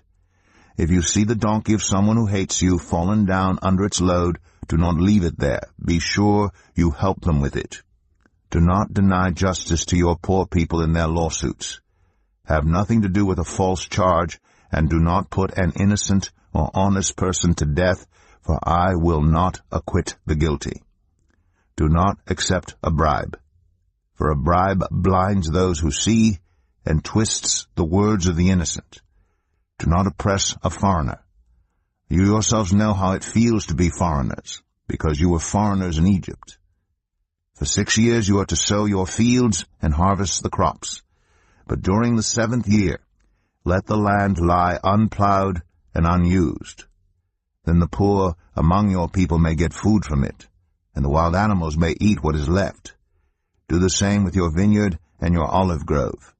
6 days do your work, but on the 7th day do not work, so that your ox and your donkey may rest, and so that the slave born in your household and the foreigner living among you may be refreshed. Be careful to do everything I have said to you. Do not invoke the names of other gods. Do not let them be heard on your lips. 3 times a year you are to celebrate a festival to me. Celebrate the festival of unleavened bread. For 7 days eat bread made without yeast, as I commanded you. Do this at the appointed time in the month of Aviv, for in that month you came out of Egypt. No one is to appear before me empty-handed. Celebrate the festival of harvest with the first fruits of the crops you sow in your field. Celebrate the festival of ingathering at the end of the year, when you gather in your crops from the field. 3 times a year all the men are to appear before the sovereign Lord. Do not offer the blood of a sacrifice to me along with anything containing yeast. The fat of my festival offerings must not be kept until morning. Bring the best of the firstfruits of your soil to the house of the Lord your God. Do not cook a young goat in its mother's milk. See, I am sending an angel ahead of you to guard you along the way and to bring you to the place I have prepared. Pay attention to him and listen to what he says. Do not rebel against him. He will not forgive your rebellion, since my name is in him. If you listen carefully to what he says and do all that I say, I will be an enemy to your enemies and will oppose those who oppose you. My angel will go ahead of you and bring you into the land of the Amorites, Hittites, Perizzites, Canaanites, Hivites, and Jebusites, and I will wipe them out. Do not bow down before their gods or worship them or follow their practices. You must demolish them and break their sacred stones to pieces. Worship the Lord your God, and his blessing will be on your food and water. I will take away sickness from among you, and none will miscarry or be barren in your land. I will give you a full lifespan. I will send my terror ahead of you and throw into confusion every nation you encounter. I will make all your enemies turn their backs and run. I will send the hornet ahead of you to drive the Hivites, Canaanites, and Hittites out of your way. But I will not drive them out in a single year, because the land would become desolate and the wild animals too numerous for you. Little by little I will drive them out before you, until you have increased enough to take possession of the land. I will establish your borders from the Red Sea to the Mediterranean Sea, and from the desert to the Euphrates River. I will give into your hands the people who live in the land, and you will drive them out before you. Do not make a covenant with them or with their gods. Do not let them live in your land, or they will cause you to sin against me, because the worship of their gods will certainly be a snare to you. Exodus 24.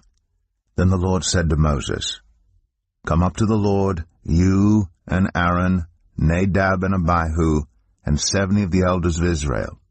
You are to worship at a distance, but Moses alone is to approach the Lord. The others must not come near, and the people may not come up with him. When Moses went and told the people all the Lord's words and laws, they responded with one voice, Everything the Lord has said, we will do. Moses then wrote down everything the Lord had said. He got up early the next morning and built an altar at the foot of the mountain and set up 12 stone pillars representing the 12 tribes of Israel. Then he sent young Israelite men, and they offered burnt offerings and sacrificed young bulls as fellowship offerings to the Lord. Moses took half of the blood and put it in bowls, and the other half he splashed against the altar. Then he took the book of the covenant and read it to the people. They responded, We will do everything the Lord has said. We will obey. Moses then took the blood, sprinkled it on the people, and said, This is the blood of the covenant that the Lord has made with you in accordance with all these words. Moses and Aaron, Nadab and Abihu, and the 70 elders of Israel went up and saw the God of Israel. Under his feet was something like a pavement made of lapis lazuli, as bright blue as the sky. But God did not raise his hand against these leaders of the Israelites. They saw God, and they ate and drank. The Lord said to Moses, Come up to me on the mountain and stay here, and I will give you the tablets of stone with the law and commandments I have written for their instruction. Then Moses set out with Joshua his aide, and Moses went up on the mountain of God. He said to the elders, Wait here for us until we come back to you. Aaron and Hur are with you, and anyone involved in a dispute can go to them. When Moses went up on the mountain, the cloud covered it, and the glory of the Lord settled on Mount Sinai. For 6 days the cloud covered the mountain, and on the 7th day the Lord called to Moses from within the cloud. To the Israelites the glory of the Lord looked like a consuming fire on top of the mountain. Then Moses entered the cloud as he went on up the mountain, and he stayed on the mountain 40 days and 40 nights. Exodus 25. The Lord said to Moses, "Tell the Israelites to bring me an offering. You are to receive the offerings from me from everyone whose heart prompts them to give. These are the offerings you are to receive from them: gold, silver, and bronze, blue, purple, and scarlet yarn, and fine linen, goat hair, ram skins dyed red, and another type of durable leather, acacia wood, olive oil for the light, spices for the anointing oil, and for the fragrant incense, and onyx stones, and other gems to be mounted on the ephod and breastpiece. Then have them make a sanctuary for me, and I will dwell among them. Make this tabernacle and all its furnishings exactly like the pattern I will show you. Have them make an ark of acacia wood, 2.5 cubits long, 1.5 cubits wide, and 1.5 cubits high. Overlay it with pure gold, both inside and out, and make a gold molding around it. Cast 4 gold rings for it, and fasten them to its 4 feet, with 2 rings on one side and 2 rings on the other. Then make poles of acacia wood, and overlay them with gold. Insert the poles into the rings on the sides of the ark to carry it. The poles are to remain in the rings of this ark. They are not to be removed. Then put in the ark the tablets of the covenant law, which I will give you. Make an atonement cover of pure gold, 2.5 cubits long and 1.5 cubits wide, and make 2 cherubim out of hammered gold at the ends of the cover. Make 1 cherub on one end and the second cherub on the other. Make the cherubim of one piece with the cover at the 2 ends. The cherubim are to have their wings spread upward, overshadowing the cover with them. The cherubim are to face each other, looking toward the cover. Place the cover on top of the ark, and put in the ark the tablets of the covenant law that I will give you. There, above the cover, between the 2 cherubim that are over the ark of the covenant law, I will meet with you, and give you all my commands for the Israelites. Make a table of acacia wood, 2 cubits long, 1 cubit wide, and 1.5 cubits high. Overlay it with pure gold, and make a gold molding around it. Also make around it a rim, a handbreadth wide, and put a gold molding on the rim. Make 4 gold rings for the table, and fasten them to the 4 corners where the 4 legs are. The rings are to be close to the rim to hold the poles used in carrying the table. Make the poles of acacia wood, overlay them with gold, and carry the table with them. And make its plates and dishes of pure gold, as well as its pitchers and bowls for the pouring out of offerings. Put the bread of the presence on this table to be before me at all times. Make a lampstand of pure gold. Hammer out its base and shaft, and make its flower-like cups, buds, and blossoms of one piece with them. 6 branches are to extend from the sides of the lampstand, 3 on one side and 3 on the other. 3 cups shaped like almond flowers with buds and blossoms are to be on one branch, 3 on the next branch, and the same for all 6 branches extending from the lampstand. And on the lampstand there are to be 4 cups shaped like almond flowers with buds and blossoms. 1 bud shall be under the first pair of branches extending from the lampstand, a 2nd bud under the 2nd pair, and a 3rd bud under the 3rd pair, 6 branches in all. The buds and branches shall all be of one piece with the lampstand, hammered out of pure gold. Then make its 7 lamps, and set them up on it so that they light the space in front of it.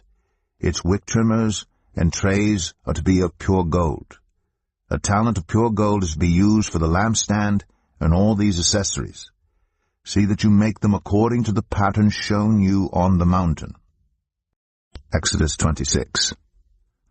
Make the tabernacle with 10 curtains of finely twisted linen and blue, purple, and scarlet yarn, with cherubim woven into them by a skilled worker. All the curtains are to be the same size, 28 cubits long and 4 cubits wide. Join 5 of the curtains together, and do the same with the other 5. Make loops of blue material along the edge of the end curtain in one set, and do the same with the end curtain in the other set. Make 50 loops on one curtain, and 50 loops on the end curtain of the other set, with the loops opposite each other. Then make 50 gold clasps, and use them to fasten the curtains together so that the tabernacle is a unit. Make curtains of goat hair for the tent over the tabernacle, 11 altogether. All 11 curtains are to be the same size, 30 cubits long and 4 cubits wide. Join 5 of the curtains together into one set, and the other 6 into another set. Fold the 6th curtain double at the front of the tent. Make 50 loops along the edge of the end curtain in one set, and also along the edge of the end curtain in the other set. Then make 50 bronze clasps, and put them in the loops to fasten the tent together as a unit. As for the additional length of the tent curtains, the half curtain that is left over is to hang down at the rear of the tabernacle. The tent curtains will be a cubit longer on both sides. What is left will hang over the sides of the tabernacle so as to cover it.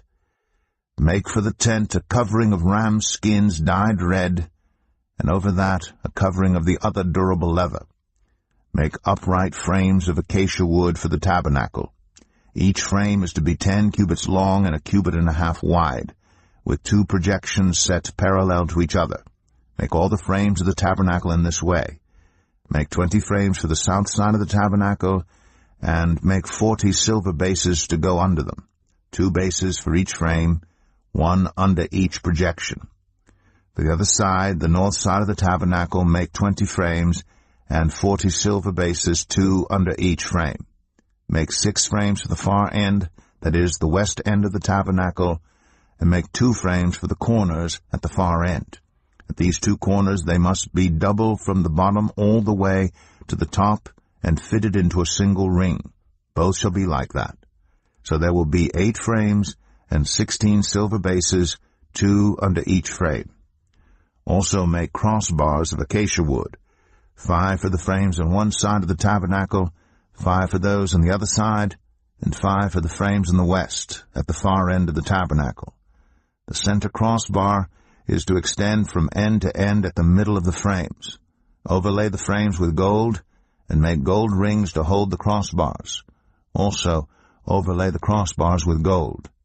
Set up the tabernacle according to the plan shown you on the mountain. Make a curtain of blue, purple, and scarlet yarn, and finely twisted linen, with cherubim woven into it by a skilled worker. Hang it with gold hooks on 4 posts of acacia wood overlaid with gold, and standing on 4 silver bases. Hang the curtain from the clasps, and place the Ark of the Covenant law behind the curtain. The curtain will separate the holy place from the most holy place. Put the atonement cover on the Ark of the Covenant law in the most holy place. Place the table outside the curtain on the north side of the tabernacle, and put the lampstand opposite it on the south side. For the entrance to the tent, make a curtain of blue, purple, and scarlet yarn, and finely twisted linen, the work of an embroiderer. Make gold hooks for this curtain, and 5 posts of acacia wood overlaid with gold, and cast 5 bronze bases for them. Exodus 27. Build an altar of acacia wood 3 cubits high. It is to be square, 5 cubits long and 5 cubits wide. Make a horn at each of the 4 corners so that the horns in the altar are of one piece, and overlay the altar with bronze. Make all its utensils of bronze, its pots to remove the ashes, and its shovels, sprinkling bowls, meat forks, and fire pans. Make a grating for it, a bronze network, and make a bronze ring at each of the 4 corners of the network.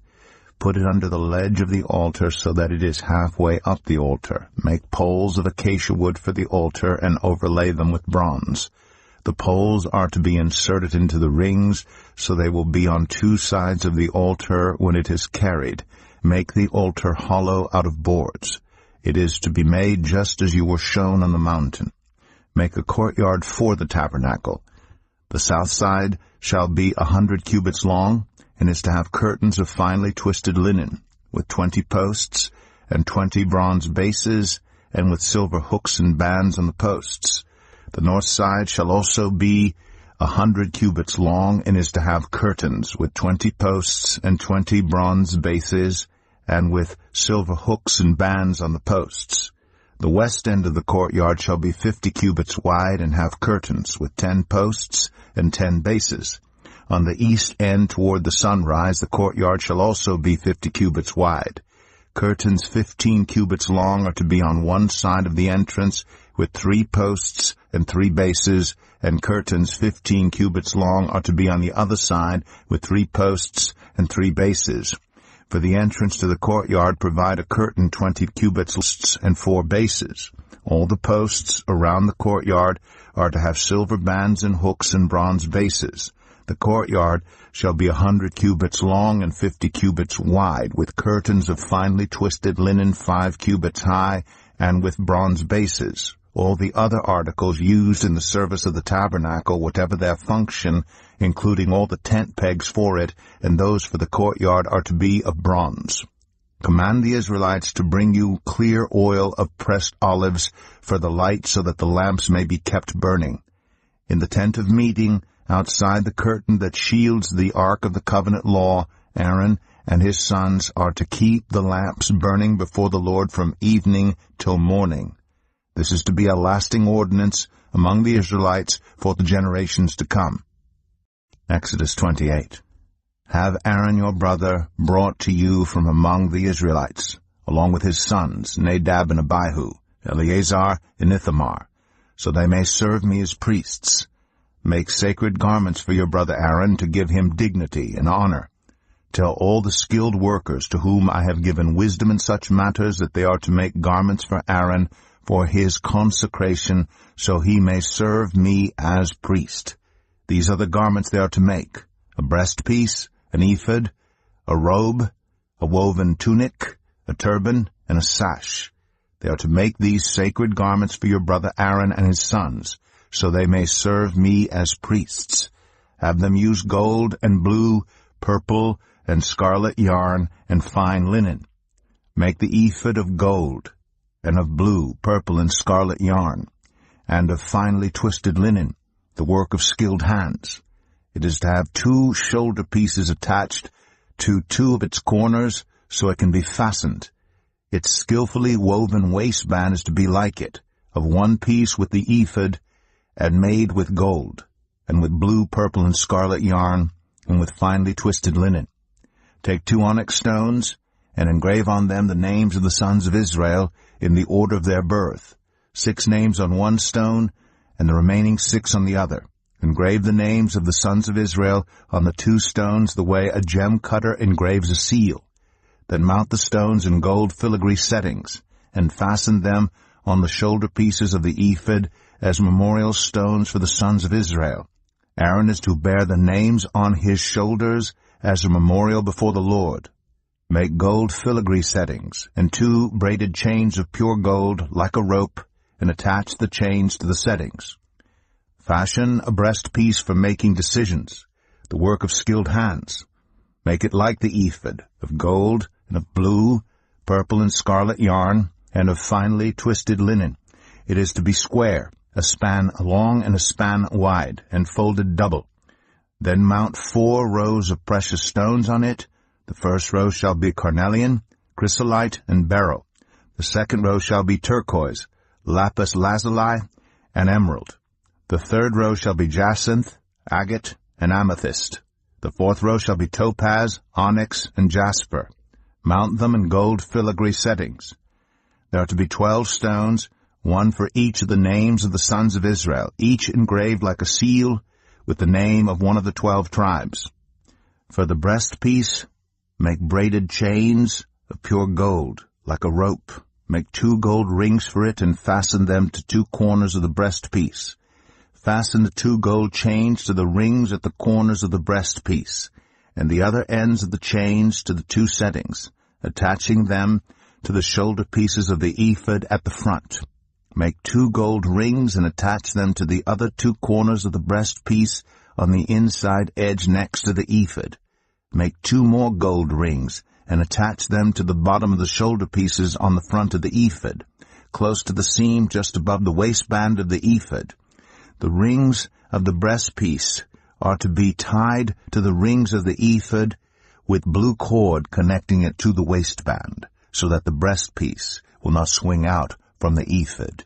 Whenever Aaron enters the holy place, he will bear the names of the sons of Israel over his heart on the breastpiece of decision as a continuing memorial before the Lord. Also put the Urim and the Thummim in the breastpiece, so they may be over Aaron's heart whenever he enters the presence of the Lord. Thus Aaron will always bear the means of making decisions for the Israelites over his heart before the Lord. Make the robe of the ephod entirely of blue cloth, with an opening for the head in its center. There shall be a woven edge like a collar around this opening, so that it will not tear. Make pomegranates of blue, purple, and scarlet yarn around the hem of the robe, with gold bells between them. The gold bells and the pomegranates are to alternate around the hem of the robe. Aaron must wear it when he ministers. The sound of the bells will be heard when he enters the holy place before the Lord and when he comes out, so that he will not die. Make a plate of pure gold, and engrave on it as on a seal, holy to the Lord. Fasten a blue cord to it to attach it to the turban. It is to be on the front of the turban. It will be on Aaron's forehead, and he will bear the guilt involved in the sacred gifts the Israelites consecrate, whatever their gifts may be. It will be on Aaron's forehead continually, so that they will be acceptable to the Lord. Weave the tunic of fine linen, and make the turban of fine linen. The sash is to be the work of an embroiderer. Make tunics, sashes, and caps for Aaron's sons, to give them dignity and honor. After you put these clothes on your brother Aaron and his sons, anoint and ordain them. Consecrate them so they may serve me as priests. Make linen undergarments as a covering for the body, reaching from the waist to the thigh. Aaron and his sons must wear them whenever they enter the tent of meeting or approach the altar to minister in the holy place, so that they will not incur guilt and die. This is to be a lasting ordinance for Aaron and his descendants. Exodus 29. This is what you are to do to consecrate them, so they may serve me as priests. Take a young bull and 2 rams without defect, and from the finest wheat flour make round loaves without yeast, thick loaves without yeast and with olive oil mixed in, and thin loaves without yeast and brushed with olive oil. Put them in a basket and present them along with the bull and the 2 rams. Then bring Aaron and his sons to the entrance to the tent of meeting, and wash them with water. Take the garments and dress Aaron with the tunic, the robe of the ephod itself, and the breastpiece. Fasten the ephod on him by its skillfully woven waistband. Put the turban on his head, and attach the sacred emblem to the turban. Take the anointing oil and anoint him by pouring it on his head. Bring his sons and dress them in tunics and fasten caps on them. Then tie sashes on Aaron and his sons. The priesthood is theirs by a lasting ordinance. Then you shall ordain Aaron and his sons. Bring the bull to the front of the tent of meeting, and Aaron and his sons shall lay their hands on its head. Slaughter it in the Lord's presence at the entrance to the tent of meeting. Take some of the bull's blood and put it on the horns of the altar with your finger, and pour out the rest of it at the base of the altar. Then take all the fat on the internal organs, the long lobe of the liver, and both kidneys with the fat on them, and burn them on the altar. But burn the bull's flesh and its hide, and its intestines outside the camp. It is a sin offering. Take one of the rams, and Aaron and his sons shall lay their hands on its head. Slaughter it, and take the blood and splash it against the sides of the altar. Cut the ram into pieces, and wash the internal organs and the legs, putting them with the head and the other pieces. Then burn the entire ram on the altar. It is a burnt offering to the Lord, a pleasing aroma, a food offering presented to the Lord. Take the other ram, and Aaron and his sons shall lay their hands on its head. Slaughter it, take some of its blood, and put it on the lobes of the right ears of Aaron and his sons, on the thumbs of their right hands, and on the big toes of their right feet. Then splash blood against the sides of the altar, and take some blood from the altar and some of the anointing oil, and sprinkle it on Aaron and his garments, and on his sons and their garments. Then he and his sons and their garments will be consecrated. Take from this ram the fat tail, the fat on the internal organs, the long lobe of the liver, both kidneys with the fat on them, and the right thigh. This is the ram for the ordination. From the basket of bread made without yeast, which is before the Lord, take 1 round loaf, 1 thick loaf with olive oil mixed in, and 1 thin loaf. Put all these in the hands of Aaron and his sons, and have them wave them before the Lord as a wave offering. Then take them from their hands, and burn them on the altar along with the burnt offering for a pleasing aroma to the Lord, a food offering presented to the Lord. After you take the breast of the ram for Aaron's ordination, wave it before the Lord as a wave offering, and it will be your share. Consecrate those parts of the ordination ram that belong to Aaron and his sons. The breast that was waved and the thigh that was presented, this is always to be the perpetual share from the Israelites for Aaron and his sons.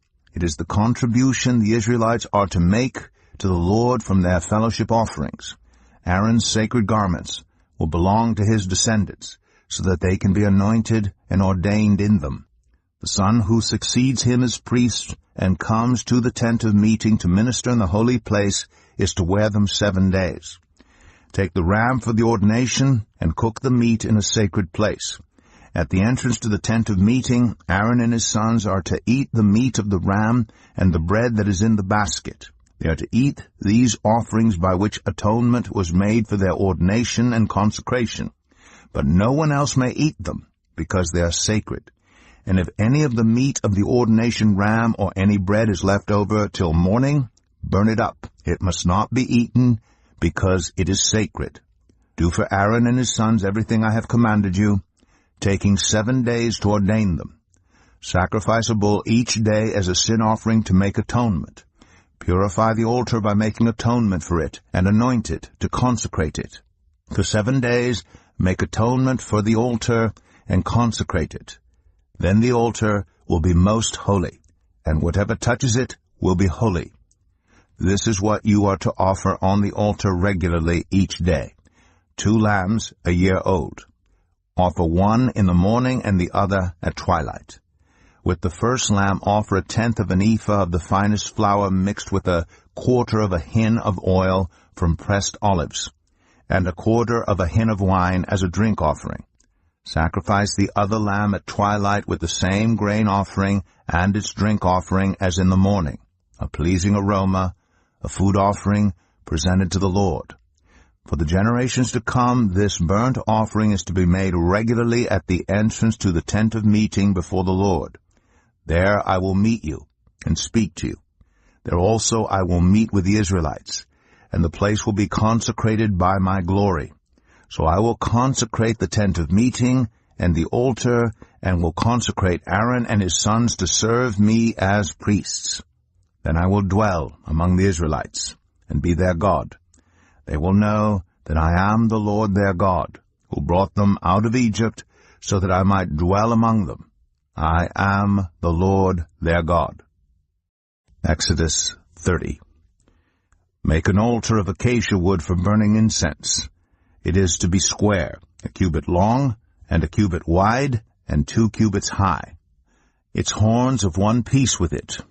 Overlay the top and all the sides and the horns with pure gold, and make a gold molding around it. Make 2 gold rings for the altar below the molding, 2 on each of the opposite sides, to hold the poles used to carry it. Make the poles of acacia wood, and overlay them with gold. Put the altar in front of the curtain that shields the ark of the covenant law, before the atonement cover that is over the tablets of the covenant law, where I will meet with you. Aaron must burn fragrant incense on the altar every morning when he tends the lamps. He must burn incense again when he lights the lamps at twilight, so incense will burn regularly before the Lord for the generations to come. Do not offer on this altar any other incense or any burnt offering or grain offering, and do not pour a drink offering on it. Once a year Aaron shall make atonement on its horns. This annual atonement must be made with the blood of the atoning sin offering. For the generations to come, it is most holy to the Lord. Then the Lord said to Moses, When you take a census of the Israelites to count them, each one must pay the Lord a ransom for his life at the time he is counted. Then no plague will come on them when you number them. Each one who crosses over to those already counted is to give a half shekel, according to the sanctuary shekel, which weighs 20 gerahs. This half shekel is an offering to the Lord. All who cross over, those 20 years old or more, are to give an offering to the Lord. The rich are not to give more than a half shekel, and the poor are not to give less when you make the offering to the Lord to atone for your lives. Receive the atonement money from the Israelites, and use it for the service of the tent of meeting. It will be a memorial for the Israelites before the Lord, making atonement for your lives. Then the Lord said to Moses, Make a bronze basin, with its bronze stand for washing. Place it between the tent of meeting and the altar, and put water in it. Aaron and his sons are to wash their hands and feet with water from it. Whenever they enter the tent of meeting, they shall wash with water so that they will not die. Also, when they approach the altar to minister by presenting a food offering to the Lord, they shall wash their hands and feet so that they will not die. This is to be a lasting ordinance for Aaron and his descendants for the generations to come. Then the Lord said to Moses, Take the following fine spices, 500 shekels of liquid myrrh, half as much, that is, 250 shekels of fragrant cinnamon, 250 shekels of fragrant calamus, 500 shekels of cassia, all according to the sanctuary shekel, and a hin of olive oil. Make these into a sacred anointing oil, a fragrant blend, the work of a perfumer. It will be the sacred anointing oil. Then use it to anoint the tent of meeting, the ark of the covenant law, the table, and all its articles, the lampstand, and its accessories, the altar of incense, the altar of burnt offering, and all its utensils, and the basin with its stand. You shall consecrate them so they will be most holy, and whatever touches them will be holy. Anoint Aaron and his sons, and consecrate them so they may serve me as priests. Say to the Israelites, This is to be my sacred anointing oil for the generations to come. Do not pour it on anyone else's body, and do not make any other oil using the same formula. It is sacred, and you are to consider it sacred. Whoever makes perfume like it and puts it on anyone other than a priest must be cut off from their people. Then the Lord said to Moses, Take fragrant spices, gum resin, onycha, and galbanum, and pure frankincense, all in equal amounts, and make a fragrant blend of incense, the work of a perfumer. It is to be salted and pure and sacred. Grind some of it to powder, and place it in front of the ark of the covenant law in the tent of meeting, where I will meet with you. It shall be most holy to you. Do not make any incense with this formula for yourselves. Consider it holy to the Lord. Whoever makes incense like it to enjoy its fragrance must be cut off from their people. Exodus 31. Then the Lord said to Moses, See, I have chosen Bezalel, son of Uri, son of Hur, of the tribe of Judah, and I have filled him with the Spirit of God, with wisdom, with understanding, with knowledge, and with all kinds of skills, to make artistic designs for work in gold, silver, and bronze, to cut and set stones, to work in wood, and to engage in all kinds of crafts. Moreover, I have appointed Aholiab, son of Ahisamach, of the tribe of Dan, to help him. Also I have given ability to all the skilled workers to make everything I have commanded you, the tent of meeting, the ark of the covenant law, with the atonement cover on it, and all the other furnishings of the tent, the table, and its articles, the pure gold lampstand, and all its accessories, the altar of incense, the altar of burnt offering and all its utensils, the basin with its stand, and also the woven garments, both the sacred garments for Aaron, the priest, and the garments for his sons when they serve as priests, and the anointing oil and fragrant incense for the holy place. They are to make them just as I commanded you. Then the Lord said to Moses, Say to the Israelites, You must observe my Sabbaths. This will be a sign between me and you for the generations to come, so you may know that I am the Lord who makes you holy.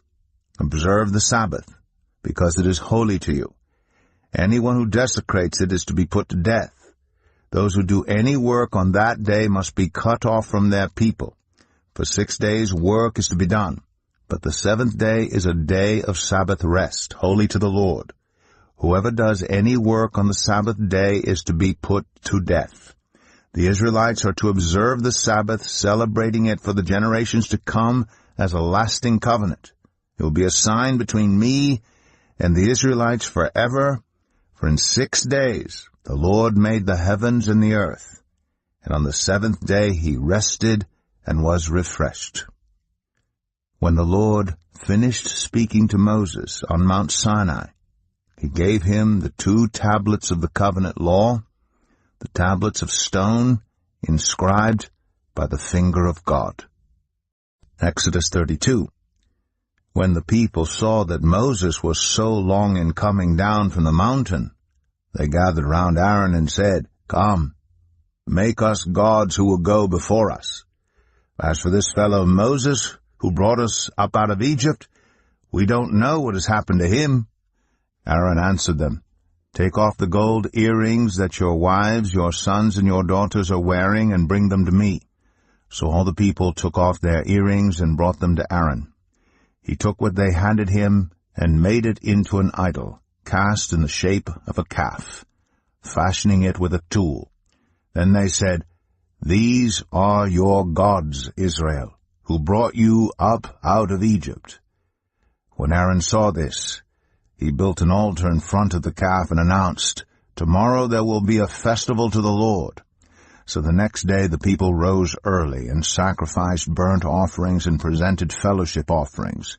Afterward they sat down to eat and drink and got up to indulge in revelry. Then the Lord said to Moses, Go down, because your people whom you brought up out of Egypt have become corrupt. They have been quick to turn away from what I commanded them, and have made themselves an idol cast in the shape of a calf. They have bowed down to it, and sacrificed to it, and have said, These are your gods, Israel, who brought you up out of Egypt. I have seen these people, the Lord said to Moses, and they are a stiff-necked people. Now leave me alone, so that my anger may burn against them, and that I may destroy them. Then I will make you into a great nation. But Moses sought the favor of the Lord his God. Lord, he said, Why should your anger burn against your people whom you brought out of Egypt with great power and a mighty hand? Why should the Egyptians say, It was with evil intent that he brought them out, to kill them in the mountains, and to wipe them off the face of the earth? Turn from your fierce anger, relent, and do not bring disaster on your people. Remember your servants Abraham, Isaac, and Israel, to whom you swore by your own self. I will make your descendants as numerous as the stars in the sky, and I will give your descendants all this land I promised them, and it will be their inheritance forever. Then the Lord relented, and did not bring on his people the disaster he had threatened. Moses turned, and went down the mountain with the 2 tablets of the covenant law in his hands. They were inscribed on both sides, front and back. The tablets were the work of God. The writing was the writing of God, engraved on the tablets. When Joshua heard the noise of the people shouting, he said to Moses, There is the sound of war in the camp. Moses replied, It is not the sound of victory. It is not the sound of defeat. It is the sound of singing that I hear. When Moses approached the camp and saw the calf and the dancing, his anger burned, and he threw the tablets out of his hands, breaking them to pieces at the foot of the mountain. And he took the calf the people had made, and burned it in the fire. Then he ground it to powder, scattered it on the water, and made the Israelites drink it. He said to Aaron, "What did these people do to you, that you led them into such great sin?" "Do not be angry, my lord," Aaron answered. "You know how prone these people are to evil. They said to me, 'Make us gods who will go before us.' As for this fellow Moses, who brought us up out of Egypt, we don't know what has happened to him." So I told them, "Whoever has any gold jewelry, take it off." Then they gave me the gold, and I threw it into the fire, and out came this calf. Moses saw that the people were running wild, and that Aaron had let them get out of control and so become a laughingstock to their enemies. So he stood at the entrance to the camp and said, "Whoever is for the Lord, come to me." And all the Levites rallied to him. Then he said to them, "This is what the Lord, the God of Israel, says. Each man strap a sword to his side. Go back and forth through the camp from one end to the other, each killing his brother and friend and neighbor." The Levites did as Moses commanded, and that day about 3,000 of the people died. Then Moses said, "You have been set apart to the Lord today, for you were against your own sons and brothers, and he has blessed you this day." The next day Moses said to the people, "You have committed a great sin, but now I will go up to the Lord. Perhaps I can make atonement for your sin." So Moses went back to the Lord and said, "Oh, what a great sin these people have committed! They have made themselves gods of gold. But now, please forgive their sin. But if not, then blot me out of the book you have written." The Lord replied to Moses, "Whoever has sinned against me, I will blot out of my book. Now go, lead the people to the place I spoke of, and my angel will go before you. However, when the time comes for me to punish, I will punish them for their sin." And the Lord struck the people with a plague because of what they did with the calf Aaron had made. Exodus 33. Then the Lord said to Moses, "Leave this place, you and the people you brought up out of Egypt, and go up to the land I promised on oath to Abraham, Isaac, and Jacob, saying, 'I will give it to your descendants.' I will send an angel before you and drive out the Canaanites, Amorites, Hittites, Perizzites, Hivites, and Jebusites. Go up to the land flowing with milk and honey.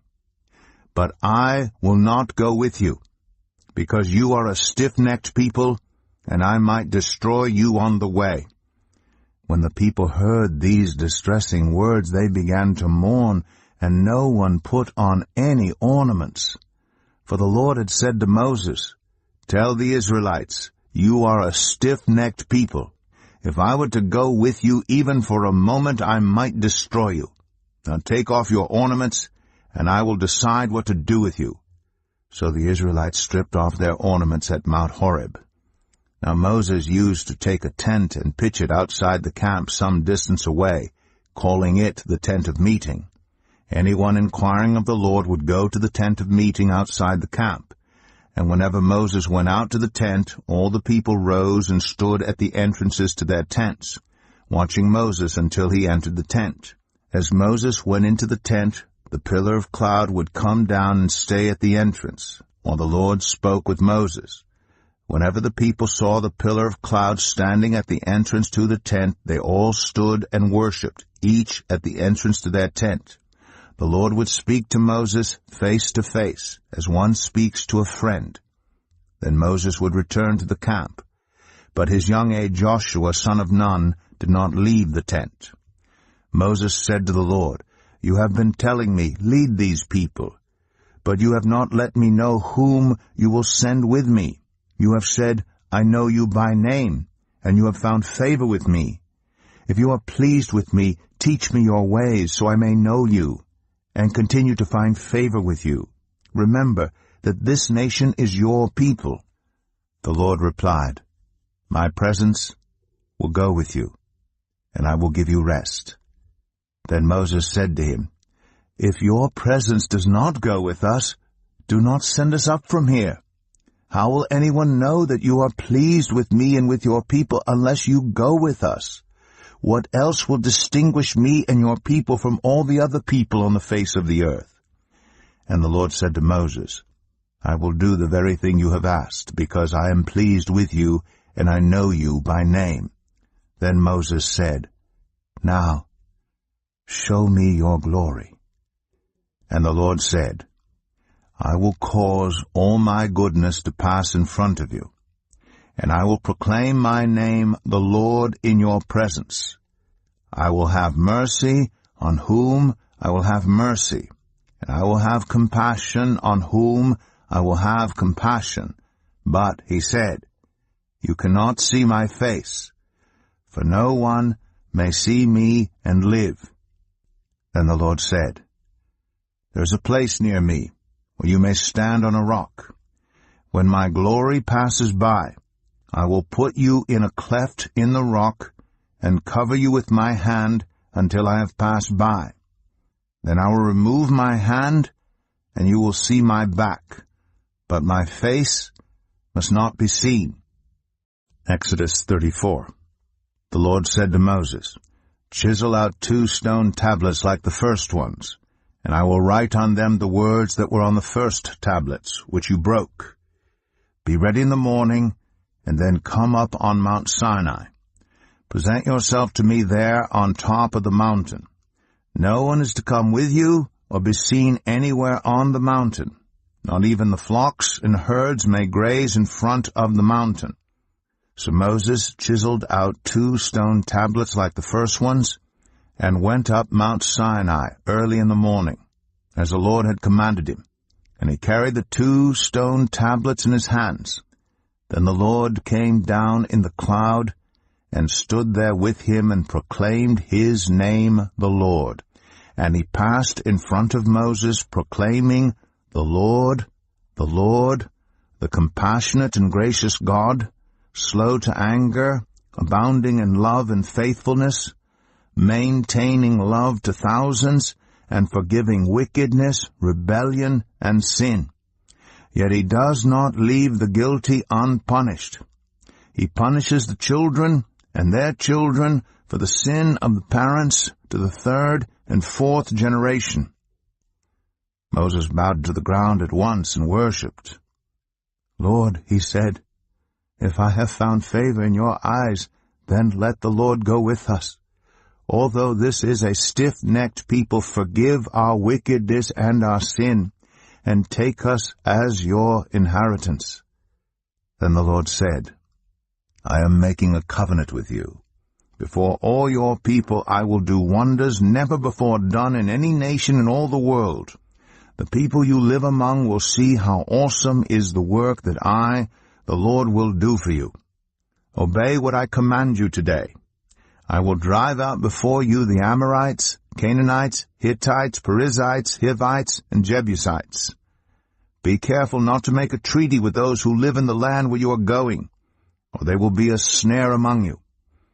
Break down their altars, smash their sacred stones, and cut down their Asherah poles. Do not worship any other god, for the Lord, whose name is jealous, is a jealous God.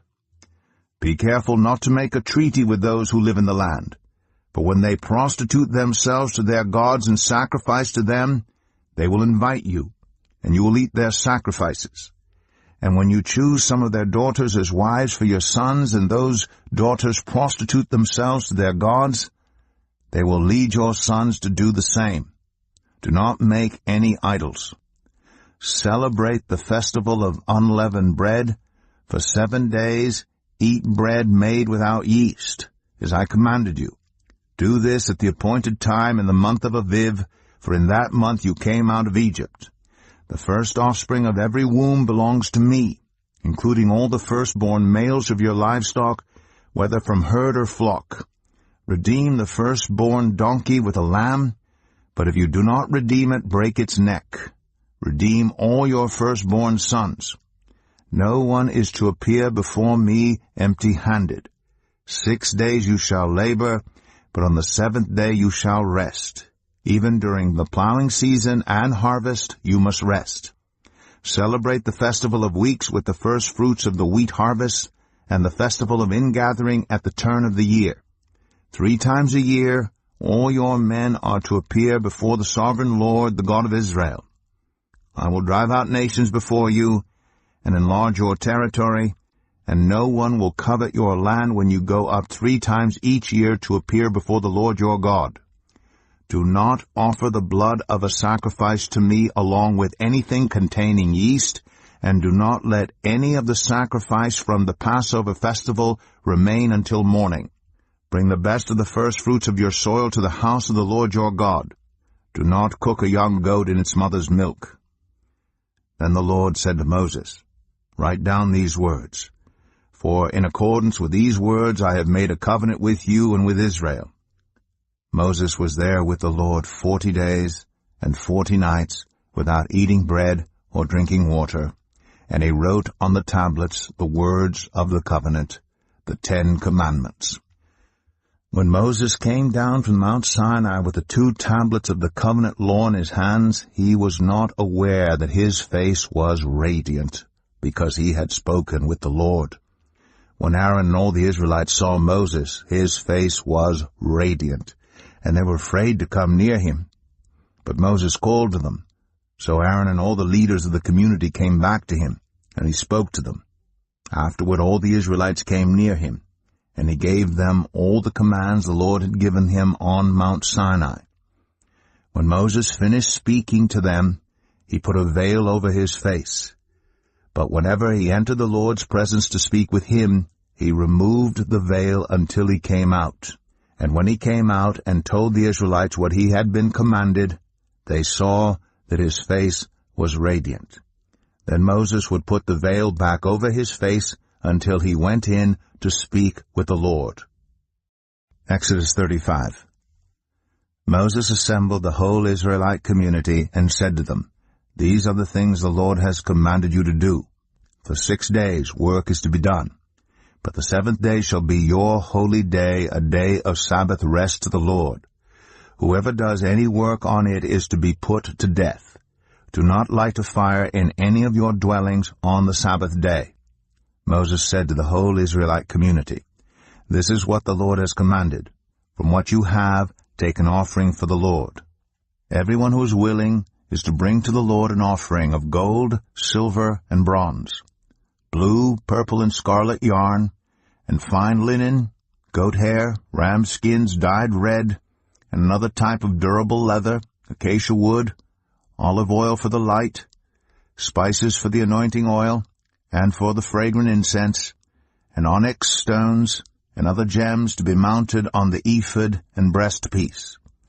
All who are skilled among you are to come and make everything the Lord has commanded, the tabernacle with its tent, and its covering, clasps, frames, crossbars, posts, and bases, the ark with its poles and the atonement cover, and the curtain that shields it, the table with its poles, and all its articles, and the bread of the presence, the lampstand that is for light with its accessories, lamps, and oil for the light, the altar of incense with its poles, the anointing oil, and the fragrant incense, the curtain for the doorway at the entrance to the tabernacle, the altar of burnt offering with its bronze grating, its poles, and all its utensils, the bronze basin with its stand, the curtains of the courtyard with its posts and bases, and the curtain for the entrance to the courtyard, the tent pegs for the tabernacle and for the courtyard, and their ropes, the woven garments worn for ministering in the sanctuary, both the sacred garments for Aaron the priest, and the garments for his sons when they serve as priests. Then the whole Israelite community withdrew from Moses' presence, and everyone who was willing and whose heart moved them came and brought an offering to the Lord for the work on the tent of meeting, for all its service, and for the sacred garments. All who were willing, men and women alike, came and brought gold jewelry of all kinds, brooches, earrings, rings, and ornaments. They all presented their gold as a wave offering to the Lord. Everyone who had blue, purple, or scarlet yarn, or fine linen, or goat hair, ram's skins dyed red, or the other durable leather, brought them. Those presenting an offering of silver or bronze brought it as an offering to the Lord, and everyone who had acacia wood for any part of the work brought it. Every skilled woman spun with her hands and brought what she had spun, blue, purple, or scarlet yarn or fine linen. And all the women who were willing and had the skill spun the goat hair. The leaders brought onyx stones and other gems to be mounted on the ephod and breastpiece. They also brought spices and olive oil for the light, and for the anointing oil, and for the fragrant incense. All the Israelite men and women who were willing brought to the Lord freewill offerings for all the work the Lord through Moses had commanded them to do. Then Moses said to the Israelites, "See, the Lord has chosen Bezalel son of Uri, the son of Hur, of the tribe of Judah, and he has filled him with the Spirit of God, with wisdom, with understanding, with knowledge, and with all kinds of skills, to make artistic designs for work in gold, silver, and bronze, to cut and set stones, to work in wood, and to engage in all kinds of artistic crafts. And he has given both him and Aholiab, son of Ahisamach, of the tribe of Dan, the ability to teach others. He has filled them with skill to do all kinds of work, as engravers, designers, embroiderers in blue, purple, and scarlet yarn, and fine linen, and weavers, all of them skilled workers and designers." Exodus 36. So Bezalel, Aholiab, and every skilled person to whom the Lord has given skill and ability to know how to carry out all the work of constructing the sanctuary are to do the work just as the Lord has commanded. Then Moses summoned Bezalel and Aholiab, and every skilled person to whom the Lord had given ability and who was willing to come and do the work. They received from Moses all the offerings the Israelites had brought to carry out the work of constructing the sanctuary. And the people continued to bring freewill offerings morning after morning. So all the skilled workers who were doing all the work on the sanctuary left what they were doing and said to Moses, "The people are bringing more than enough for doing the work the Lord commanded to be done." Then Moses gave an order, and they sent this word throughout the camp: "No man or woman is to make anything else as an offering for the sanctuary." And so the people were restrained from bringing more, because what they already had was more than enough to do all the work. All those who were skilled among the workers made the tabernacle with 10 curtains of finely twisted linen and blue, purple, and scarlet yarn, with cherubim woven into them by expert hands. All the curtains were the same size, 28 cubits long and 4 cubits wide. They joined 5 of the curtains together and did the same with the other 5. Then they made loops of blue material along the edge of the end curtain in one set, and the same was done with the end curtain in the other set.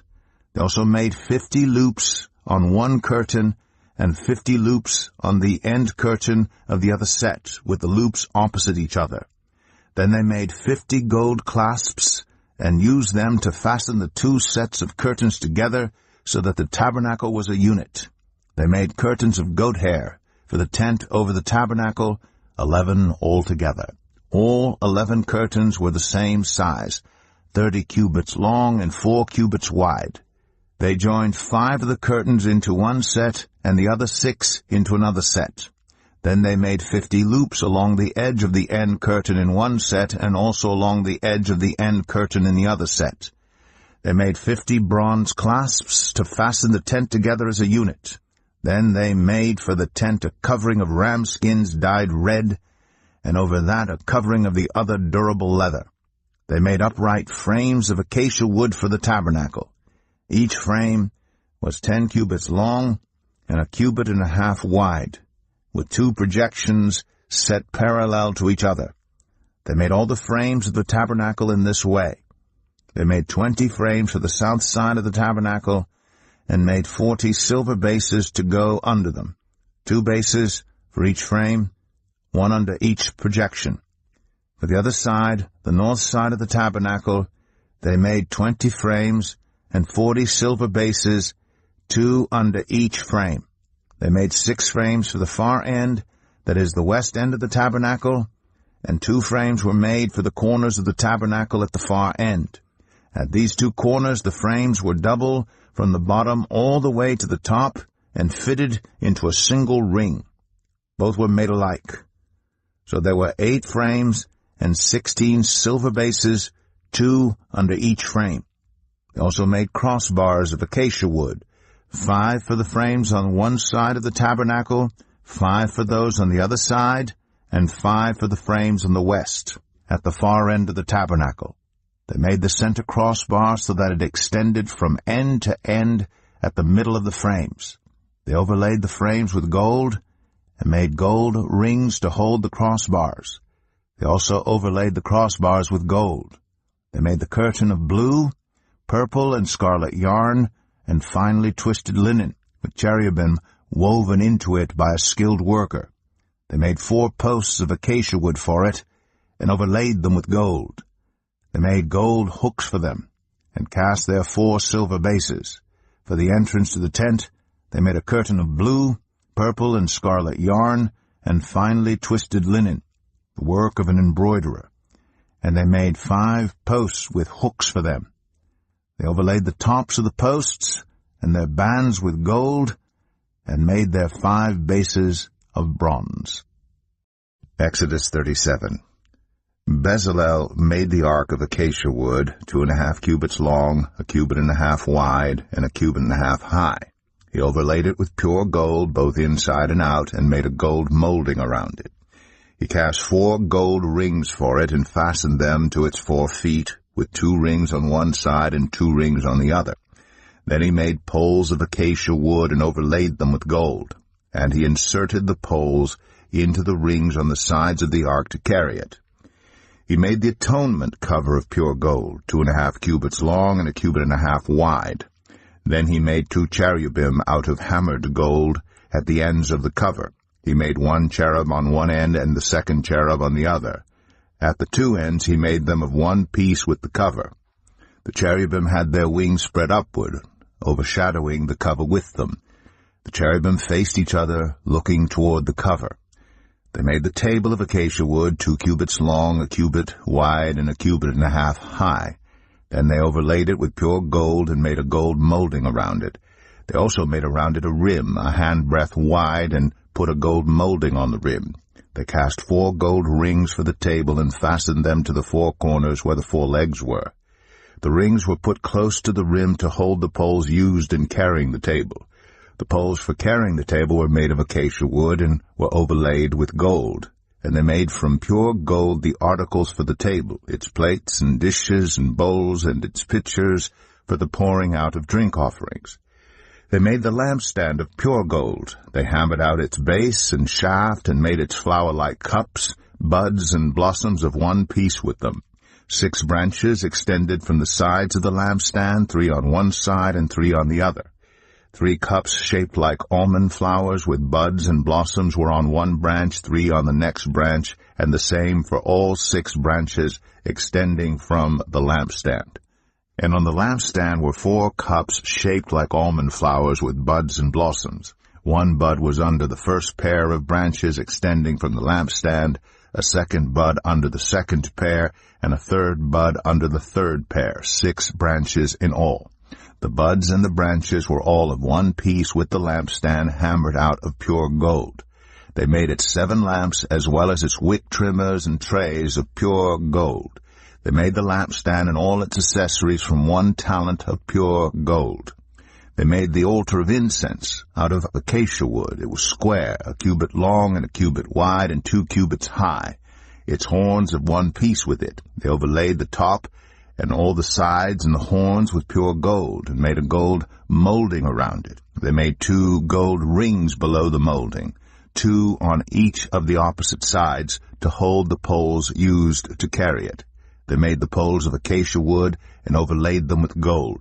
They also made the sacred anointing oil, and the pure, fragrant incense, the work of a perfumer. Exodus 38. They built the altar of burnt offering of acacia wood, 3 cubits high. It was square, 5 cubits long, and 5 cubits wide. They made a horn at each of the 4 corners, so that the horns and the altar were of one piece, and they overlaid the altar with bronze. They made all its utensils of bronze, its pots, shovels, sprinkling bowls, meat forks, and fire pans.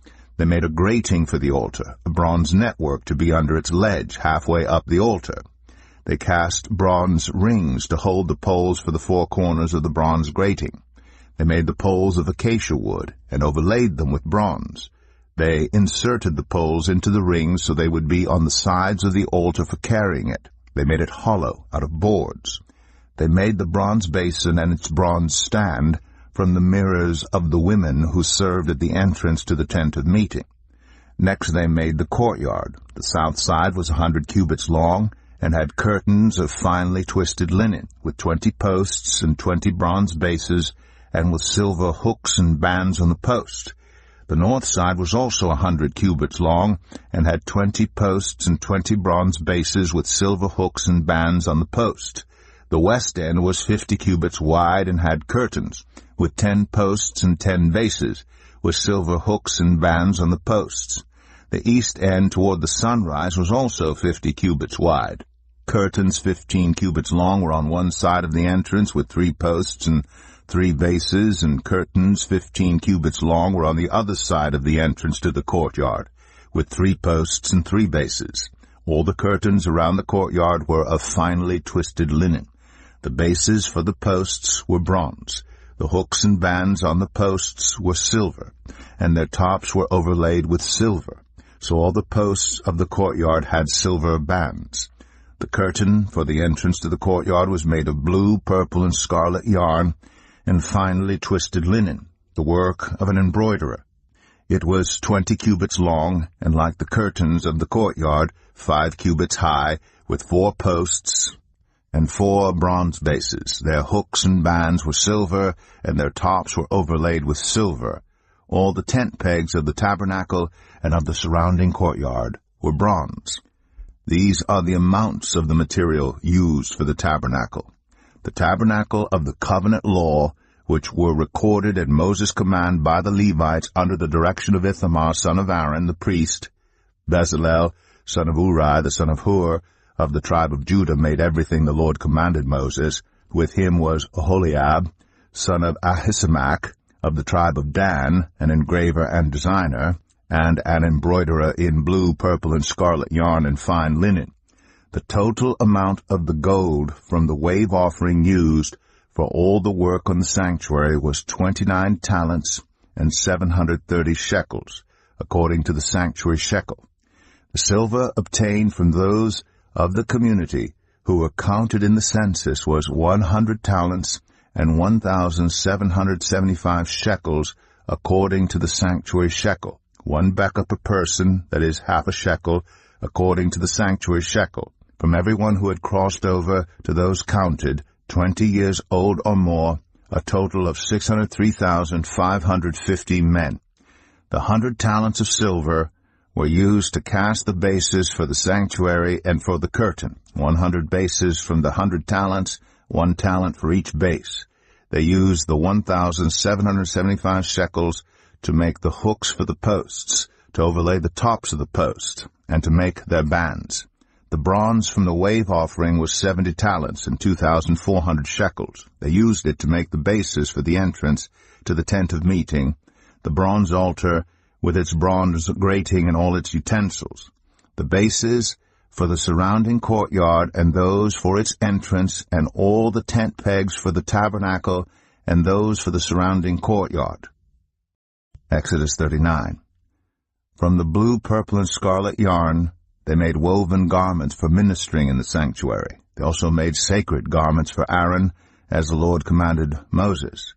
They made the ephod of gold, and of blue, purple, and scarlet yarn, and of finely twisted linen. They hammered out thin sheets of gold, and cut strands to be worked into the blue, purple, and scarlet yarn, and fine linen, the work of skilled hands. They made shoulder pieces for the ephod, which were attached to 2 of its corners, so it could be fastened.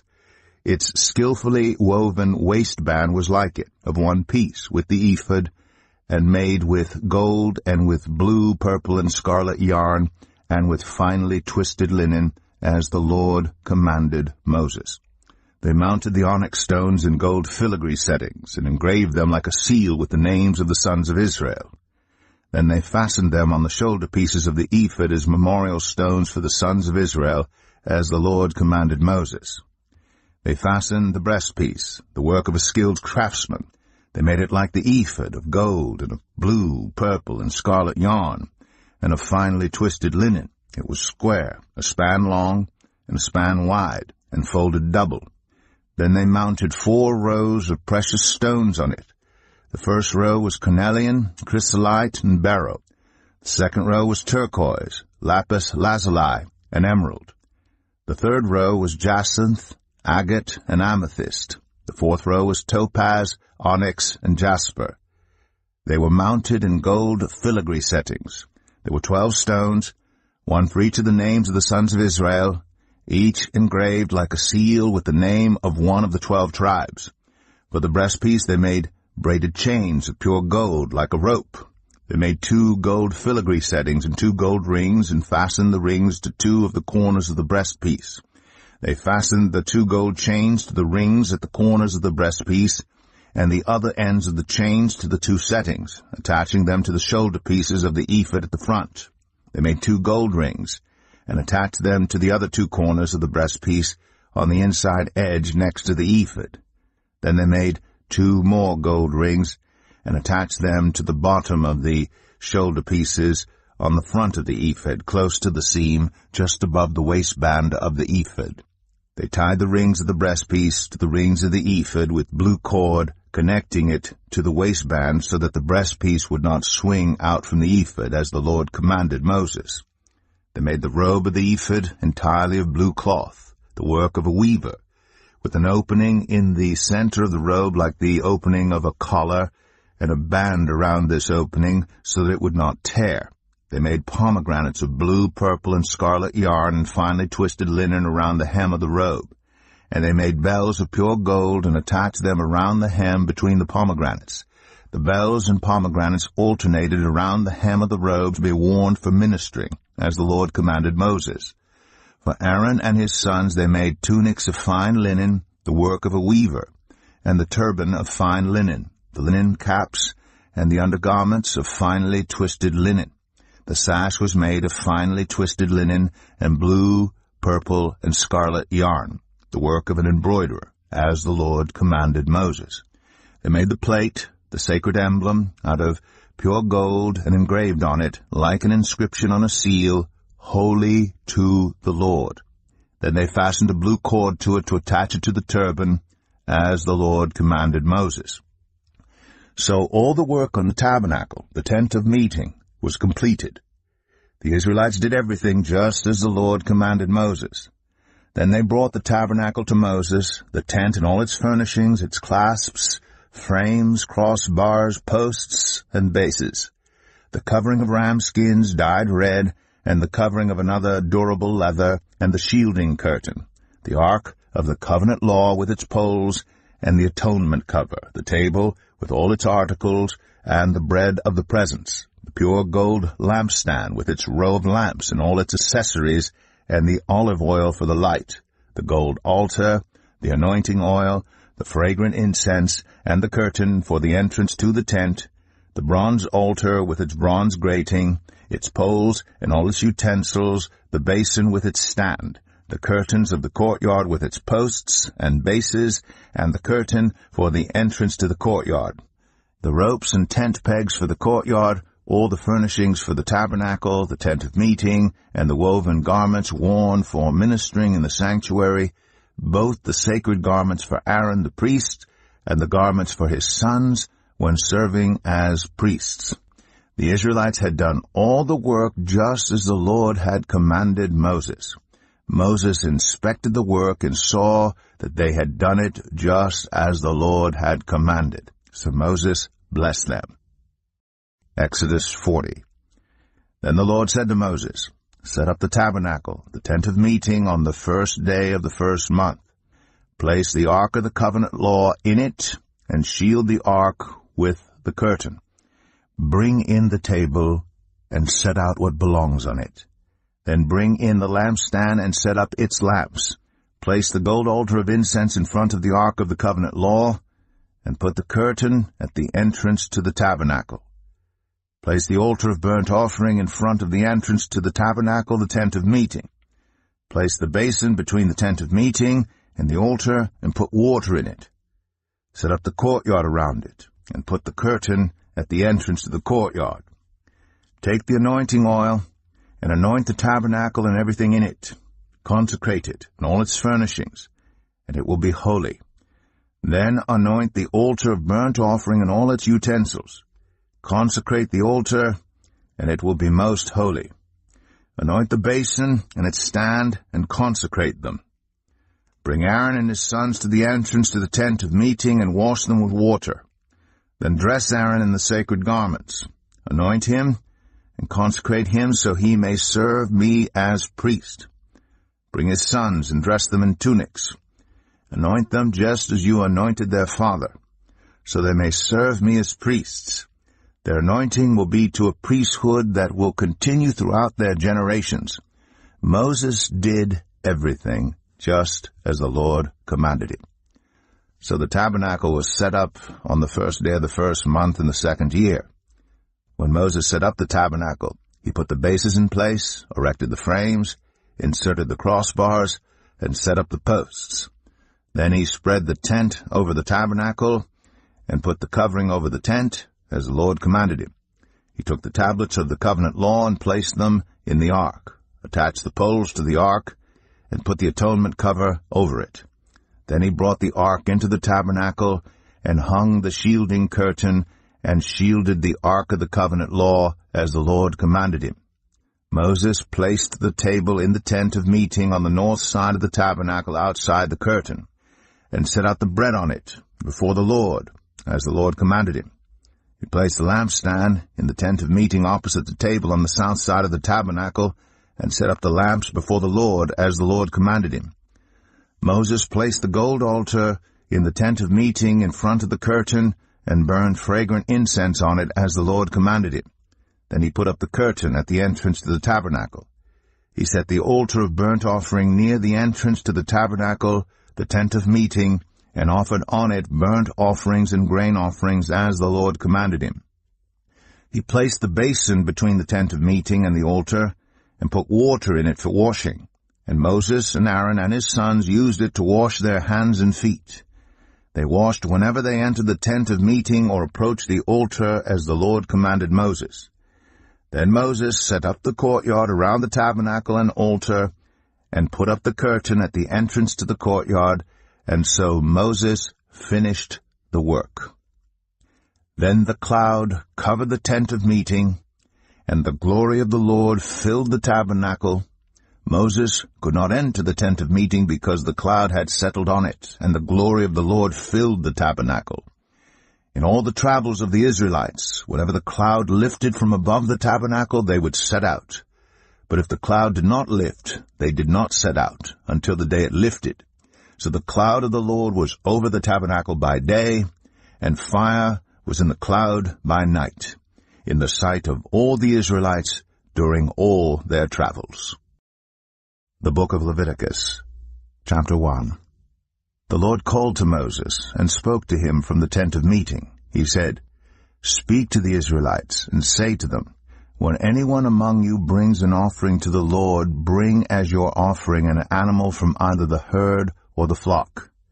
If the offering is a burnt offering from the herd, you are to offer a male without defect. You must present it at the entrance to the tent of meeting, so that it will be acceptable to the Lord. You are to lay your hand on the head of the burnt offering, and it will be accepted on your behalf to make atonement for you. You are to slaughter the young bull before the Lord, and then Aaron's sons, the priest, shall bring the blood and splash it against the sides of the altar at the entrance to the tent of meeting. You are to skin the burnt offering and cut it into pieces. The sons of Aaron, the priests, are to put fire on the altar and arrange wood on the fire. Then Aaron's sons, the priests, shall arrange the pieces, including the head and the fat, on the wood that is burning on the altar.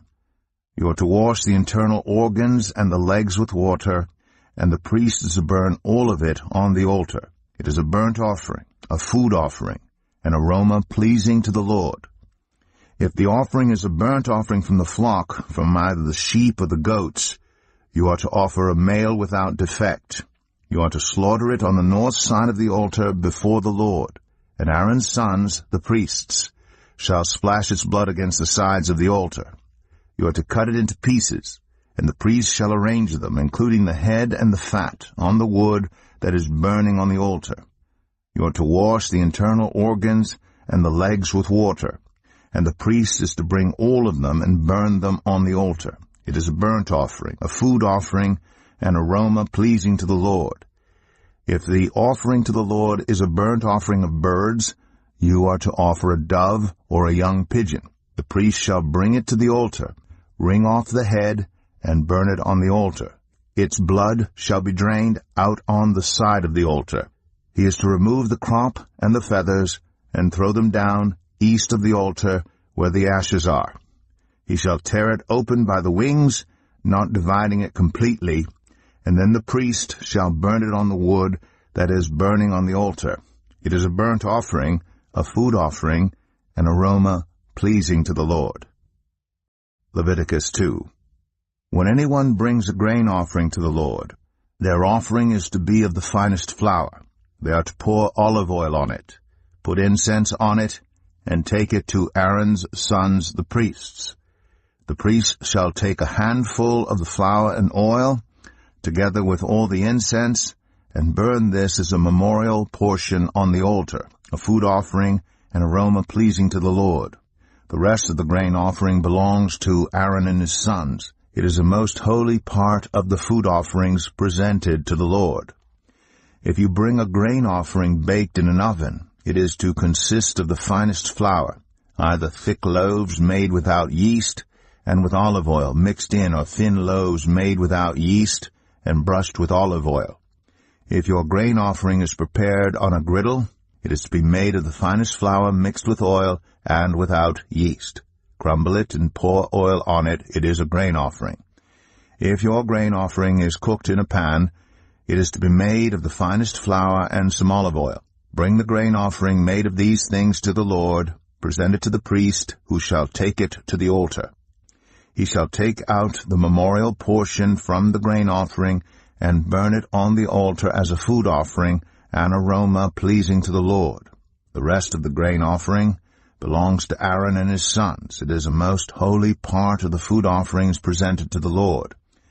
Every grain offering you bring to the Lord must be made without yeast, for you are not to burn any yeast or honey in a food offering presented to the Lord. You may bring them to the Lord as an offering of the first fruits, but they are not to be offered on the altar as a pleasing aroma. Season all your grain offerings with salt. Do not leave the salt of the covenant of your God out of your grain offerings. Add salt to all your offerings. If you bring a grain offering of first fruits to the Lord, offer crushed heads of new grain roasted in the fire. Put oil and incense on it. It is a grain offering. The priest shall burn the memorial portion of the crushed grain and the oil together with all the incense as a food offering presented to the Lord. Leviticus 3. If your offering is a fellowship offering, and you offer an animal from the herd, whether male or female, you are to present before the Lord an animal without defect. You are to lay your hand on the head of your offering and slaughter it at the entrance to the tent of meeting. Then Aaron's sons, the priests, shall splash the blood against the sides of the altar. From the fellowship offering you are to bring a food offering to the Lord, the internal organs and all the fat that is connected to them, both kidneys with the fat on them near the loins, and the long lobe of the liver, which you will remove with the kidneys. Then Aaron's sons are to burn it on the altar on top of the burnt offering that is lying on the burning wood. It is a food offering, an aroma pleasing to the Lord. If you offer an animal from the flock as a fellowship offering to the Lord, you are to offer a male or female without defect. If you offer a lamb, you are to present it before the Lord. Lay your hand on its head and slaughter it in front of the tent of meeting. Then Aaron's sons shall splash its blood against the sides of the altar. From the fellowship offering you are to bring a food offering to the Lord, its fat, the entire fat tail cut off close to the backbone, the internal organs and all the fat that is connected to them, both kidneys with the fat on them near the loins, and the long lobe of the liver, which you will remove with the kidneys. The priest shall burn them on the altar as a food offering presented to the Lord. If your offering is a goat, you are to present it before the Lord. Lay your hand on its head and slaughter it in front of the tent of meeting. Then Aaron's sons shall splash its blood against the sides of the altar. From what you offer you are to present this food offering to the Lord, the internal organs and all the fat that is connected to them, both kidneys with the fat on them near the loins, and the long lobe of the liver, which you will remove with the kidneys. The priest shall burn them on the altar as a food offering, a pleasing aroma. All the fat is the Lord's. This is a lasting ordinance for the generations to come. Wherever you live, you must not eat any fat or any blood. Leviticus 4. The Lord said to Moses, "Say to the Israelites, when anyone sins unintentionally and does what is forbidden in any of the Lord's commands, if the anointed priest sins, bringing guilt on the people, he must bring to the Lord a young bull without defect as a sin offering for the sin he has committed. He is to present the bull at the entrance to the tent of meeting before the Lord. He is to lay his hand on its head and slaughter it there before the Lord. Then the anointed priest shall take some of the bull's blood and carry it into the tent of meeting. He is to dip his finger into the blood and sprinkle some of it 7 times before the Lord in front of the curtain of the sanctuary. The priest shall then put some of the blood on the horns of the altar of fragrant incense that is before the Lord in the tent of meeting. The rest of the bull's blood he shall pour out at the base of the altar of burnt offering at the entrance to the tent of meeting. He shall remove all the fat from the bull of the sin offering, all the fat that is connected to the internal organs, both kidneys with the fat on them near the loins, and the long lobe of the liver, which he will remove with the kidneys, just as the fat is removed from the ox sacrificed as a fellowship offering. Then the priest shall burn them on the altar of burnt offering. But the hide of the bull and all its flesh, as well as the head and legs, the internal organs, and the intestines, that is, all the rest of the bull, he must take outside the camp to a place ceremonially clean, where the ashes are thrown, and burn it there in a wood fire on the ash heap. If the whole Israelite community sins unintentionally and does what is forbidden in any of the Lord's commands, even though the community is unaware of the matter, when they realize their guilt, and the sin they committed becomes known, the assembly must bring a young bull as a sin offering and present it before the tent of meeting. The elders of the community are to lay their hands on the bull's head before the Lord, and the bull shall be slaughtered before the Lord. Then the anointed priest is to take some of the bull's blood into the tent of meeting. He shall dip his finger into the blood and sprinkle it before the Lord 7 times in front of the curtain. He is to put some of the blood on the horns of the altar that is before the Lord in the tent of meeting. The rest of the blood he shall pour out at the base of the altar of burnt offering at the entrance to the tent of meeting. He shall remove all the fat from it and burn it on the altar, and do with this bull just as he did with the bull for the sin offering. In this way the priest will make atonement for the community, and they will be forgiven. Then he shall take the bull outside the camp and burn it as he burned the first bull. This is the sin offering for the community. When a leader sins unintentionally and does what is forbidden in any of the commands of the Lord his God, when he realizes his guilt and the sin he has committed becomes known, he must bring as his offering a male goat without defect. He is to lay his hand on the goat's head and slaughter it at the place where the burnt offering is slaughtered before the Lord. It is a sin offering. Then the priest shall take some of the blood of the sin offering with his finger and put it on the horns of the altar of burnt offering and pour out the rest of the blood at the base of the altar. He shall burn all the fat on the altar as he burned the fat of the fellowship offering. In this way the priest will make atonement for the leader's sin, and he will be forgiven. If any member of the community sins unintentionally and does what is forbidden in any of the Lord's commands, when they realize their guilt, and the sin they have committed becomes known, they must bring as their offering for the sin they committed a female goat without defect. They are to lay their hand on the head of the sin offering and slaughter it at the place of the burnt offering.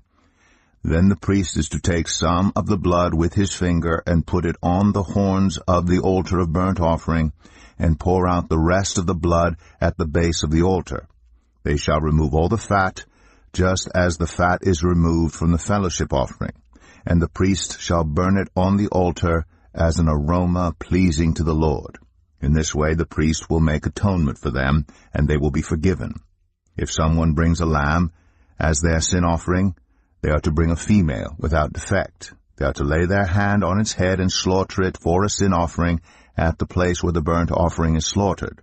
Then the priest shall take some of the blood of the sin offering with his finger and put it on the horns of the altar of burnt offering, and pour out the rest of the blood at the base of the altar.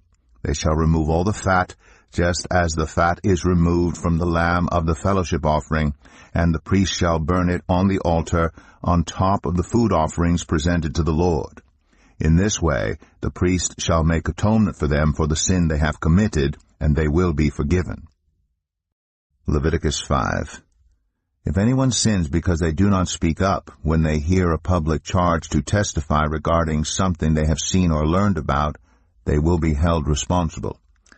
If anyone becomes aware that they are guilty, if they unwittingly touch anything ceremonially unclean, whether the carcass of an unclean animal, wild or domestic, or of any unclean creature that moves along the ground, and they are unaware that they have become unclean, but then they come to realize their guilt, or if they touch human uncleanness, anything that would make them unclean, even though they are unaware of it, but then they learn of it and realize their guilt, or if anyone thoughtlessly takes an oath to do anything, whether good or evil, in any matter one might carelessly swear about, even though they are unaware of it, but then they learn of it and realize their guilt. When anyone becomes aware that they are guilty in any of these matters, they must confess in what way they have sinned.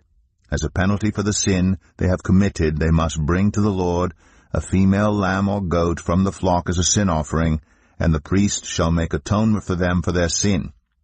Anyone who cannot afford a lamb is to bring 2 doves or 2 young pigeons to the Lord as a penalty for their sin, one for a sin offering and the other for a burnt offering. They are to bring them to the priest, who shall first offer the one for the sin offering. He is to wring its head from its neck, not dividing it completely, and is to splash some of the blood of the sin offering against the side of the altar.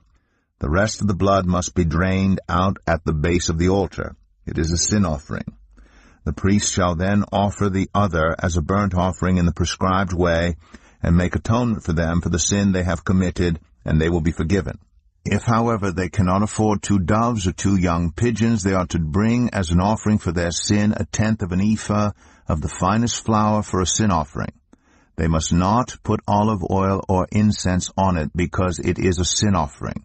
They are to bring it to the priest, who shall take a handful of it as a memorial portion, and burn it on the altar on top of the food offerings presented to the Lord. It is a sin offering.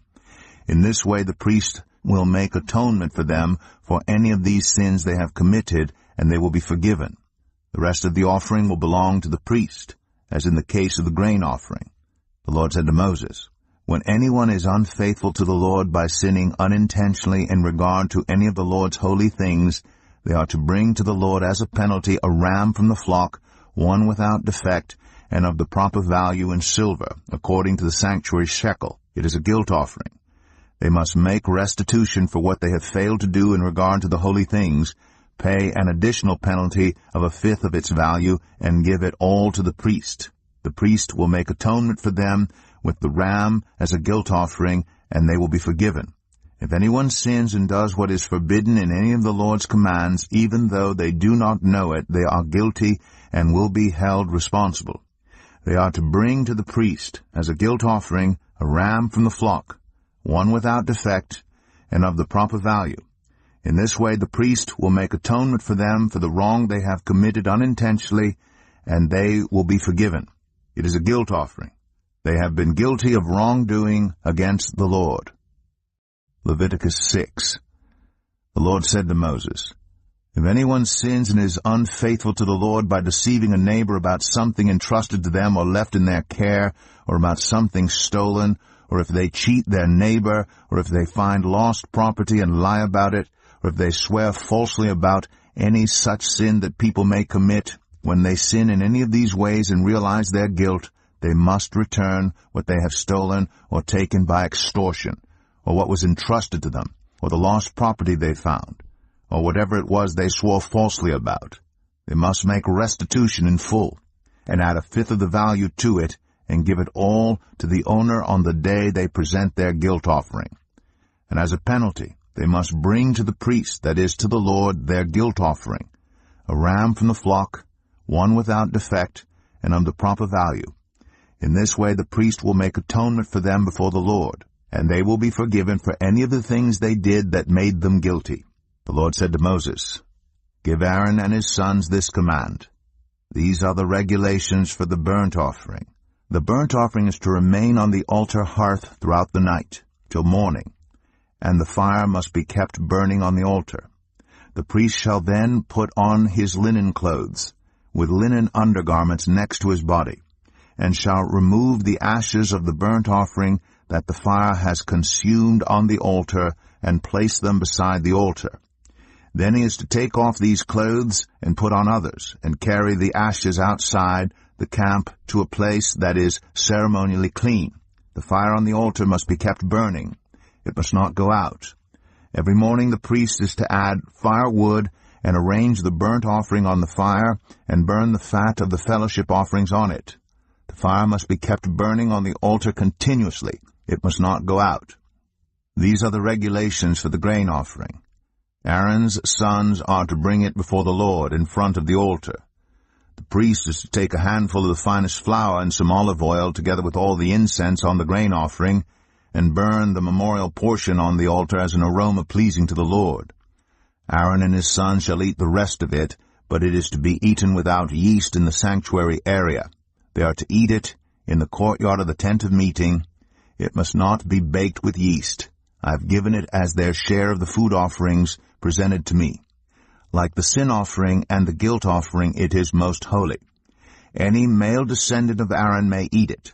For all generations to come, it is his perpetual share of the food offerings presented to the Lord. Whatever touches them will become holy.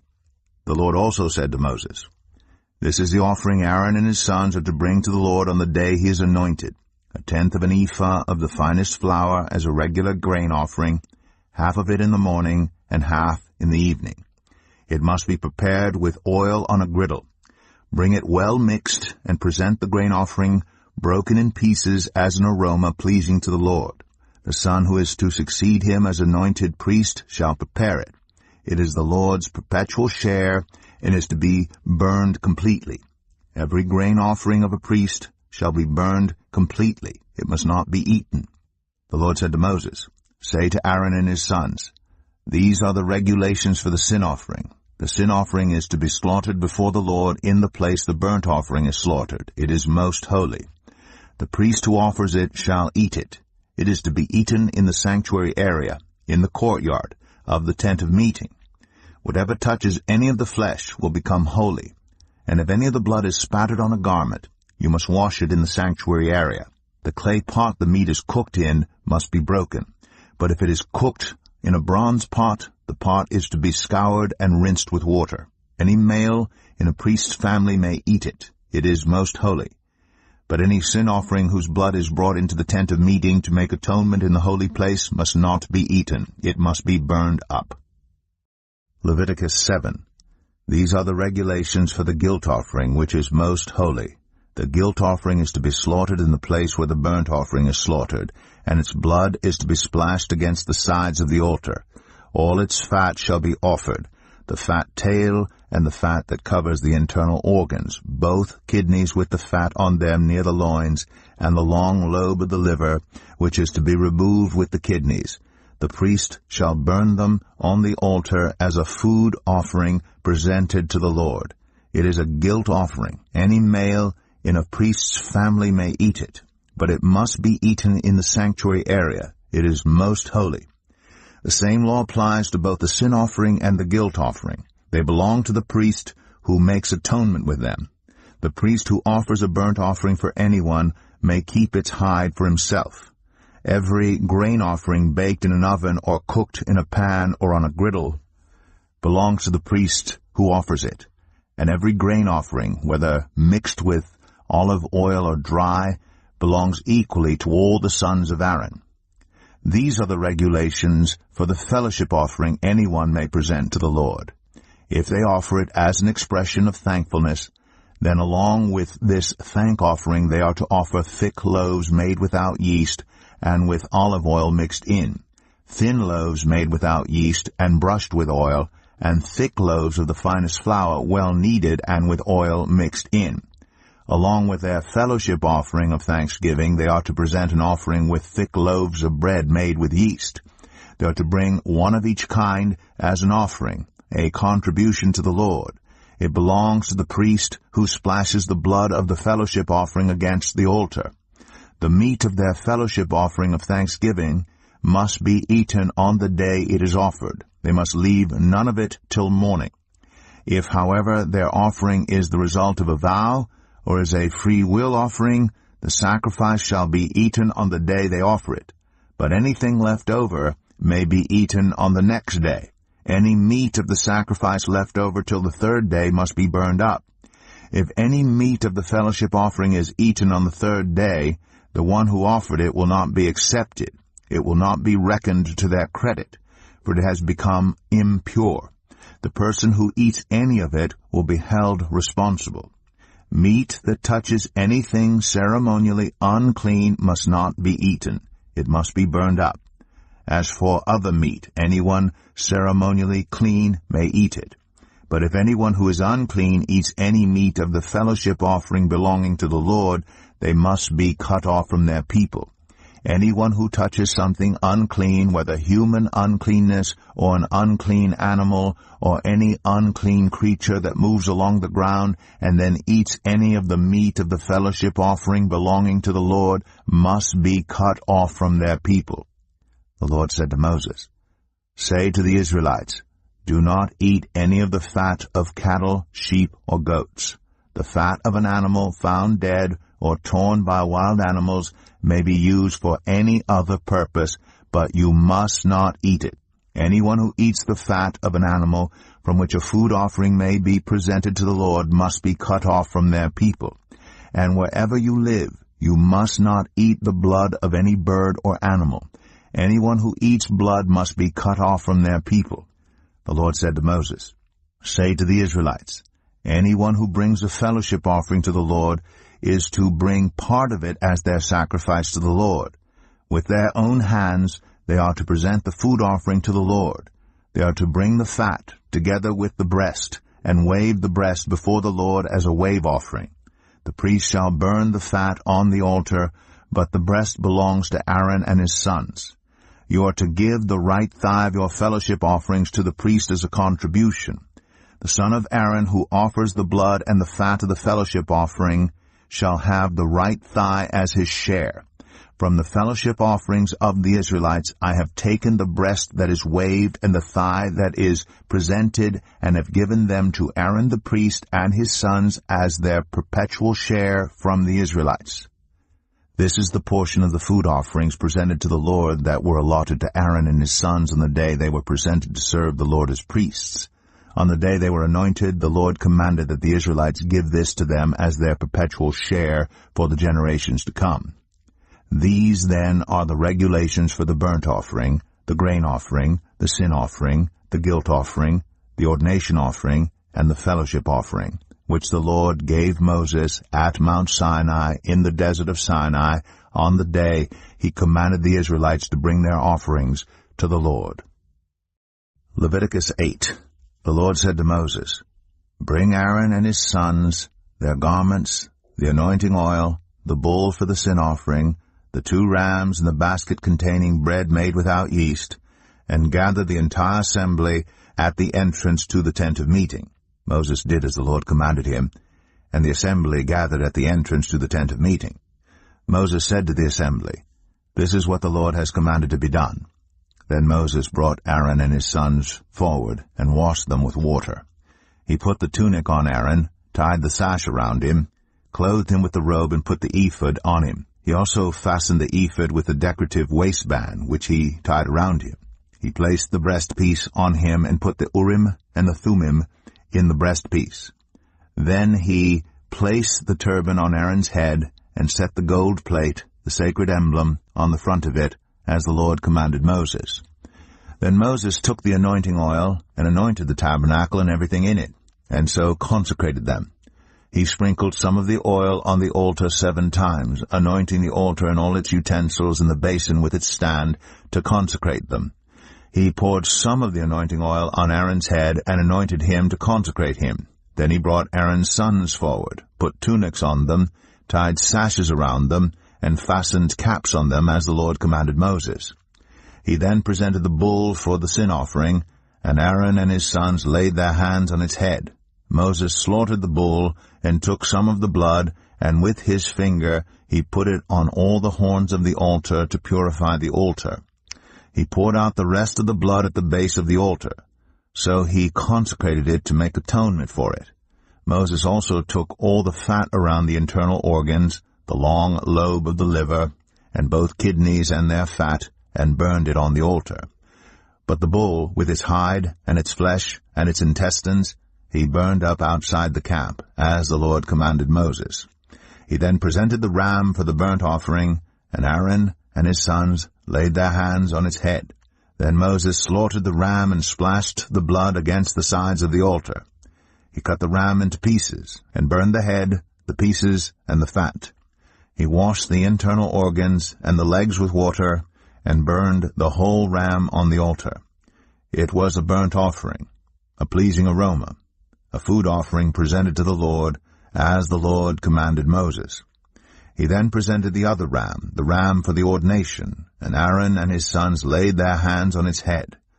Moses slaughtered the ram and took some of its blood and put it on the lobe of Aaron's right ear, on the thumb of his right hand, and on the big toe of his right foot. Moses also brought Aaron's sons forward and put some of the blood on the lobes of their right ears, on the thumbs of their right hands, and on the big toes of their right feet. Then he splashed blood against the sides of the altar. After that he took the fat tail, all the fat around the internal organs, the long lobe of the liver, both kidneys, and their fat, and the right thigh. And from the basket of bread made without yeast, which was before the Lord, he took one thick loaf with olive oil mixed in, and one thin loaf, and he put these on the fat portions and on the right thigh. He put all these in the hands of Aaron and his sons, and they waved them before the Lord as a wave offering. Then Moses took them from their hands and burned them on the altar on top of the burnt offering as an ordination offering, a pleasing aroma, a food offering presented to the Lord. Moses also took the breast, which was his share of the ordination ram, and waved it before the Lord as a wave offering, as the Lord commanded Moses. Then Moses took some of the anointing oil, and some of the blood from the altar, and sprinkled them on Aaron and his garments, and on his sons and their garments. So he consecrated Aaron and his garments, and his sons and their garments. Moses then said to Aaron and his sons, "Cook the meat at the entrance to the tent of meeting, and eat it there with the bread from the basket of ordination offerings, as I was commanded. Aaron and his sons are to eat it. Then burn up the rest of the meat and the bread. Do not leave the entrance to the tent of meeting for 7 days until the days of your ordination are completed, for your ordination will last 7 days. What has been done today was commanded by the Lord to make atonement for you. You must stay at the entrance to the tent of meeting day and night for 7 days and do what the Lord requires, so you will not die, for that is what I have been commanded." So Aaron and his sons did everything the Lord commanded through Moses. Leviticus 9. On the 8th day Moses summoned Aaron and his sons and the elders of Israel. He said to Aaron, "Take a bull calf for your sin offering, and a ram for your burnt offering, both without defect, and present them before the Lord. Then say to the Israelites, Take a male goat for a sin offering, a calf and a lamb, both a year old and without defect, for a burnt offering, and an ox and a ram for a fellowship offering to sacrifice before the Lord, together with the grain offering mixed with olive oil. For today the Lord will appear to you. They took the things Moses commanded to the front of the tent of meeting, and the entire assembly came near and stood before the Lord. Then Moses said, This is what the Lord has commanded you to do, so that the glory of the Lord may appear to you. Moses said to Aaron, Come to the altar, and sacrifice your sin offering and your burnt offering, and make atonement for yourself and the people. Sacrifice the offering that is for the people, and make atonement for them, as the Lord has commanded. So Aaron came to the altar and slaughtered the calf as a sin offering for himself.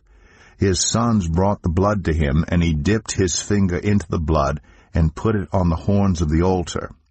The rest of the blood he poured out at the base of the altar. On the altar he burned the fat, the kidneys, and the long lobe of the liver from the sin offering, as the Lord commanded Moses. The flesh and the hide he burned up outside the camp. Then he slaughtered the burnt offering. His sons handed him the blood, and he splashed it against the sides of the altar. They handed him the burnt offering piece by piece, including the head, and he burned them on the altar. He washed the internal organs and the legs, and burned them on top of the burnt offering on the altar. Aaron then brought the offering that was for the people. He took the goat for the people's sin offering, and slaughtered it, and offered it for a sin offering as he did with the first one. He brought the burnt offering and offered it in the prescribed way. He also brought the grain offering, took a handful of it, and burned it on the altar in addition to the morning's burnt offering. He slaughtered the ox and the ram as the fellowship offering for the people. His sons handed him the blood, and he splashed it against the sides of the altar. But the fat portions of the ox and the ram, the fat tail, the layer of fat, the kidneys, and the long lobe of the liver, these they laid on the breasts, and then Aaron burned the fat on the altar. Aaron waved the breasts and the right thigh before the Lord as a wave offering, as Moses commanded. Then Aaron lifted his hands toward the people and blessed them. And having sacrificed the sin offering, the burnt offering, and the fellowship offering, he stepped down. Moses and Aaron then went into the tent of meeting. When they came out, they blessed the people. And the glory of the Lord appeared to all the people. Fire came out from the presence of the Lord and consumed the burnt offering and the fat portions on the altar. And when all the people saw it, they shouted for joy and fell face down. Leviticus 10. Aaron's sons, Nadab and Abihu, took their censers, put fire in them, and added incense. And they offered unauthorized fire before the Lord, contrary to his command. So fire came out from the presence of the Lord and consumed them, and they died before the Lord. Moses then said to Aaron, This is what the Lord spoke of when he said, Among those who approach me I will be proved holy. In the sight of all the people I will be honored. Aaron remained silent. Moses summoned Mishael and Elzaphan, sons of Aaron's uncle Uzziel, and said to them, Come here. Carry your cousins outside the camp, away from the front of the sanctuary. So they came and carried them, still in their tunics, outside the camp, as Moses ordered. Then Moses said to Aaron and his sons Eleazar and Ithamar, Do not let your hair become unkempt, and do not tear your clothes, or you will die, and the Lord will be angry with the whole community. But your relatives, all the Israelites, may mourn for those the Lord has destroyed by fire. Do not leave the entrance to the tent of meeting, or you will die, because the Lord's anointing oil is on you. So they did as Moses said. And then the Lord said to Aaron, You and your sons are not to drink wine or other fermented drink whenever you go into the tent of meeting, or you will die. This is a lasting ordinance for the generations to come, so that you can distinguish between the holy and the common, between the unclean and the clean, and so you can teach the Israelites all the decrees the Lord has given them through Moses. Moses said to Aaron and his remaining sons, Eleazar and Ithamar, Take the grain offering left over from the food offerings, prepared without yeast, and present it to the Lord, and eat it beside the altar, for it is most holy.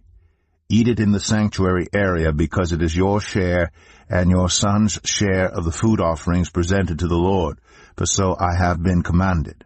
But you and your sons and your daughters may eat the breast that was waved and the thigh that was presented. Eat them in a ceremonially clean place.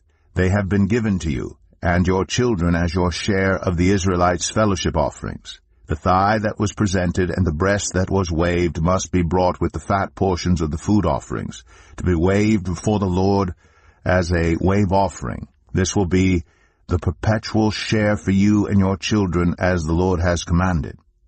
When Moses inquired about the goat of the sin offering, and found that it had been burned up, he was angry with Eleazar and Ithamar, Aaron's remaining sons, and asked, "Why didn't you eat the sin offering in the sanctuary area?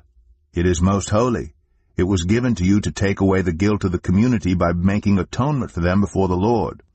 Since its blood was not taken into the holy place, you should have eaten the goat in the sanctuary area as I commanded." Aaron replied to Moses, "Today they sacrifice their sin offering and their burnt offering before the Lord, but such things as this have happened to me. Would the Lord have been pleased if I had eaten the sin offering today?" When Moses heard this, he was satisfied. Leviticus 11. The Lord said to Moses and Aaron, "Say to the Israelites, of all the animals that live on land, these are the ones you may eat. You may eat any animal that has a divided hoof and that chews the cud. There are some that only chew the cud or only have a divided hoof, but you must not eat them. The camel, though it chews the cud, does not have a divided hoof. It is ceremonially unclean for you. The hyrax, though it chews the cud, does not have a divided hoof. It is unclean for you.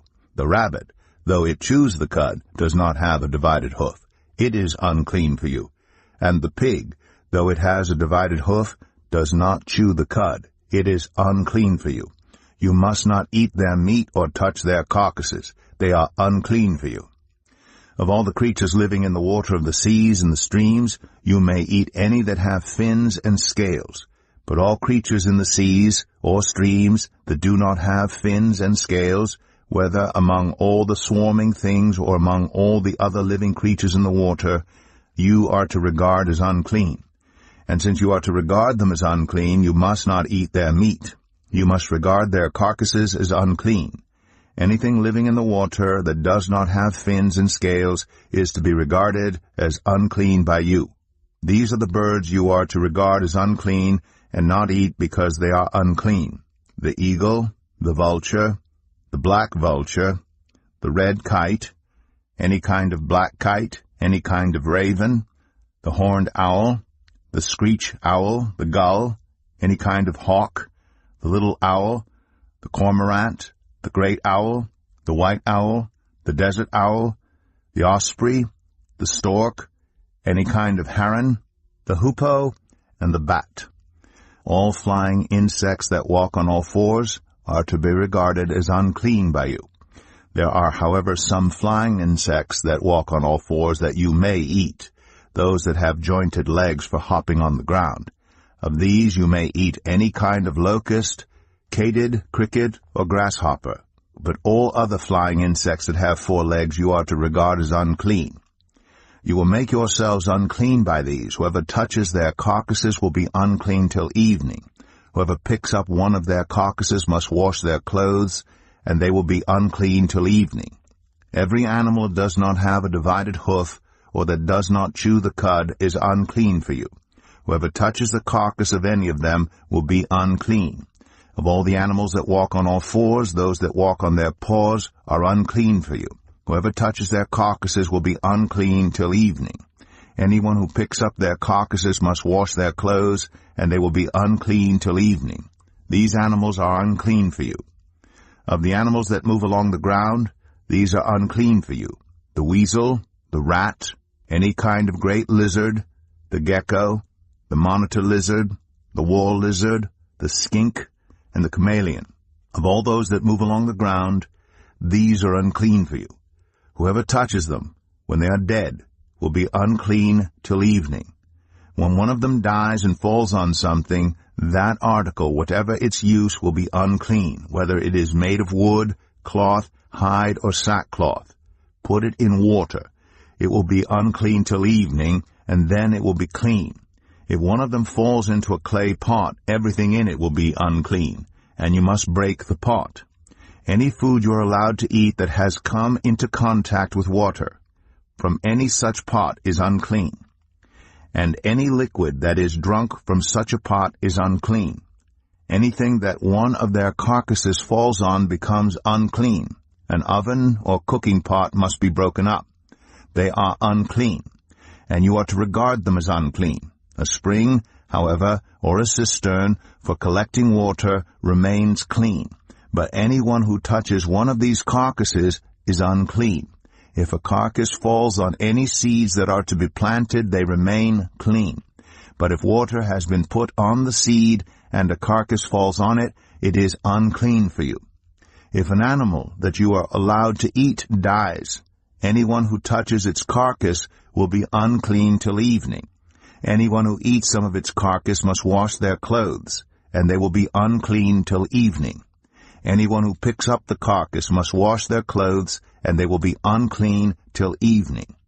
Every creature that moves along the ground is to be regarded as unclean. It is not to be eaten. You are not to eat any creature that moves along the ground, whether it moves on its belly or walks on all fours or on many feet, it is unclean. Do not defile yourselves by any of these creatures. Do not make yourselves unclean by means of them, or be made unclean by them. I am the Lord your God. Consecrate yourselves, and be holy, because I am holy. Do not make yourselves unclean by any creature that moves along the ground. I am the Lord, who brought you up out of Egypt to be your God. Therefore be holy, because I am holy. These are the regulations concerning animals, birds, every living thing that moves about in the water, and every creature that moves along the ground. You must distinguish between the unclean and the clean, between living creatures that may be eaten and those that may not be eaten. Leviticus 12. The Lord said to Moses, Say to the Israelites, A woman who becomes pregnant and gives birth to a son will be ceremonially unclean for 7 days, just as she is unclean during her monthly period. On the 8th day the boy is to be circumcised. Then the woman must wait 33 days to be purified from her bleeding. She must not touch anything sacred or go to the sanctuary until the days of her purification are over. If she gives birth to a daughter for 2 weeks, the woman will be unclean as during her period. Then she must wait 66 days to be purified from her bleeding. When the days of her purification for a son or daughter are over, she is to bring to the priest at the entrance to the tent of meeting a year-old lamb for a burnt offering, and a young pigeon or a dove for a sin offering. He shall offer them before the Lord to make atonement for her, and then she will be ceremonially clean from her flow of blood. These are the regulations for the woman who gives birth to a boy or a girl. If she cannot afford a lamb, she is to bring 2 doves or 2 young pigeons, one for a burnt offering and the other for a sin offering. In this way, the priest will make atonement for her, and she will be clean. Leviticus 13. The Lord said to Moses and Aaron, When anyone has a swelling or a rash or a shiny spot on their skin that may be a defiling skin disease, they must be brought to Aaron the priest or to one of his sons who is a priest. The priest is to examine the sore on the skin, and if the hair on the sore has turned white and the sore appears to be more than skin deep, it is a defiling skin disease. When the priest examines that person, he shall pronounce them ceremonially unclean.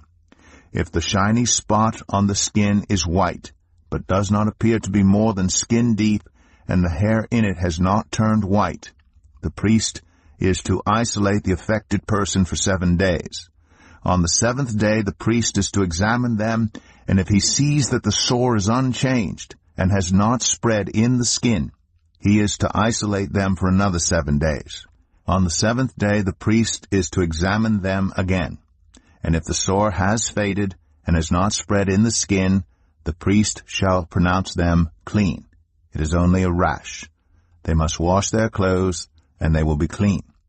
But if the rash does spread in their skin after they have shown themselves to the priest to be pronounced clean, they must appear before the priest again.